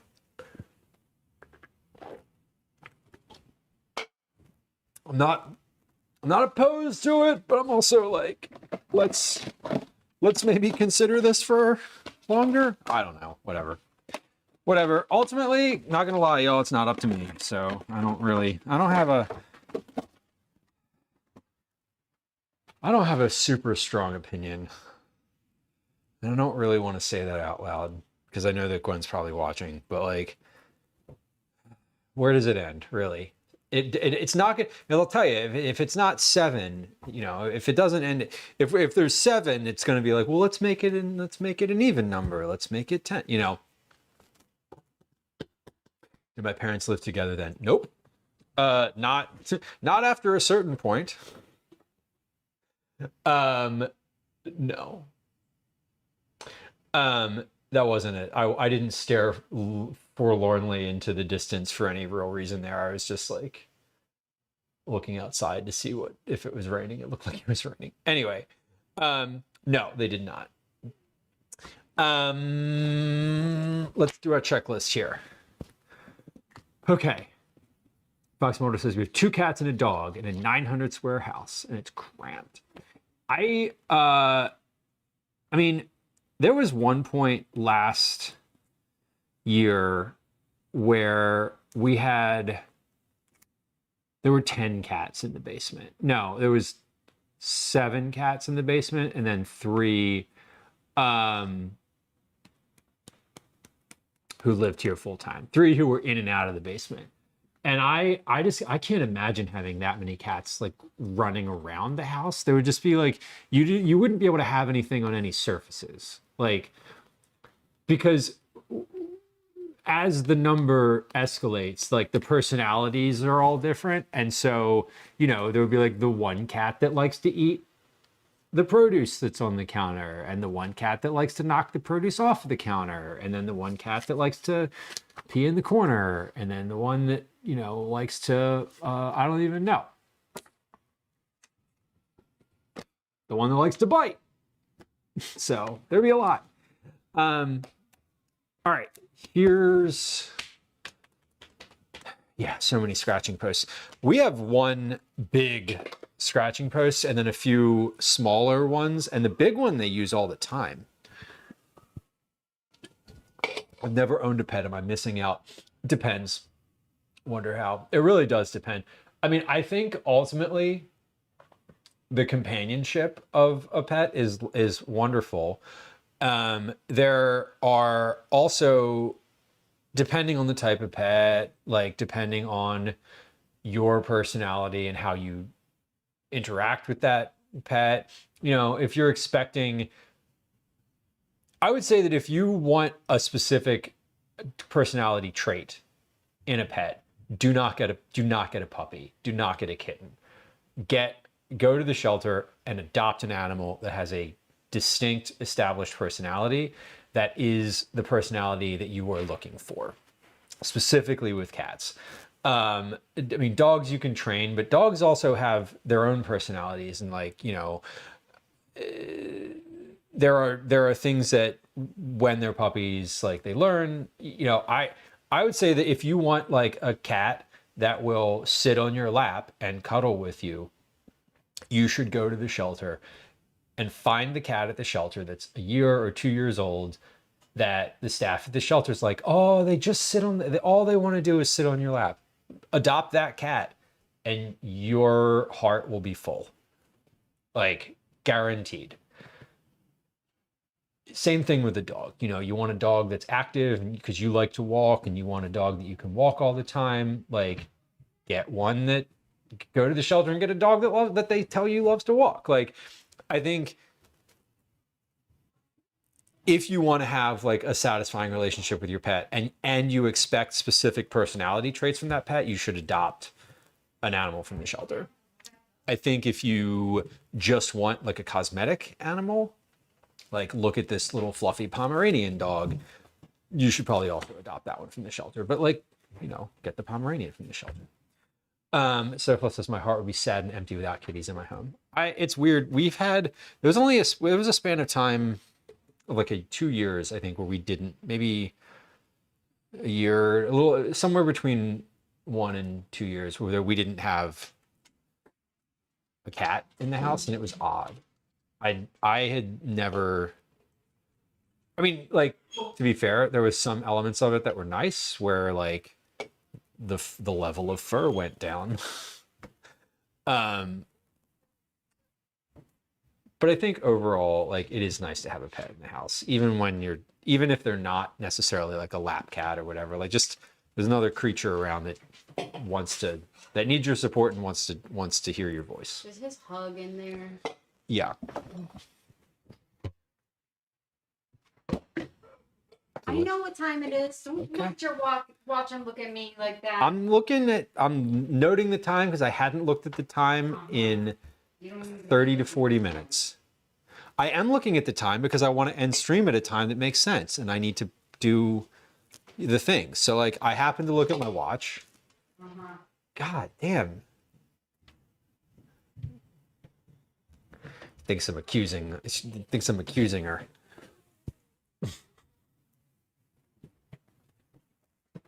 I'm not. I'm just looking at my watch, but like it is time to go to karate. Anyway, we are going to take a quick break here in just a moment.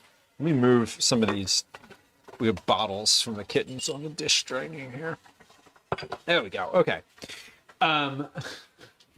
Fox Motor says, my cat Gnocchi is my absolute bestie. I can't imagine living without her demanding to sleep on my head. Right. And like, and that's what I think that's what I mean when I say if you want a specific personality trait, like if that's a thing in, you know, Fox Mulder in 25 years, when you're like, I would love a cat that does these things, you know, that's where you go to the shelter and you ask, because I mean, specific to cats, like if you want a cat that sits with you, don't get a kitten. Because there's a chance that they're not going to want to do that. That their personality is such that they don't want to sit with you, and you can't change that. Ty says, I've never lived in a house without an animal except when I played juniors and had to live out of hotels. I mean, same. I've had an animal present in my where I'm living.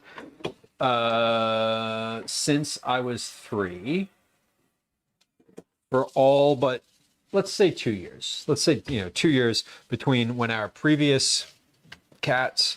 So Gwen and I got cats basically like the summer after graduating university, and those cats passed about 3 and 4 years ago, respectively, and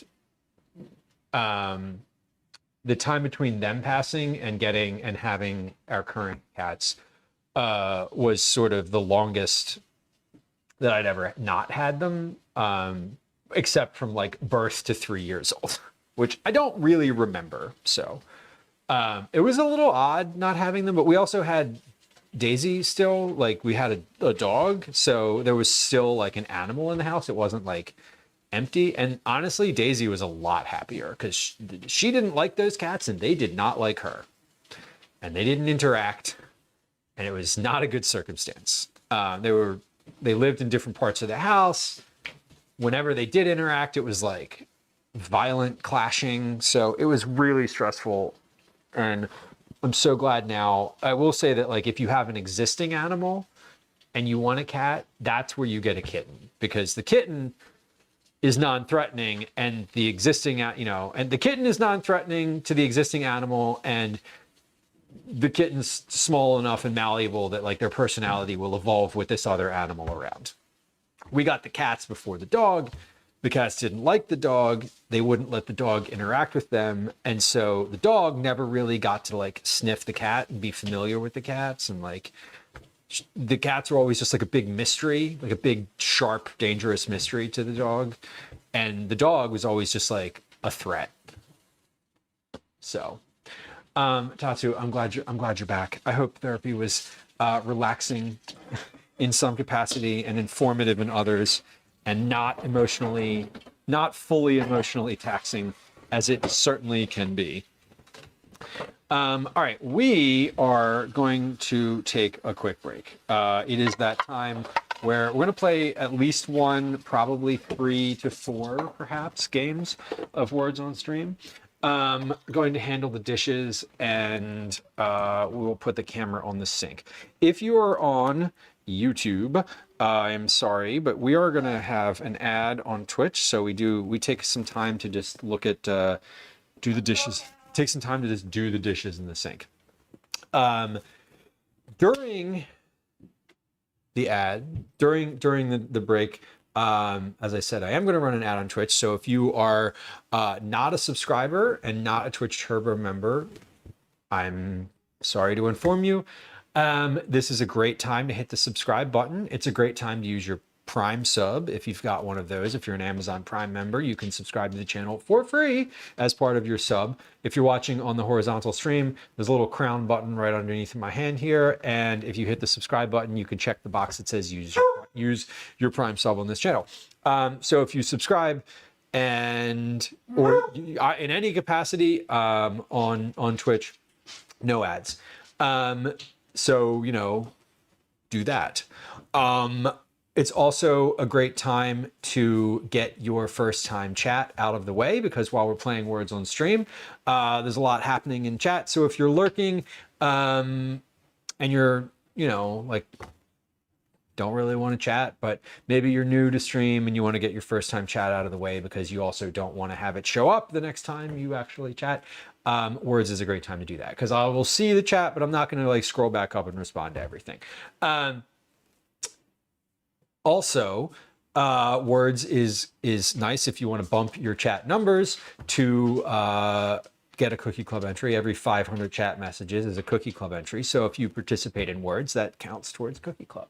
And if you're like, hey, hell with this guy, he's going to run an ad, I don't want to stick around, hit the follow button before you leave, because, if you're going to leave and you've been hanging out for a little bit, might as well follow and come back later when there's not an ad.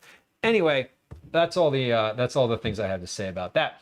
We are going to do a quick ad on Twitch. We're going to run a game of Words on Stream. So let me get that set up here. Hopefully Words works. It looks like it is, oh yeah, it looks like it's working today. It wasn't working last time. So, all right, here we go. Caretaker, I feel you. I definitely feel you. Understood. Definitely understood. Let's check and make sure this camera works. That camera works. It is really red for some reason, but let's adjust that back. Let's adjust that. We'll adjust the exposure compensation. We're gonna zoom that just a little bit so we're not looking at everything. And okay, here comes a game of Words on Stream. Here comes a 3-minute ad on Twitch. We'll be back momentarily. I'm gonna load the dishwasher. Hi, welcome to another edition of Commercials I Hate. All right. The goal here is not to do all of the dishes. The goal is to get all of the dishes out of the sink, either into the dishpan or into the dishwasher, depending on the appropriate location for them. If I have time, I will do a few of the dishes. I don't always have time. Doesn't always work out. So let's see how it goes.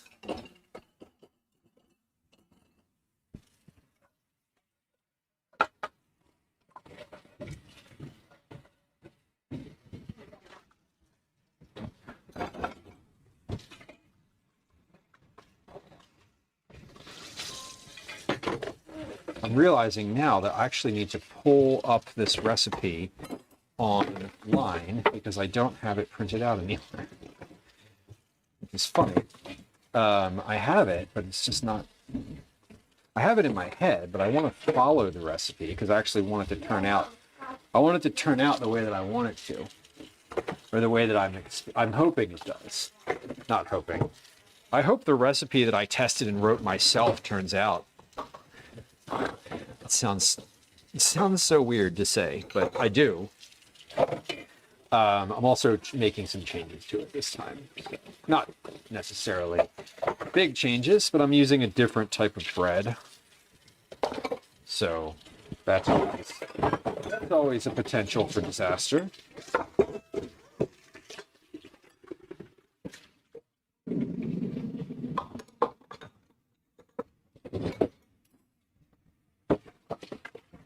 All right.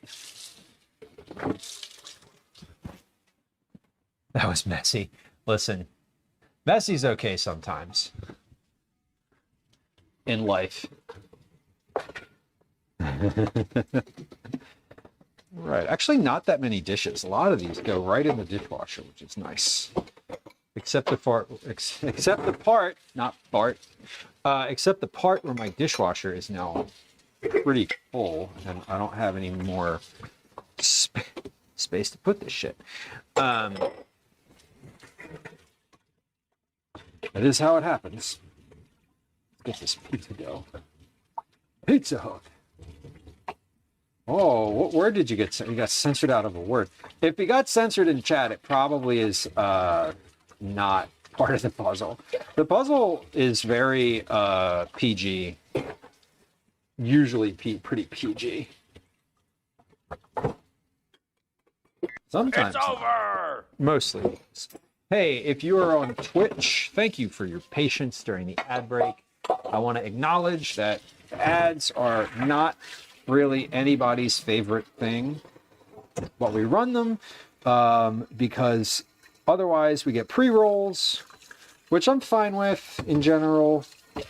I think I prefer not to have them, but like I also don't like stopping every hour to like run 3 minutes worth of ads. Anyway, and it also gives me some time to just like be over here at the sink off camera. So I don't have any way to, I don't have a like face camera over here at the sink. It's a bit of a not that situation. So it does give me a little bit of time to sort of clean up while I am working. So we're probably going to want to play, we're probably going to play one more game after this. I know that this isn't a board and that's okay, but I would like to just finish getting these dishes in the sink, out of the sink and into the dish pan. So I'd like to just humbly request that we do one more game, if that's okay, and I hope that's okay. But I see people playing, which is lovely. I'm going to wash the tablespoon and the teaspoon and one of my cutting boards because I used all my wooden cutting boards on stream today. So we're going to wash the things that I am going to use for this recipe. And then that's it. Everything else will wash later. What the fuck am I doing wrong? I think user error here. One of these dish brushes. Okay, this one is below sink dish brush. This one is the sink brush. Okay. I have a dish brush underneath of the sink that like just stays under there that I only use for like I only use for the compost bin and other non-food service surfaces. Which is to say that is just the old dish brush, the one that is not as good anymore, but they are the same dish brush. So when I accidentally leave the one in the sink, I'm like, wait, let's not use that for the thing. All right. So we did a few dishes, just the ones we need to cook dinner. The quiche in the oven. Calvin and Gwen have left to go to karate. And so we're now on the clock. We're now on the clock for dinner. Which means that we really need to keep it moving as things progress here. So Matthew Vick, welcome in. Hello. We're going to finish this game. I don't think we're gonna get this game, but it's not looking great, but it is looking finished, which is to say a good thing.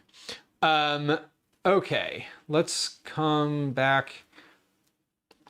Hold on. I was over at the kitchen table. Let's come back over to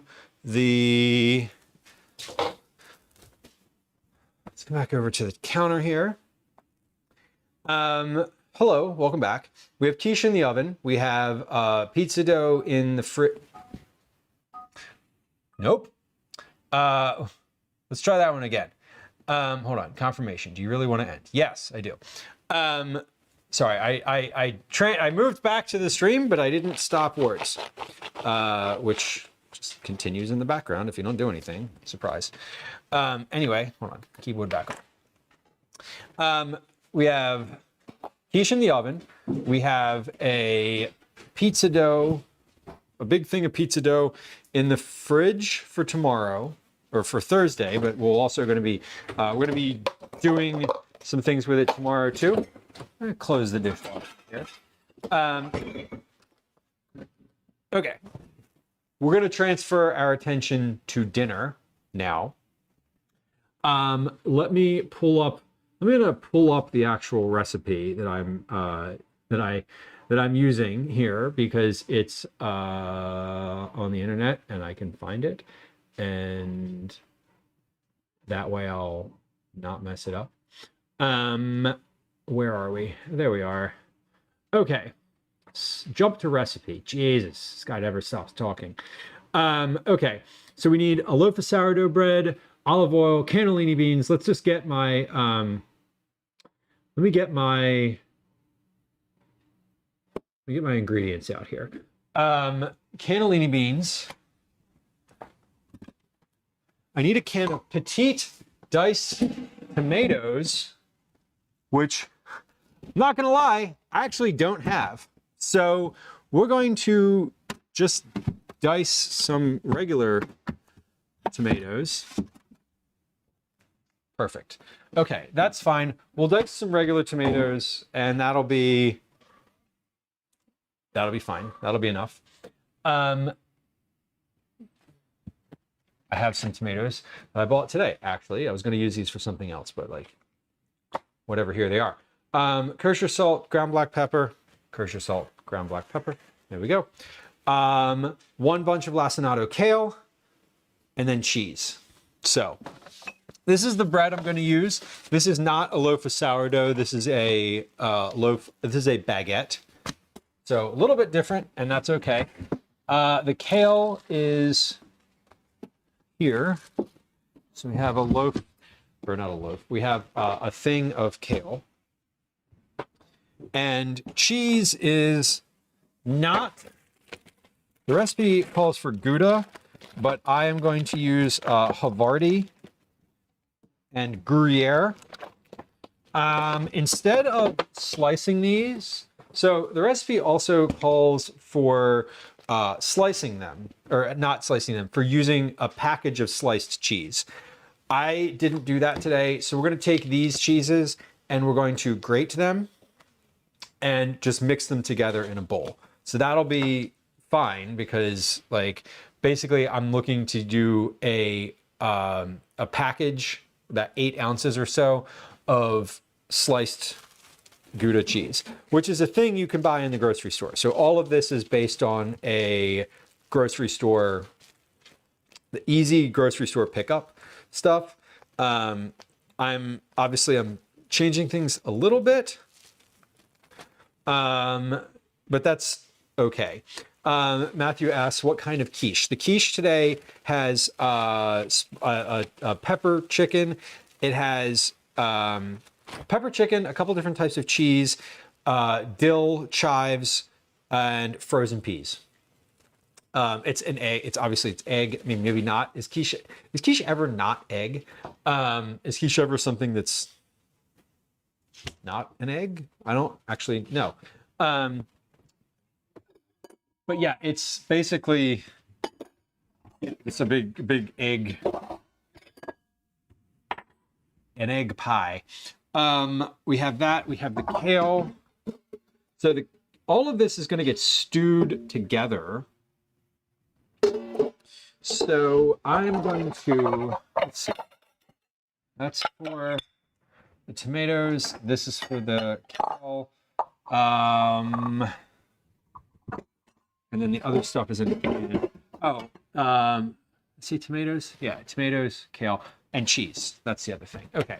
Matthew asks if it will mess up the recipe if I use the wrong kind of tomatoes.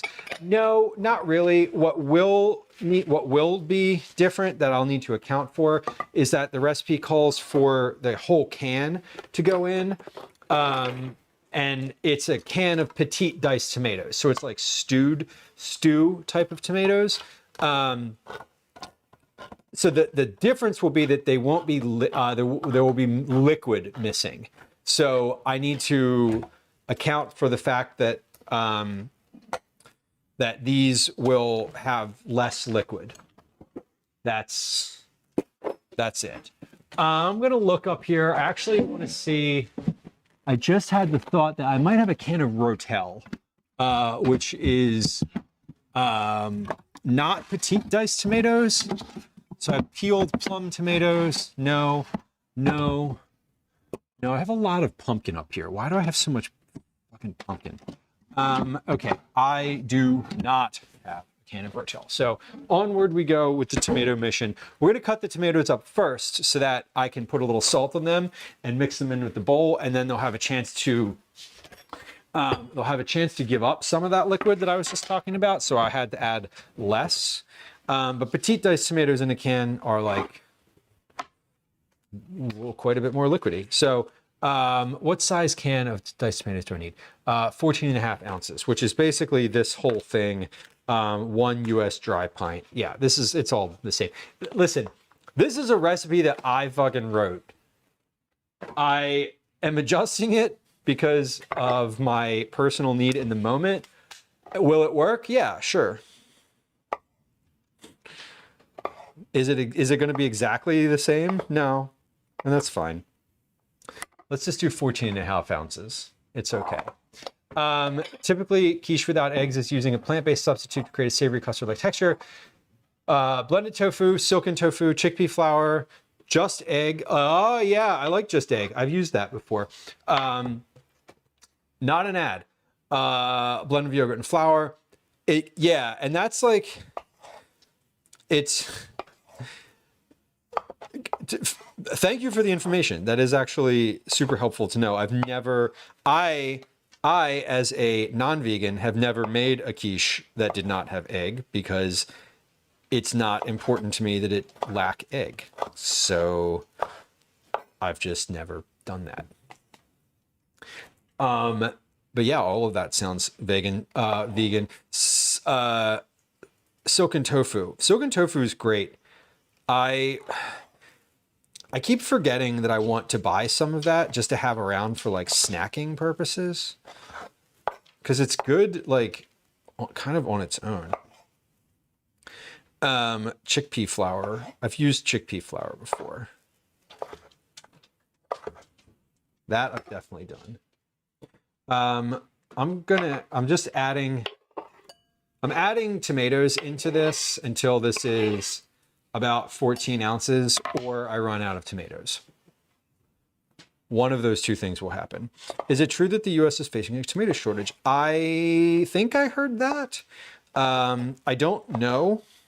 I cannot speak to a yes or no, Dan. I can tell you that the tomatoes I got today are from the US And I also bought some whole tomatoes that were from Canada. Are they having a tomato shortage? I honestly don't know. I haven't been following like food news very closely for a while now. And I say food news, I mean things like that. I subscribe to a few like website newsletters and I haven't seen that, but probably who's around to pick them? Who's like processing them? Like I'm sure, because everything else is expensive. Why wouldn't we be getting shortened on tomatoes too, right? Moon Dice, welcome. Hello. Happy Tuesday. That quiche has about 12 minutes, or has about 12 minutes left on the clock. I'm going to check it. When I'm finished with these tomatoes, I'm just going to put my eyes on it and see how it is, how it's looking.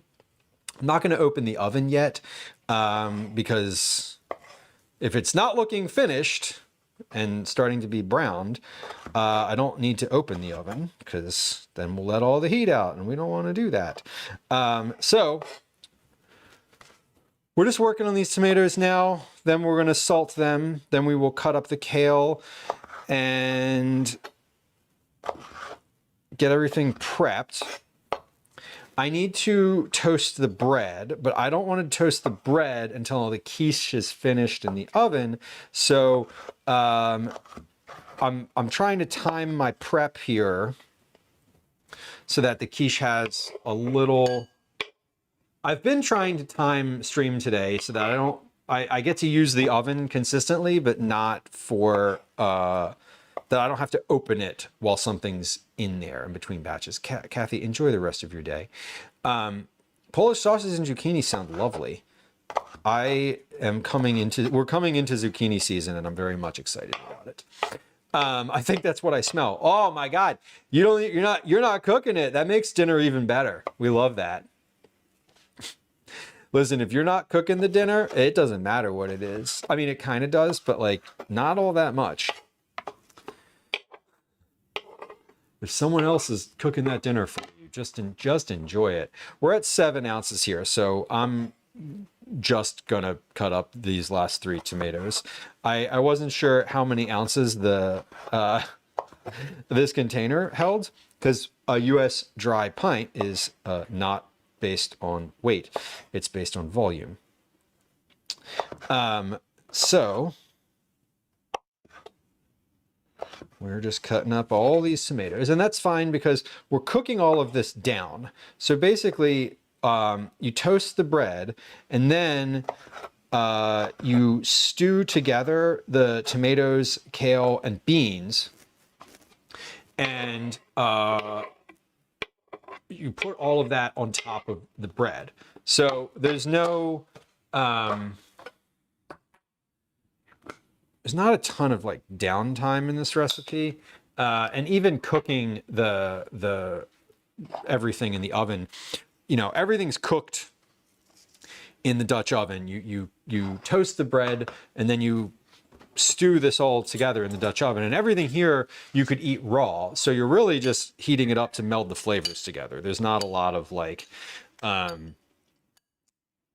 nothing in here that requires it be cooked. It's all just, so that you don't have so you're not eating salad. So it's like, nicely melted together. I'm going to add just a splash of some type of vinegar to this. Thinking either, do I have a white wine vinegar up here? I have a raspberry balsamic. That's not really what I want.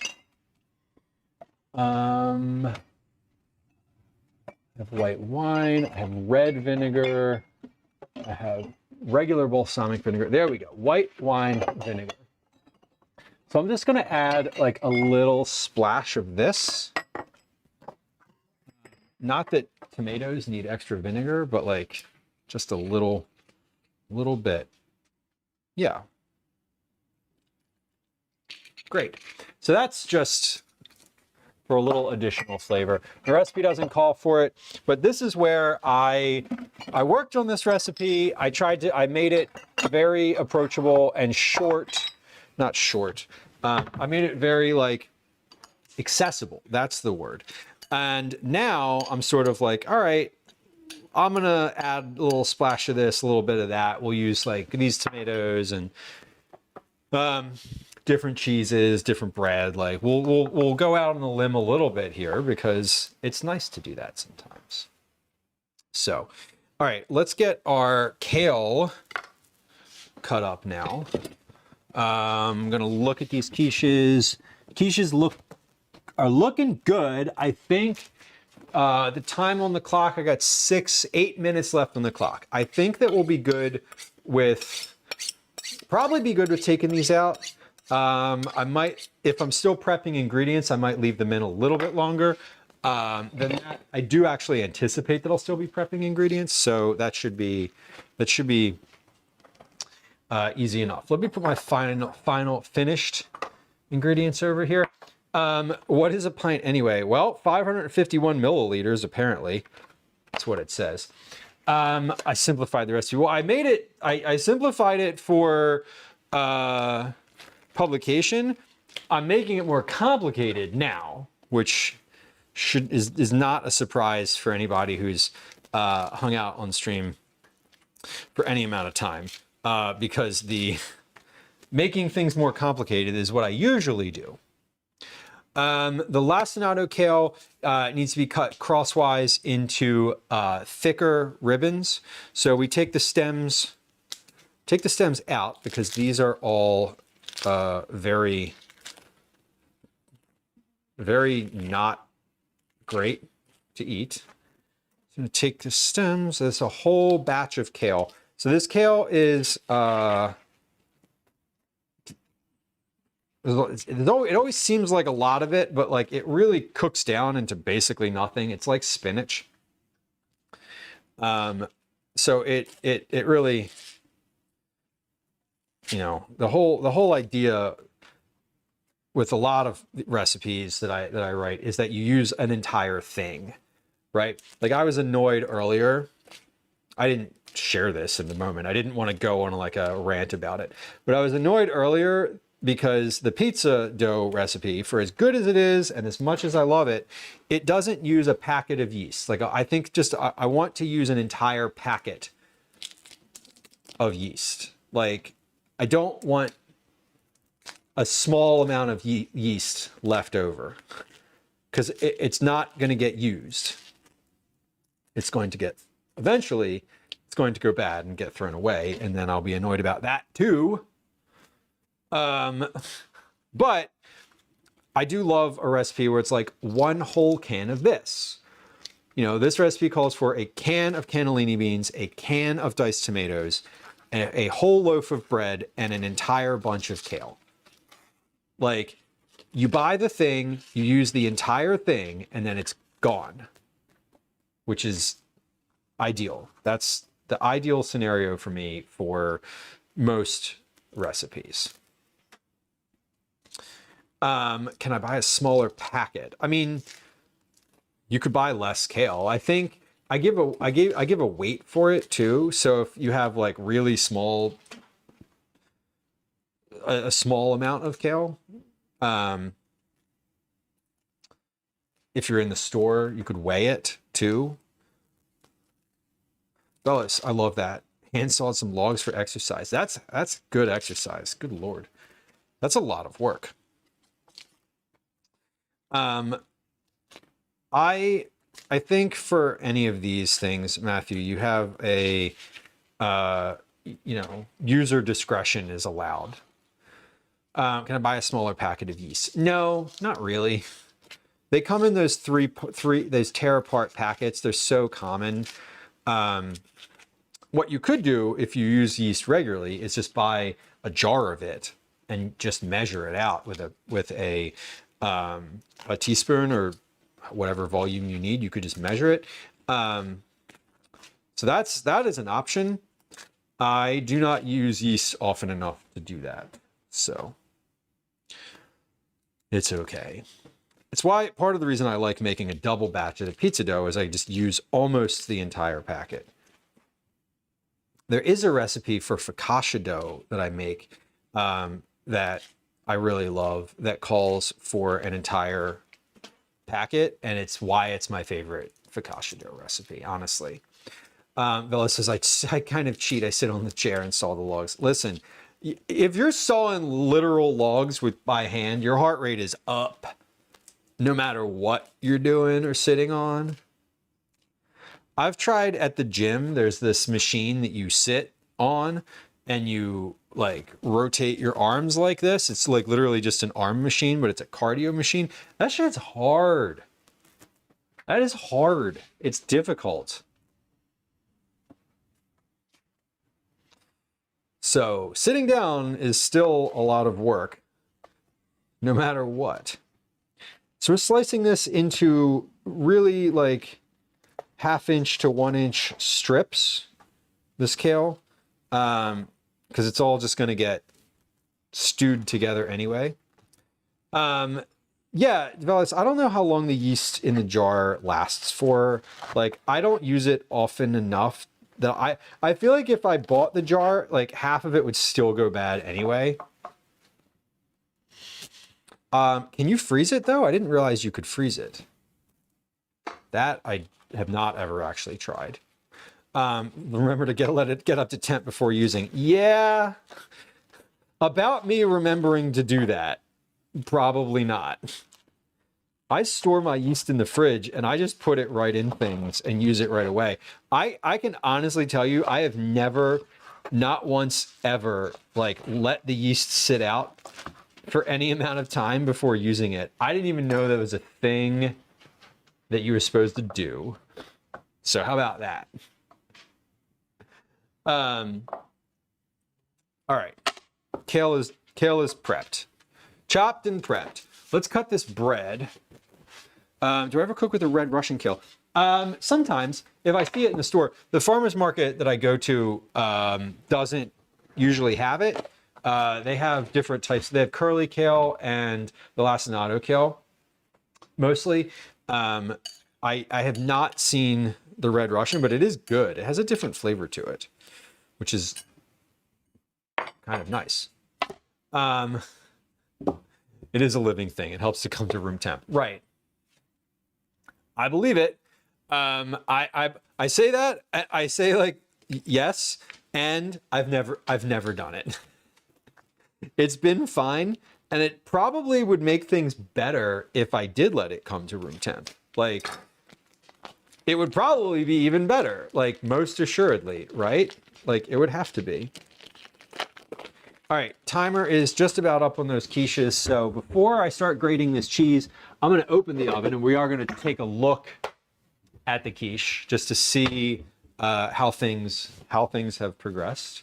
I think we're probably just about finished, if not finished.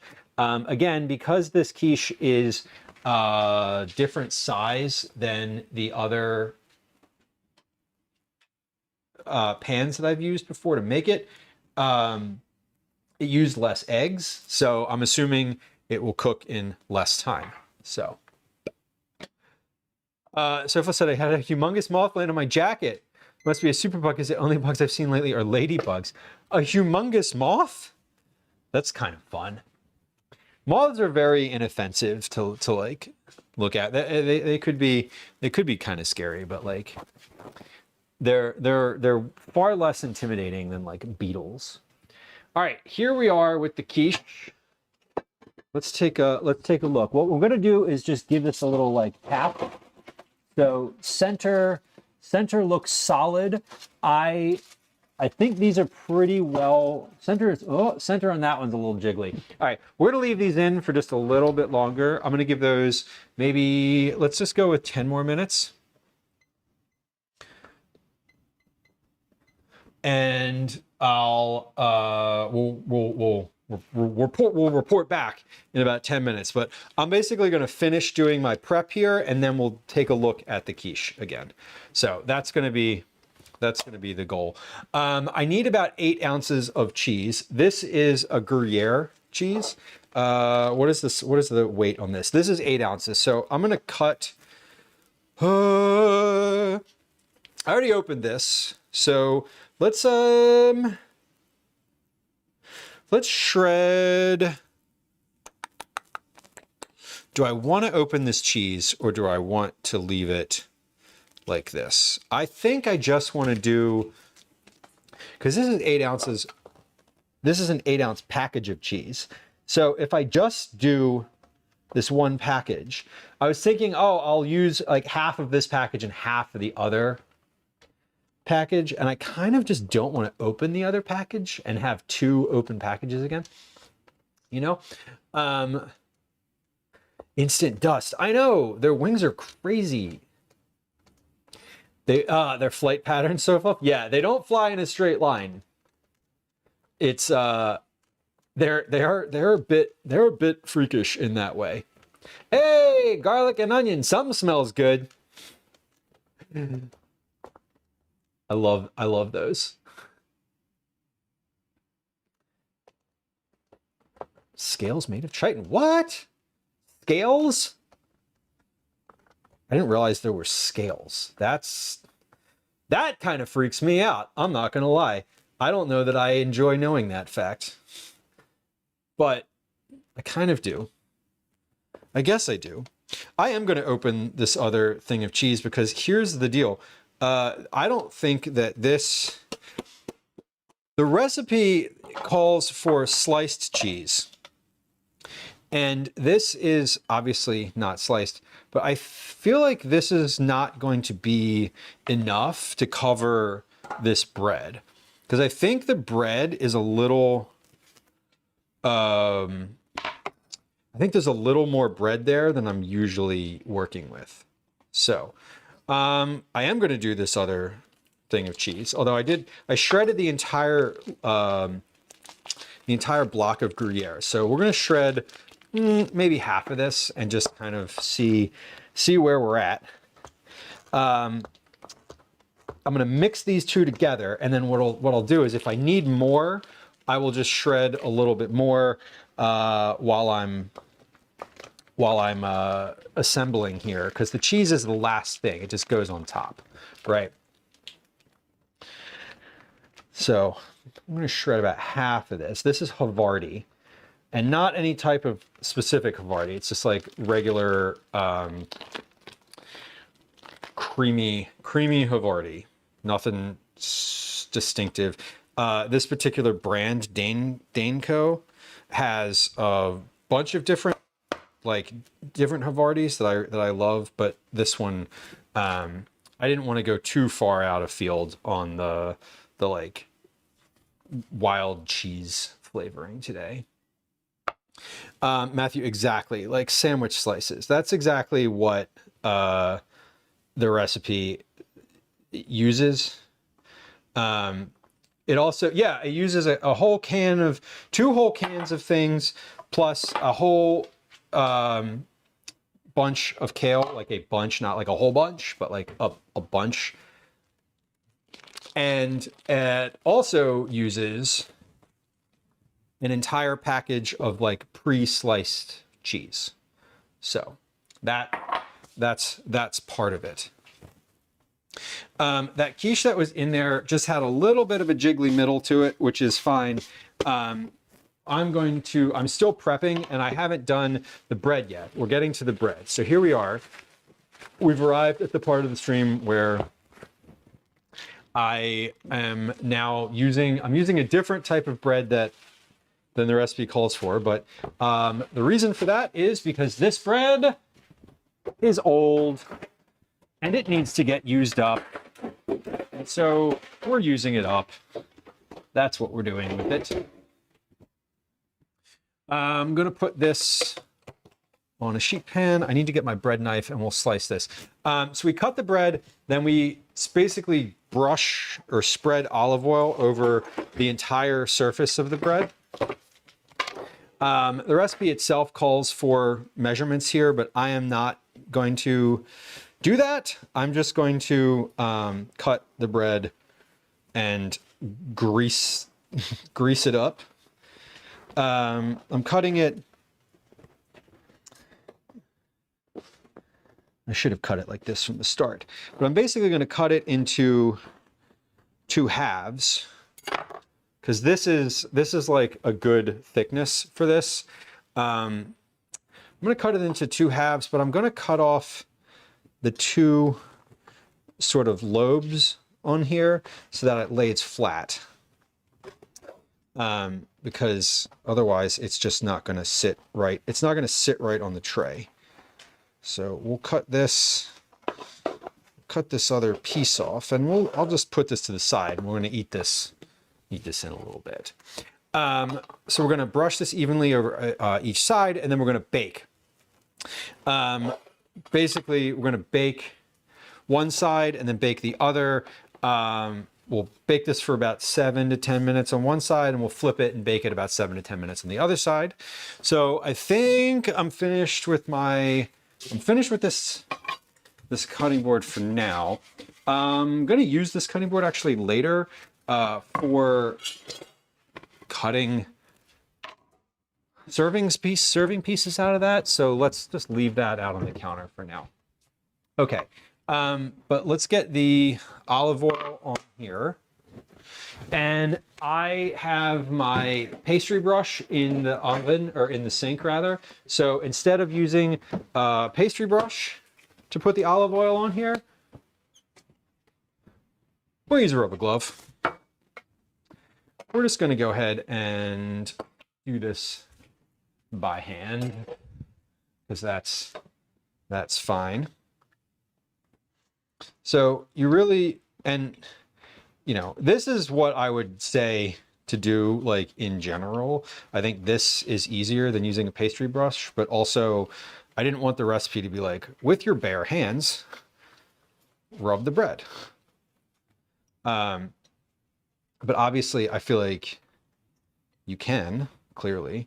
So I'm using a lot of olive oil, but what we're doing here is just like crisping. We're crisping this bread. Ultimately, that's the goal.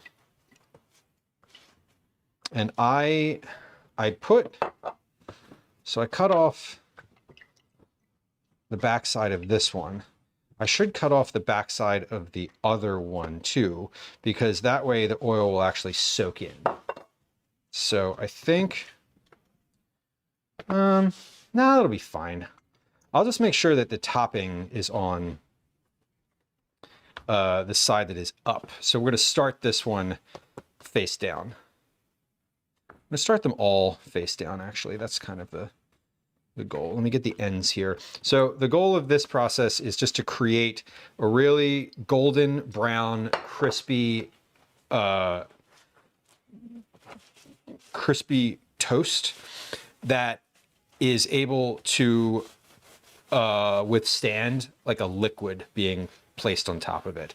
That's kind of the goal here. So I just really like greased these loaf pieces very aggressively. So that's good. I've got a minute left on my timer. I'm gonna pop this oven open and check these quiches because I'd like them to be finished, but you can't control whether or not they actually are. They are finished at this point. The middle is not jiggly anymore. So we're gonna pull these out. I'm gonna bump my oven temp. I gotta, hold on, I gotta sit these on the counter. I got a hot thing here. I can't change the camera. I'm gonna bump my oven temp and I'm gonna put these breads in. So these are gonna go in here. So I'm bumping my oven back to 400 and we're gonna give those, let's give those 8 minutes in the oven. Okay, 8 minutes in the oven. Quiches are just going to hang out here on the counter. I'm sure the cats will have an interest in them. We have to keep an eye on them for that purpose, but generally, I just need those to cool off. Let's get our let's get our the rest of our stuff together here. And while these bake in the oven, I'm gonna clean the counter up a little bit. That's the goal. You're hearing it here first. The goal is to get these in and then clean the counter. So we're baking for about 7 to 10 minutes on one side, then we're flipping them and baking until golden brown on the second, 5 to 10 more minutes. Remove the oven, leave the toast in the pan, don't turn off the oven. While the toast bakes in a 2-quart saucepan, combine the drained beans, tomatoes and their juice, salt, and pepper. Bring to a simmer, stirring occasionally until thick in about 10 minutes. Okay, so let's get our saucepan. We need our beans, we need our tomatoes. Beans, tomatoes, salt. Beans, tomatoes, salt, pepper. Okay, I'm not looking at how much salt and pepper I'm going to put in here. I'm not going to measure today. Like I'm following the timing of the recipe, not necessarily all of the ingredients specifically. So just like FYI, in case you're like, Lou, you said you were going to follow the recipe and you're not. Well, I kind of am, but I'm also like a little bit of field on the actual the nuance of it. Okay, so let's preheat this cast iron pan. There it goes. Because I'm not using diced canned tomatoes, I'm not going to drain the beans. Because all of the juice that would have been in the tomatoes, I'm just going to substitute it with the bean water, and that'll be fine. Matthew says, which cat is normally the most interested in people food? Elsie. Our female cat is 100% the most interested in people food. I don't think it's very close. Ash, I would say, is the least interested. And Obi is really only interested in a few things, including coffee. I turned around this morning and he had his head in my little coffee thing, in the dry coffee that I had put in there. I turned around to like get a mug and I turned back and he was on the counter eating fucking coffee grounds. What a weirdo. Okay, so we're combining the beans, tomatoes, salt, and pepper, bringing to a simmer. Okay, come on over to the stove. Where are we? Wait, stove. Stove wide. That's the camera. Please work. Hey, it works. Holy shit, we're close. We're also flipped, weirdly. Okay. Oh, it is. Oh, the camera really is just that close. Okay. So, beans. Again, did not drain the beans. The recipe calls for draining the beans, but I did not. Beans, tomatoes, and their juice.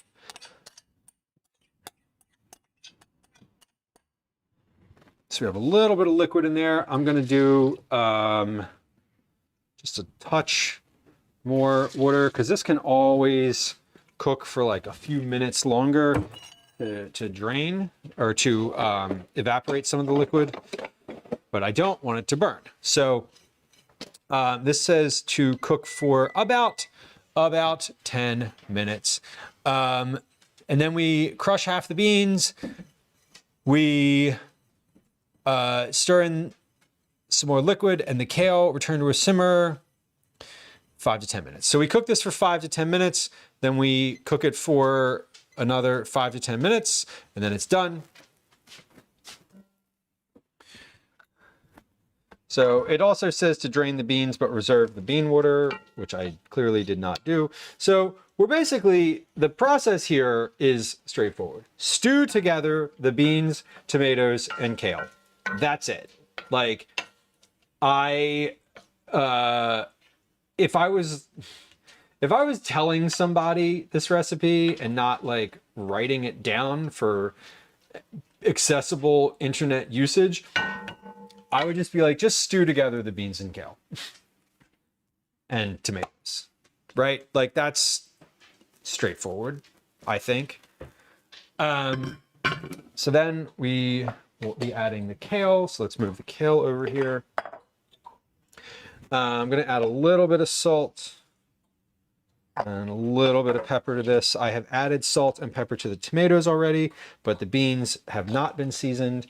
Once I put the kale in there, that's also going to need to be seasoned. So basically, I have this on high right now, or I just turned it up to high. I just want this liquid to start to simmer, and then once that happens, we'll get it to we'll turn it down just a little bit. Okay, let's get these quiches onto a cooling rack and off of that tray. Because the goal is to cool these down. They look great. Liz, welcome back. We have quiche, hot out of the oven, ready to go. Could I add some corn if you made this? Yup, you could add really whatever you want to it. This is not a prescriptive. It is a recipe. It's not one where I think that there's a one size, this is the best way to do it. I will say, like anything, if you are comfortable in the kitchen and you're comfortable sort of adjusting and making recipe modifications, I always encourage that. I do that pretty consistently, I do have a bunch of different versions. I have a cheddar cheese, I have a broccoli cheddar soup toast. I have this version, and then I have another version that I actually, what is the other one? Broccoli cheddar, this one, and then something else. There's another one, but I literally don't remember what it is. Oh, chicken pot pie. Yes, that's the one. Listen. We should really take the word pie out of that one. But humor. What is this first timer for? The first timer is for the bread in the oven. Right. Okay. So once that bread is finished, we'll take it out, we'll flip it over, and then we'll put it back in. And then it will be another 10 minutes or so until it is ready to go. Did I miss the Foster Kitties? Just Clifford. We did not share the other ones on stream today. They're still a little skittish, and I don't think, Gwen was like, I don't think it would be good to show them. Should I do that? And I was like, I trust your judgment. We don't need to do that if you are having hesitations. The thing is that they're a little skittish, and they are they're fine being held, but they just are they haven't been held. They came into the house yesterday off of the street, not our street, but they came to the shelter. Like someone found them on the street literally and brought them to the shelter. Like they are feral cats. So they're getting acclimated to like existing, I think, is kind of how it is at the moment. Let's get a better spatula for this. All right, so there's a lot of oil on this tray, which is fine and expected. That is like what these are all about. These are ready to flip. The tops of these are they're crispy. The sides are crispy. So this is like good to go. I'm gonna pop this back into the oven now for another 10 minutes or so. And then we will top them and dinner will be pretty much ready. This is simmering. So the tomatoes and beans are coming up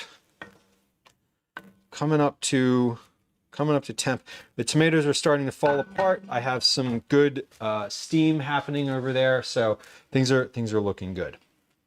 I'm going to continue to sort of clean the counter a little bit as we go. The beans that we used for our pie crust weights are now cool and ready to go back in the container.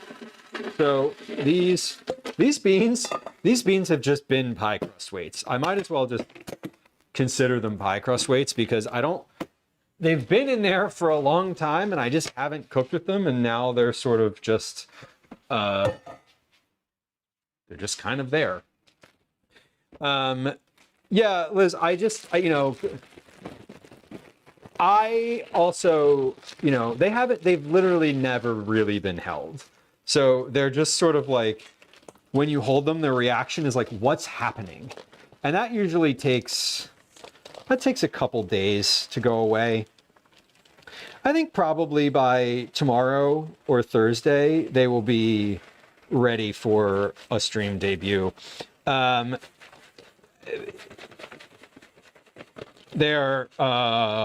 is white with like a little spot, and the other one is completely black. So pure black, and then completely white, or completely white with like a little spot. So they're neat looking. The white one is very dirty, like dirt, like physical dirt. Toasted bread with butter and a tad of sugar. Ooh, Tatsu. Yeah, probably.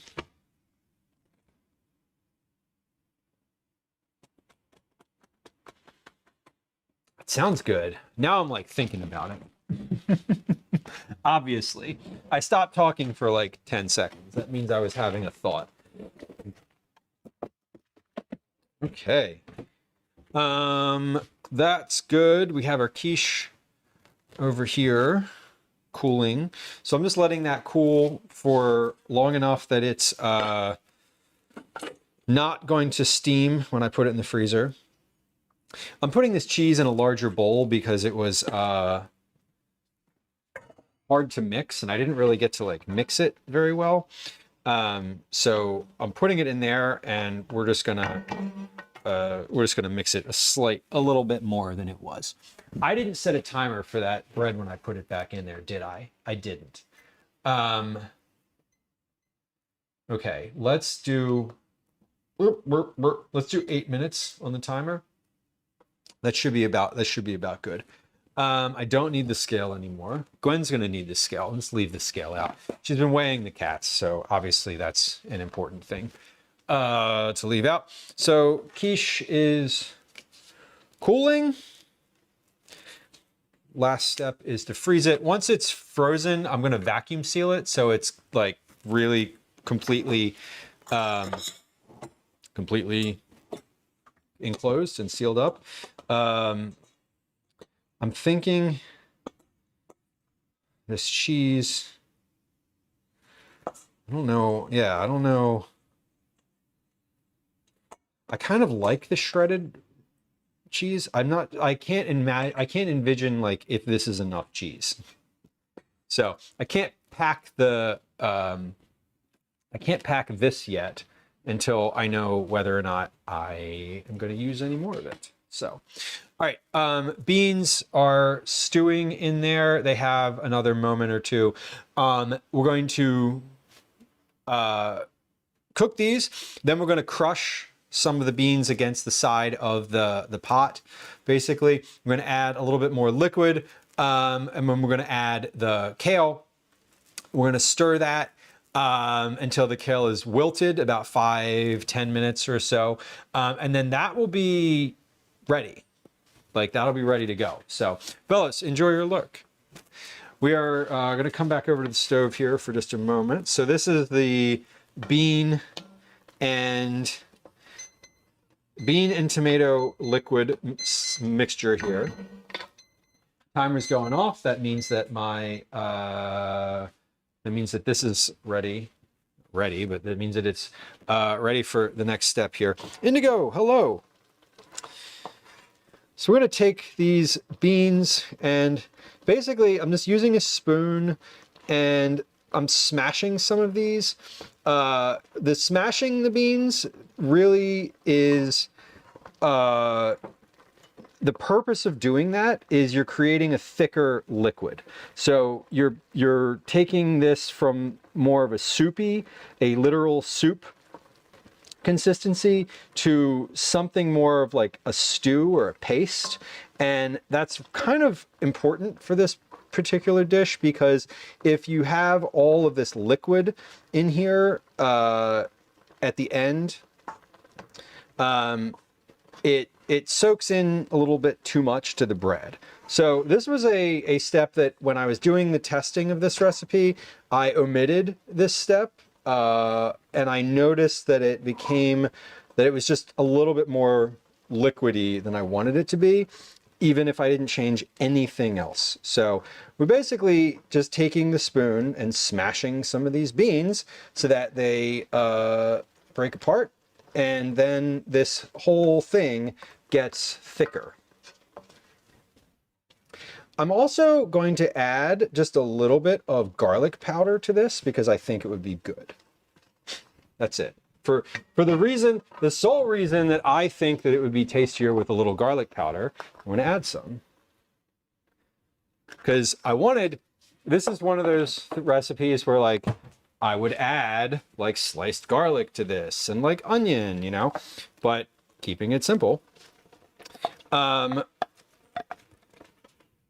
So I'm going to stir in the kale and a little bit more liquid because this kale is going to really tilt the balance of this dish from a soup to a solid very quickly until it wilts, and then it's going to go right back to being a liquid again.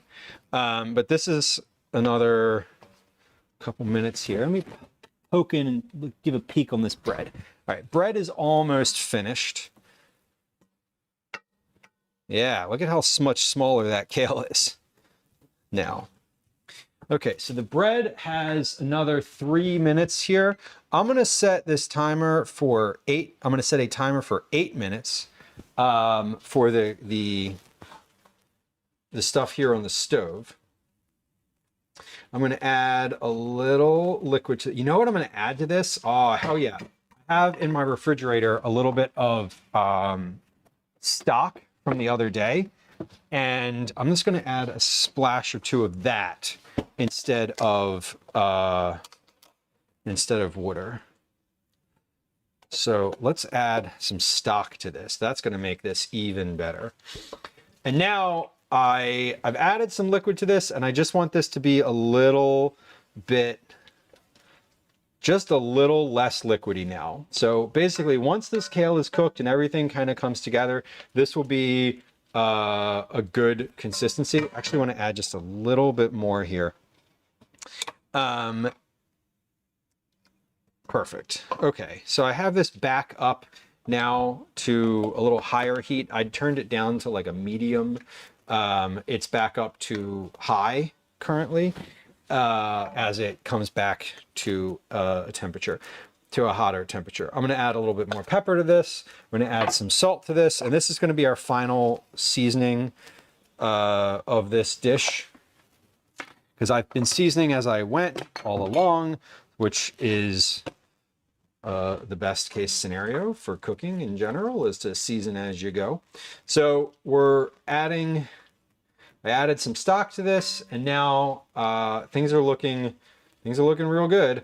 I see lots of steam starting. I have a couple bubbles starting here. So I'm going to turn this, yep, there we go. And we're boiling again. So I'm going to turn this back down to a medium. We're going to let that stew on the stove for a few minutes here. We're going to check this toast in about a minute or so. I don't actually think it's finished yet because it's doesn't look golden. You want it to look like golden brown. So that's the goal. Golden brown, 5 to 10 more minutes. I didn't cook it the full 10 minutes on the first side, so you know, it's still coming along, but we've got about a minute left on there. I'm going to let that be in the oven for that time. When that's finished, I'm going to move my cutting board to the back here. When that's finished, we'll get it out. I'm going to leave the oven on and just start topping it with the filling from this pot and the cheese. We don't need to flip the bread one more time. It's fine kind of as it is. It's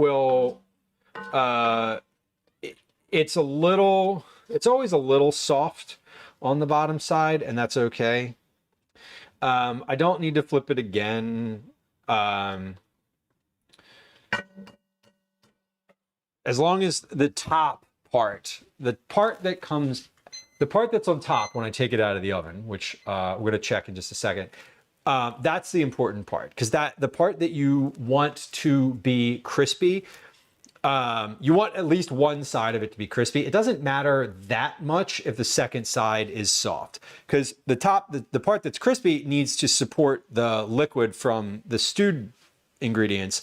The bottom doesn't really. If the bottom is just bread, it's fine. You could toast one side of it, and that would probably be okay.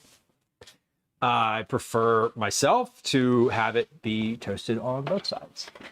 But our pan here is looking good. This is nice and crispy on the top, which is great.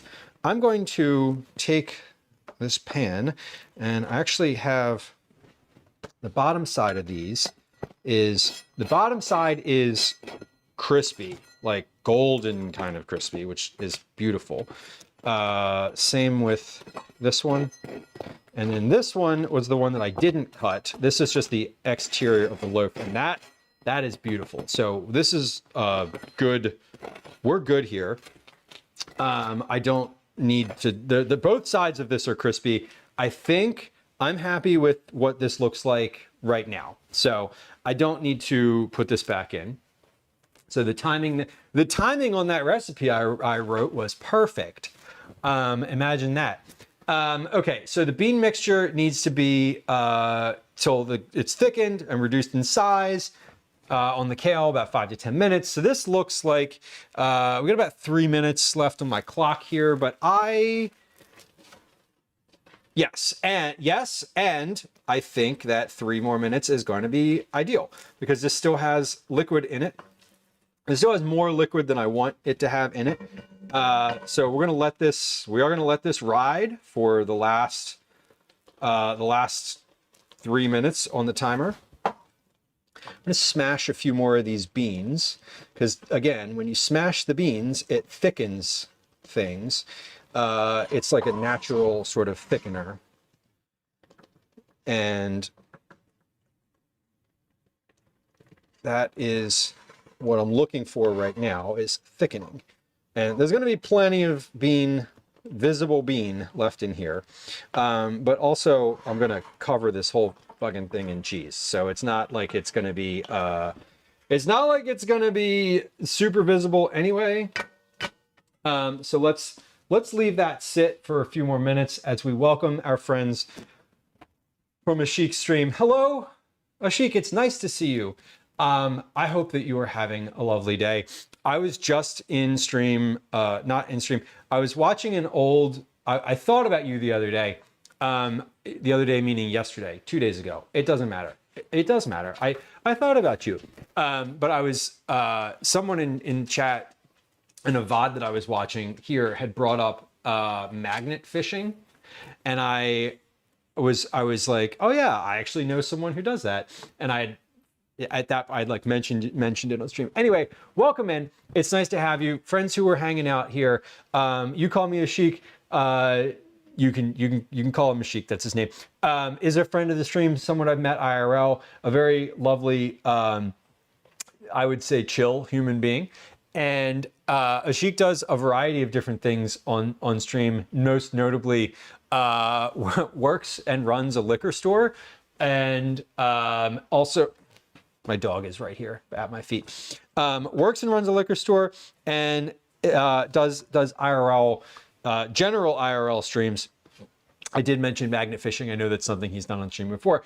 I would love it if you would go follow Ashik. He's a good dude and like a genuinely nice human being. Very friendly. Is sort of the same, one of those folks that's like the same person in real life when you meet them that is that they present online, which is not always the case. Anyway, friends who just joined us from Ashik stream, it's nice to have you. My name's Lou. I'm a home cook. I'm a recipe developer. I do vegetable forward family meals on stream. My pronouns are he, they. I'm happy that you're here. Follows are silent. We love lurkers here. We do a lot of chatting, but you're welcome to just hang out. If you hit the follow button, there's no alerts, there's no sounds, nothing happens. I'm not going to say hi to you. But it is nice to have you. And today we're doing some meal prep. So we're cooking. We're cooking today. We have on the stove right here, which was what you were seeing when you came in, is the filling for toast. This is dinner, so I'm making this for dinner. This is finished. This is looking really, really nice. When I turn the heat off on here, it's going to thicken up even more as it cools down. So we're making this. We made pizza dough for our stream on Thursday. We're also going to touch the pizza dough again tomorrow by shaping it into dough balls. But we also made quiche, and I can show you the quiche. If you're on the horizontal stream, you can see the quiche. It's right here. But I'll pick it up and show it to you in a minute here. But right now, what we're doing is we're finishing we're coming in towards finishing our dinner. I have a very precariously perched Dutch oven here that is not safely sitting on the surface that I've sat it on. Okay. God damn it. Everything on the counter is hot. Stop touching it with your hands, you. Speak nicely to yourselves, people. Speak nicely to yourself. Anyway, thanks, therapy. Triggered myself. Anyway, we're taking this topping, we're putting it on these toasts, we're covering it in cheese, we're putting it back in the oven. So the goal here is to portion the stewed bean mixture evenly over each piece of toast. Then we top with the cheese, covering as much of the mixture as possible. And then we take it back and put it in the oven and bake it until the cheese is melty, about 2, maybe 3 minutes. Then we broil it so the cheese gets browned and toasted on top. And then we take it out of the oven and we eat it because it's delicious, and that's what's for dinner today. So what we're doing now is just allocating topping. And this is actually... I haven't ever made it in this way with like these long sort of toast pieces. And I kind of like it because usually I am not worried, but I'm thinking about like, oh, I'm going to spread this out. I need to like make it the right proportions, blah, blah, blah. When it's this way, I can just sort of have it be I can just like spread it out. Hey, do you want to see my dog? You want to see my dog? We haven't seen the dog on stream in a while. Daze, come back over here. No, come here. Stay, Daze, stay. Come here, baby. People want to see you. Daisy's here. This is Daisy. Daisy's 13 years old. If you have a Daisy emote, let's put your Daisy emote in chat, because oh, big girl. She does not want that. Doesn't want it. Doesn't want it. Yeah. She's, Daisy, now she's just bumping. God damn it. She's just bumping shit.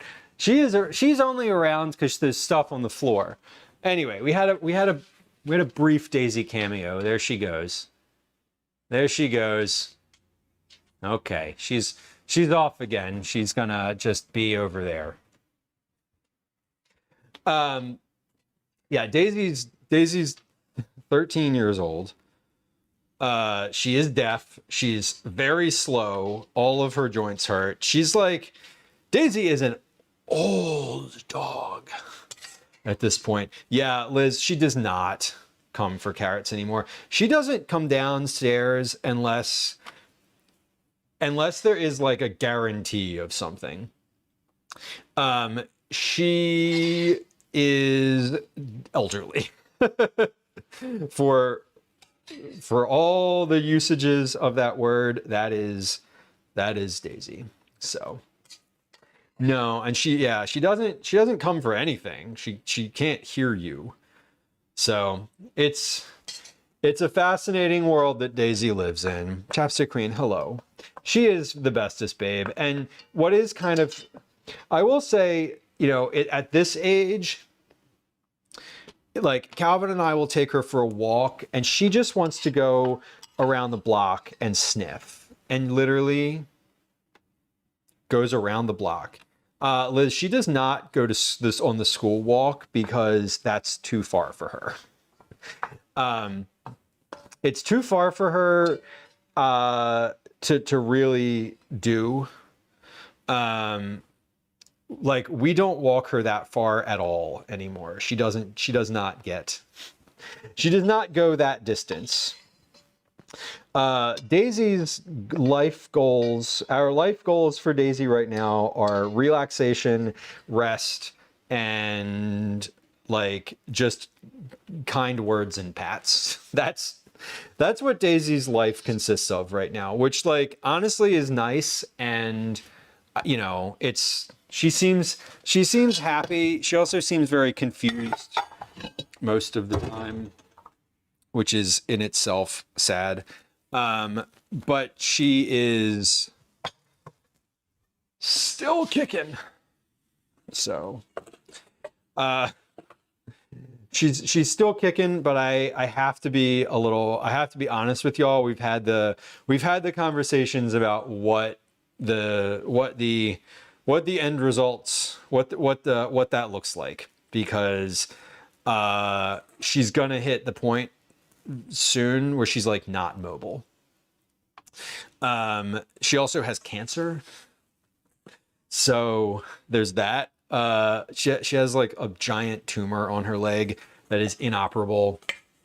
That's just it's growing, and like there's just kind of a lot swirling around for her at this point where it's like, well, comfort and lifestyle and like life quality are the thoughts at the moment. So, I think she's been around for a long time. I'm glad that she's still here, and I think we recognize having had old animals before that is one of the parts of being a good animal, being a good owner, is recognizing that. And that's a thing that you don't really know when you first get an animal. Like you have no idea that that's going to, you do, conceptually you're like, oh yeah. And how long do they live? 8 years, 13 years, whatever. You have this like idea that maybe you'll have to do that one day, but then like it arrives and you're like, oh shit. So, is she on pain meds? No, not really, Tatsu. She was, but she doesn't really tolerate them. So like yes and no. I would like her to be on pain meds, but it is not a thing. It is not a thing that she's been consistently good with.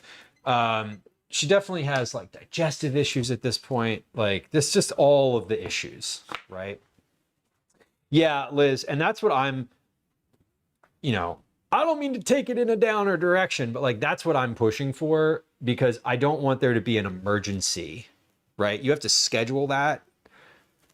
I'm worried about her literally falling down, like falling and like breaking something. That is my fear, is that will happen and we will be forced into a decision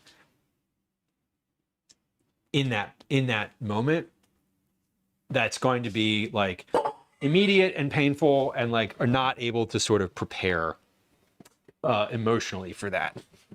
I'm prepared emotionally, but I'm not prepared emotionally for there to be like an emergency. You know what I mean? So we did not need the rest of this cheese. So let me wash my hands here real quick. I did set a timer for the bread in the oven. Yeah, Indigo, exactly. It's like there's a level with animals where if they're uncomfortable more often than they are happy, if they're in distress, Like, it's on you to be the one to make that decision, because they can't make that themselves, you know? They can't. They're not capable of that.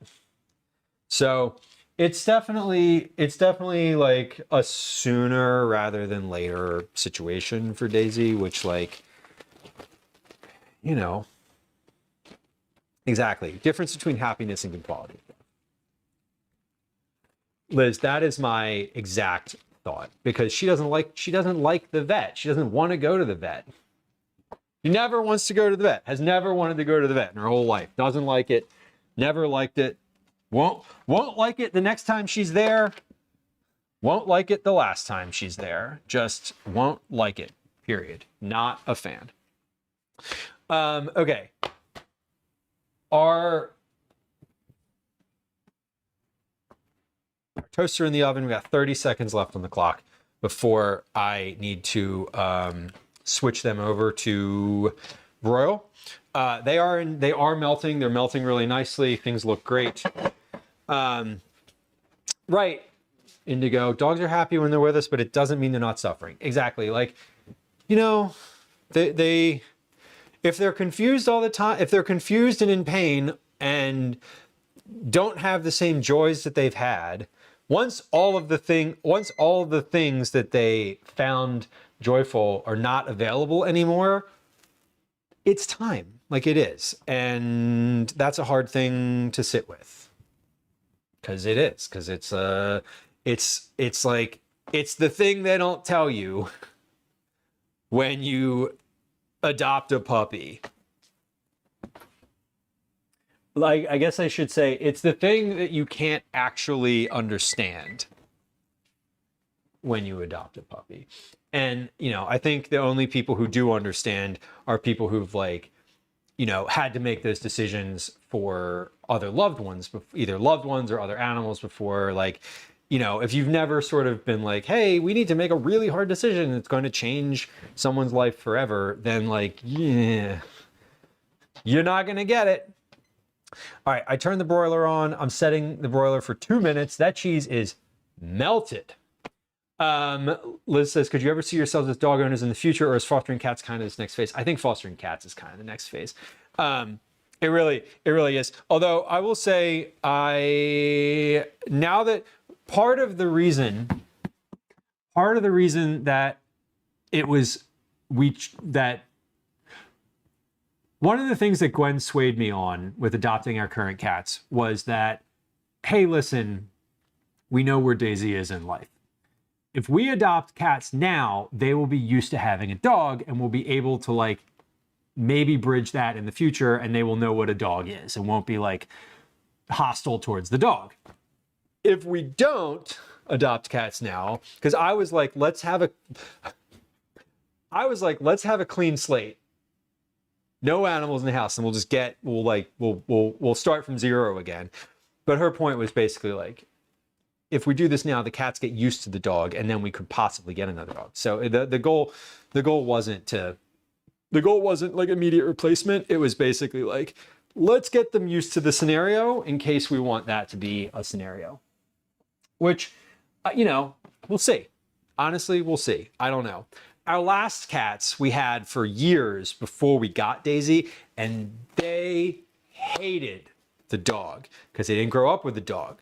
They didn't understand her. They didn't know anything. She was just like this big, awful animal that they couldn't communicate with, that was in their space all the time, and they fucking hated her. Forever. They never liked her. And she didn't understand them, and they wouldn't even let her sniff them.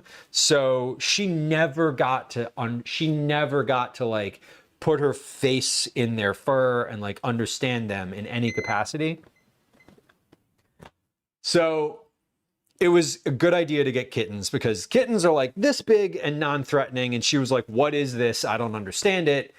And they were like too small to know anything, and just grew up with this, you know, essentially this big dumb dog in their face from day 2 of life. So their experience is fine, and hers was like, well, this is This is fine because they're not big and sharp. Okay.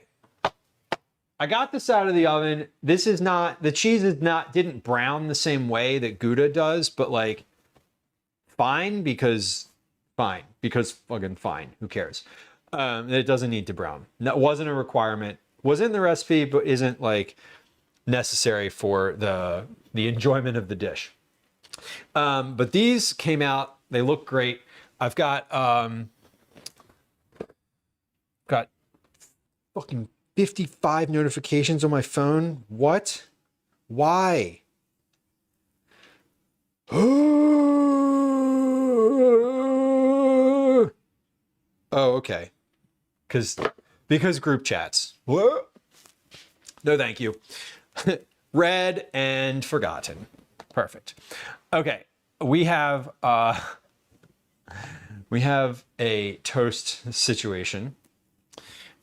These are the toasts fresh, hot and fresh out of the oven.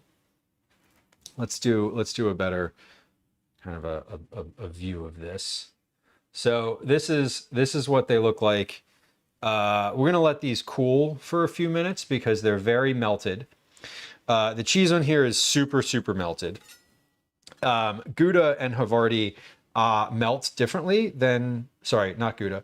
The two cheeses that I used, one of which was Havarti, the other was Gruyere, melt very differently. They're a little stringier.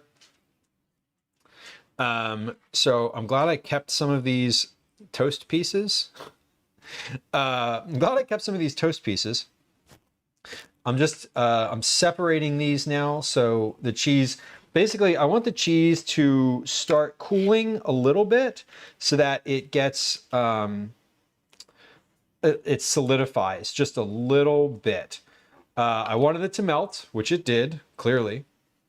And now I want it to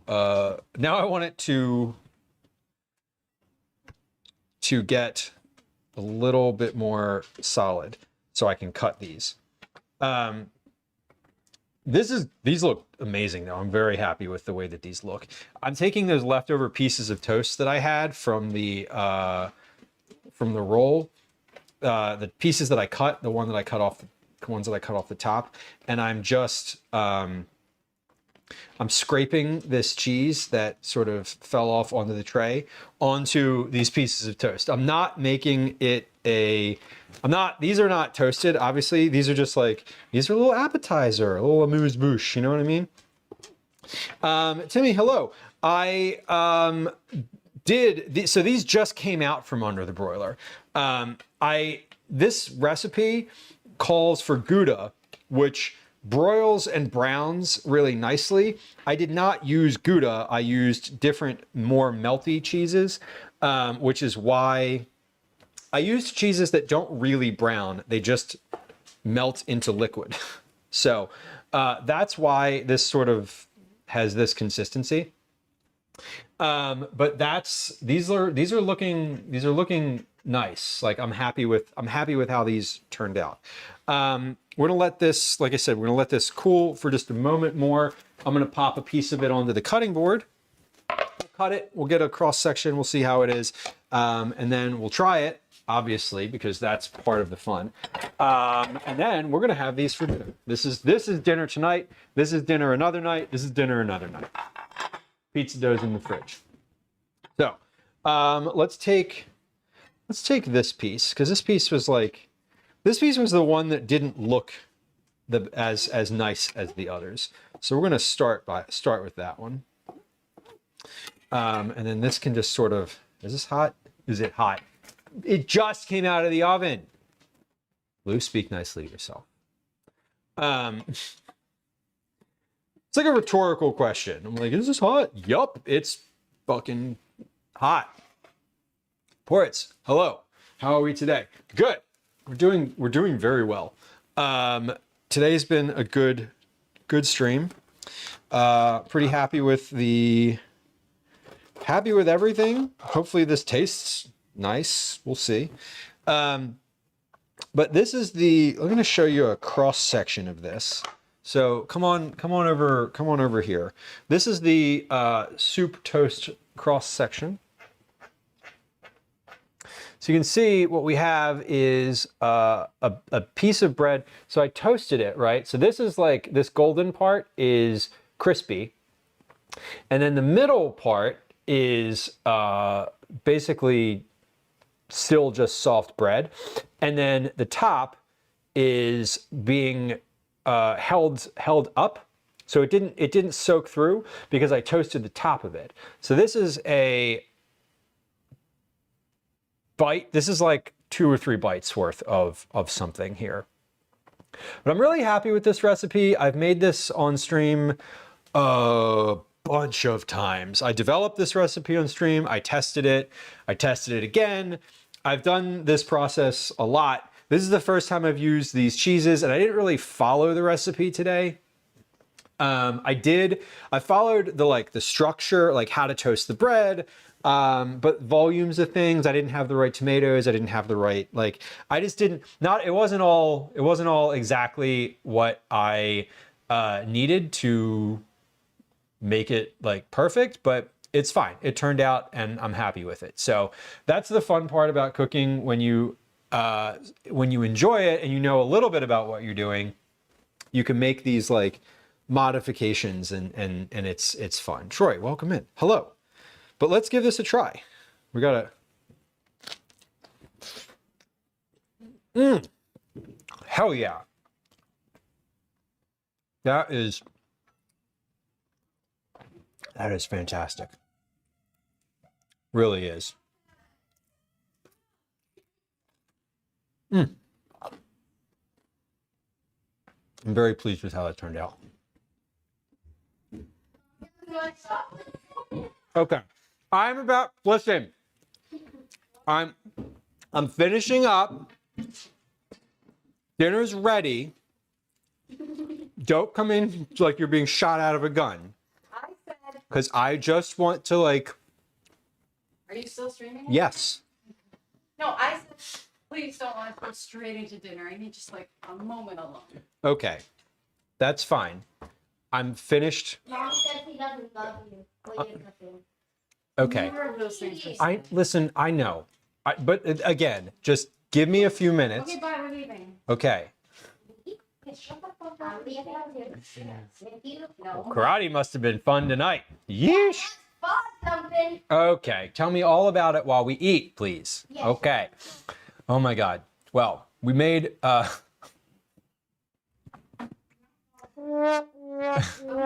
know. It's just like, you know, come in guns blazing. That's how it works.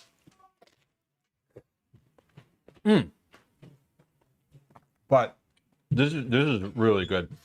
I love the meltier cheese on here. I like Gouda, but like one of the things that I miss with the Gouda is that like stringy sort of meltiness, because Gouda re-solidifies when you when it cools down just a little bit. It gets solid again. This both Gouda or both Havarti and Gruyere sort of remain stretchy.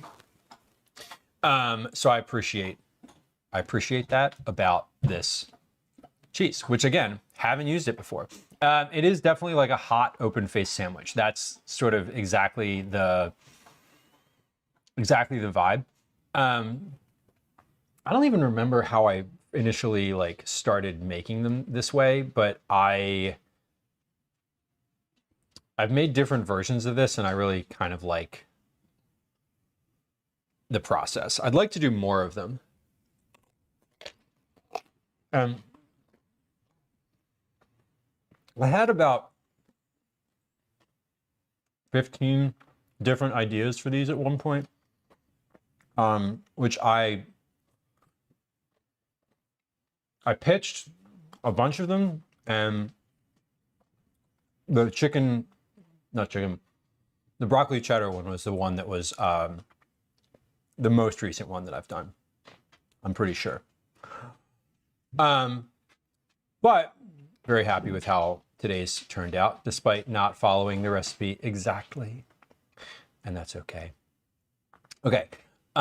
Let's see. What are we doing here? Let's talk a little bit about tomorrow, maybe. Tomorrow we're gonna do a couple kitchen projects on stream. Oh, let me show you. Let me show you what else. Let me show you what else we made today. Because that may be of interest to you. We also made pizza dough, which isn't super fun to look at in this moment. Looks like this. It got a little bigger, but it's looking pretty good. It smells great. I just opened that up and it immediately smelled like a pizzeria in here. So this is 4 pizzas worth of dough, 4 generous pizzas worth of dough. We have that. I'm gonna pop that back in the fridge so it's not sitting out on the counter because otherwise I might forget it. We have quiche. So we made quiches. These are several different things in here. We have pepper chicken, 2 different types of cheese, dill, chives, eggs, obviously, frozen peas. But these are looking good. I'm very happy with these. They've cooled down. And I didn't overcook them because when you overcook them, the quiche starts to separate from the shell around the inside, and that didn't happen on either of these. So these actually look really nice too, which is wonderful. And then we had these soup sandwiches is the name that's what I call them. These are basically toasted bread. There's another cross section for you. I just sliced that one, so it's pretty fresh. Toasted bread. The top of them has stewed tomatoes, cannellini beans, and lacinato kale with topping of Gouda and Gruyere cheese, all on a toasted baguette. You can do it really on any kind of thick toast that suits your fancy.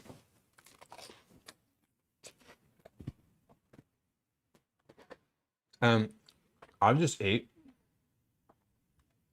almost an entire piece of this just standing here right now. Oops. I guess I should wait for dinner. Although I did just basically kick everyone out of the kitchen. They came in and they were yelling at each other. I'm in danger. They came in and they were yelling at each other. They were making accusations, flinging around saying wild things, and I was just get out. Give me 5 minutes, please, before you race around the kitchen and cause me to not have a single thought process in my head, because that's what happens. Okay. We are, tomorrow, I started to talk about tomorrow. Tomorrow is going to be a kitchen projects type of stream. We're going to do some knife sharpening, I think. So here's the options for tomorrow. I need to sharpen some kitchen knives. I might do that on stream, I might not. The one thing that I know that we're going to do, 2 things I know we're going to do. We're going to make the pizza balls out of the dough, and we're going to make dinner. Dinner tomorrow is going to be a whole roasted chicken with carrots and parsnips. Roasted carrots and parsnips. So classic eat at dad's chicken and vegetable dinner. If you've been here for a couple years, you may remember such dinners this one will be very similar to the dinners that I made for the first 2 years of stream, honestly.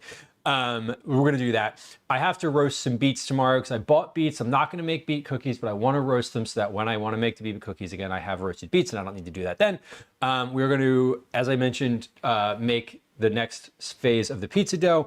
I have a few sheets of puff pastry in the fridge and I have a bunch of apples. I have a little bit of leftover ricotta cheese.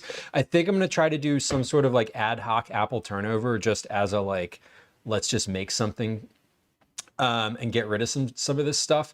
And I'm, as I mentioned, we're going to do some knife sharpening most likely. So tomorrow's going to be kind of a variety of things. I'm not going to I don't know, we might not get to the knife sharpening. We'll see. We might not get to the turnovers. I also wrote down that I wanted to sort pennies tomorrow, which like boring, but like important. It's something I'd actually like to do. Anyway, we're gonna be live tomorrow. Tomorrow is gonna be a normally timed stream. We're gonna be live sometime between noon and 3. Noon and 1 p.m. Eastern Standard Time. Thursday is pizza day. So Thursday will be a little bit later of a start. We're going to start around 1:30 to 2 p.m. I have some appointments that morning, but I still want to make pizza in the afternoon. So we're going to do ingredient prep for that. And then we're just going to make pizzas. It's not going to, we're probably going to end stream around same time as today right now. So we'll probably be live on Thursday for about 5.5 to 6 hours or so. That's what we're doing. That's the rest of the week. Today, I'm going to find someone to raid here. I think I'm going to keep it in the food and drink category as long as there's someone streaming in the food and drink category. Kale is live. We like Kay. Let's see if she is still actually streaming. Do I need to hit refresh? Okay, great. We are going to raid Kay or Kachik. Kay is a friend of the stream, is a fellow food and drink streamer, a member of the Food and Drink Creator Club. If you are a food and drink streamer in any capacity, there's a link to chat. I would encourage you to join the Creator Club. Let's set up this raid. As I'm doing that, I want to tell you and remind you that if you are hanging out and lurking, I appreciate you. Follows are silent, so if you are like the type of person like me who just doesn't want to follow while someone's live, I just want to let you know that it was, there's no alerts, there's no sounds, there's no chat messages. Nothing happens if you follow. So hit the follow button if you're on Twitch. If you're on YouTube, I would appreciate you hitting the subscribe button. Thank you very much. This is where we're going to end the YouTube stream because we are not raiding on YouTube because I don't actually know if you can raid. So if you're on YouTube, please hit the subscribe button. It'd be lovely if you'd hit the like button. The next time that we stream, which is tomorrow, you will get reminded of that. That'd be fantastic. So YouTube, good to see you. Thank you for hanging out today. I appreciate you.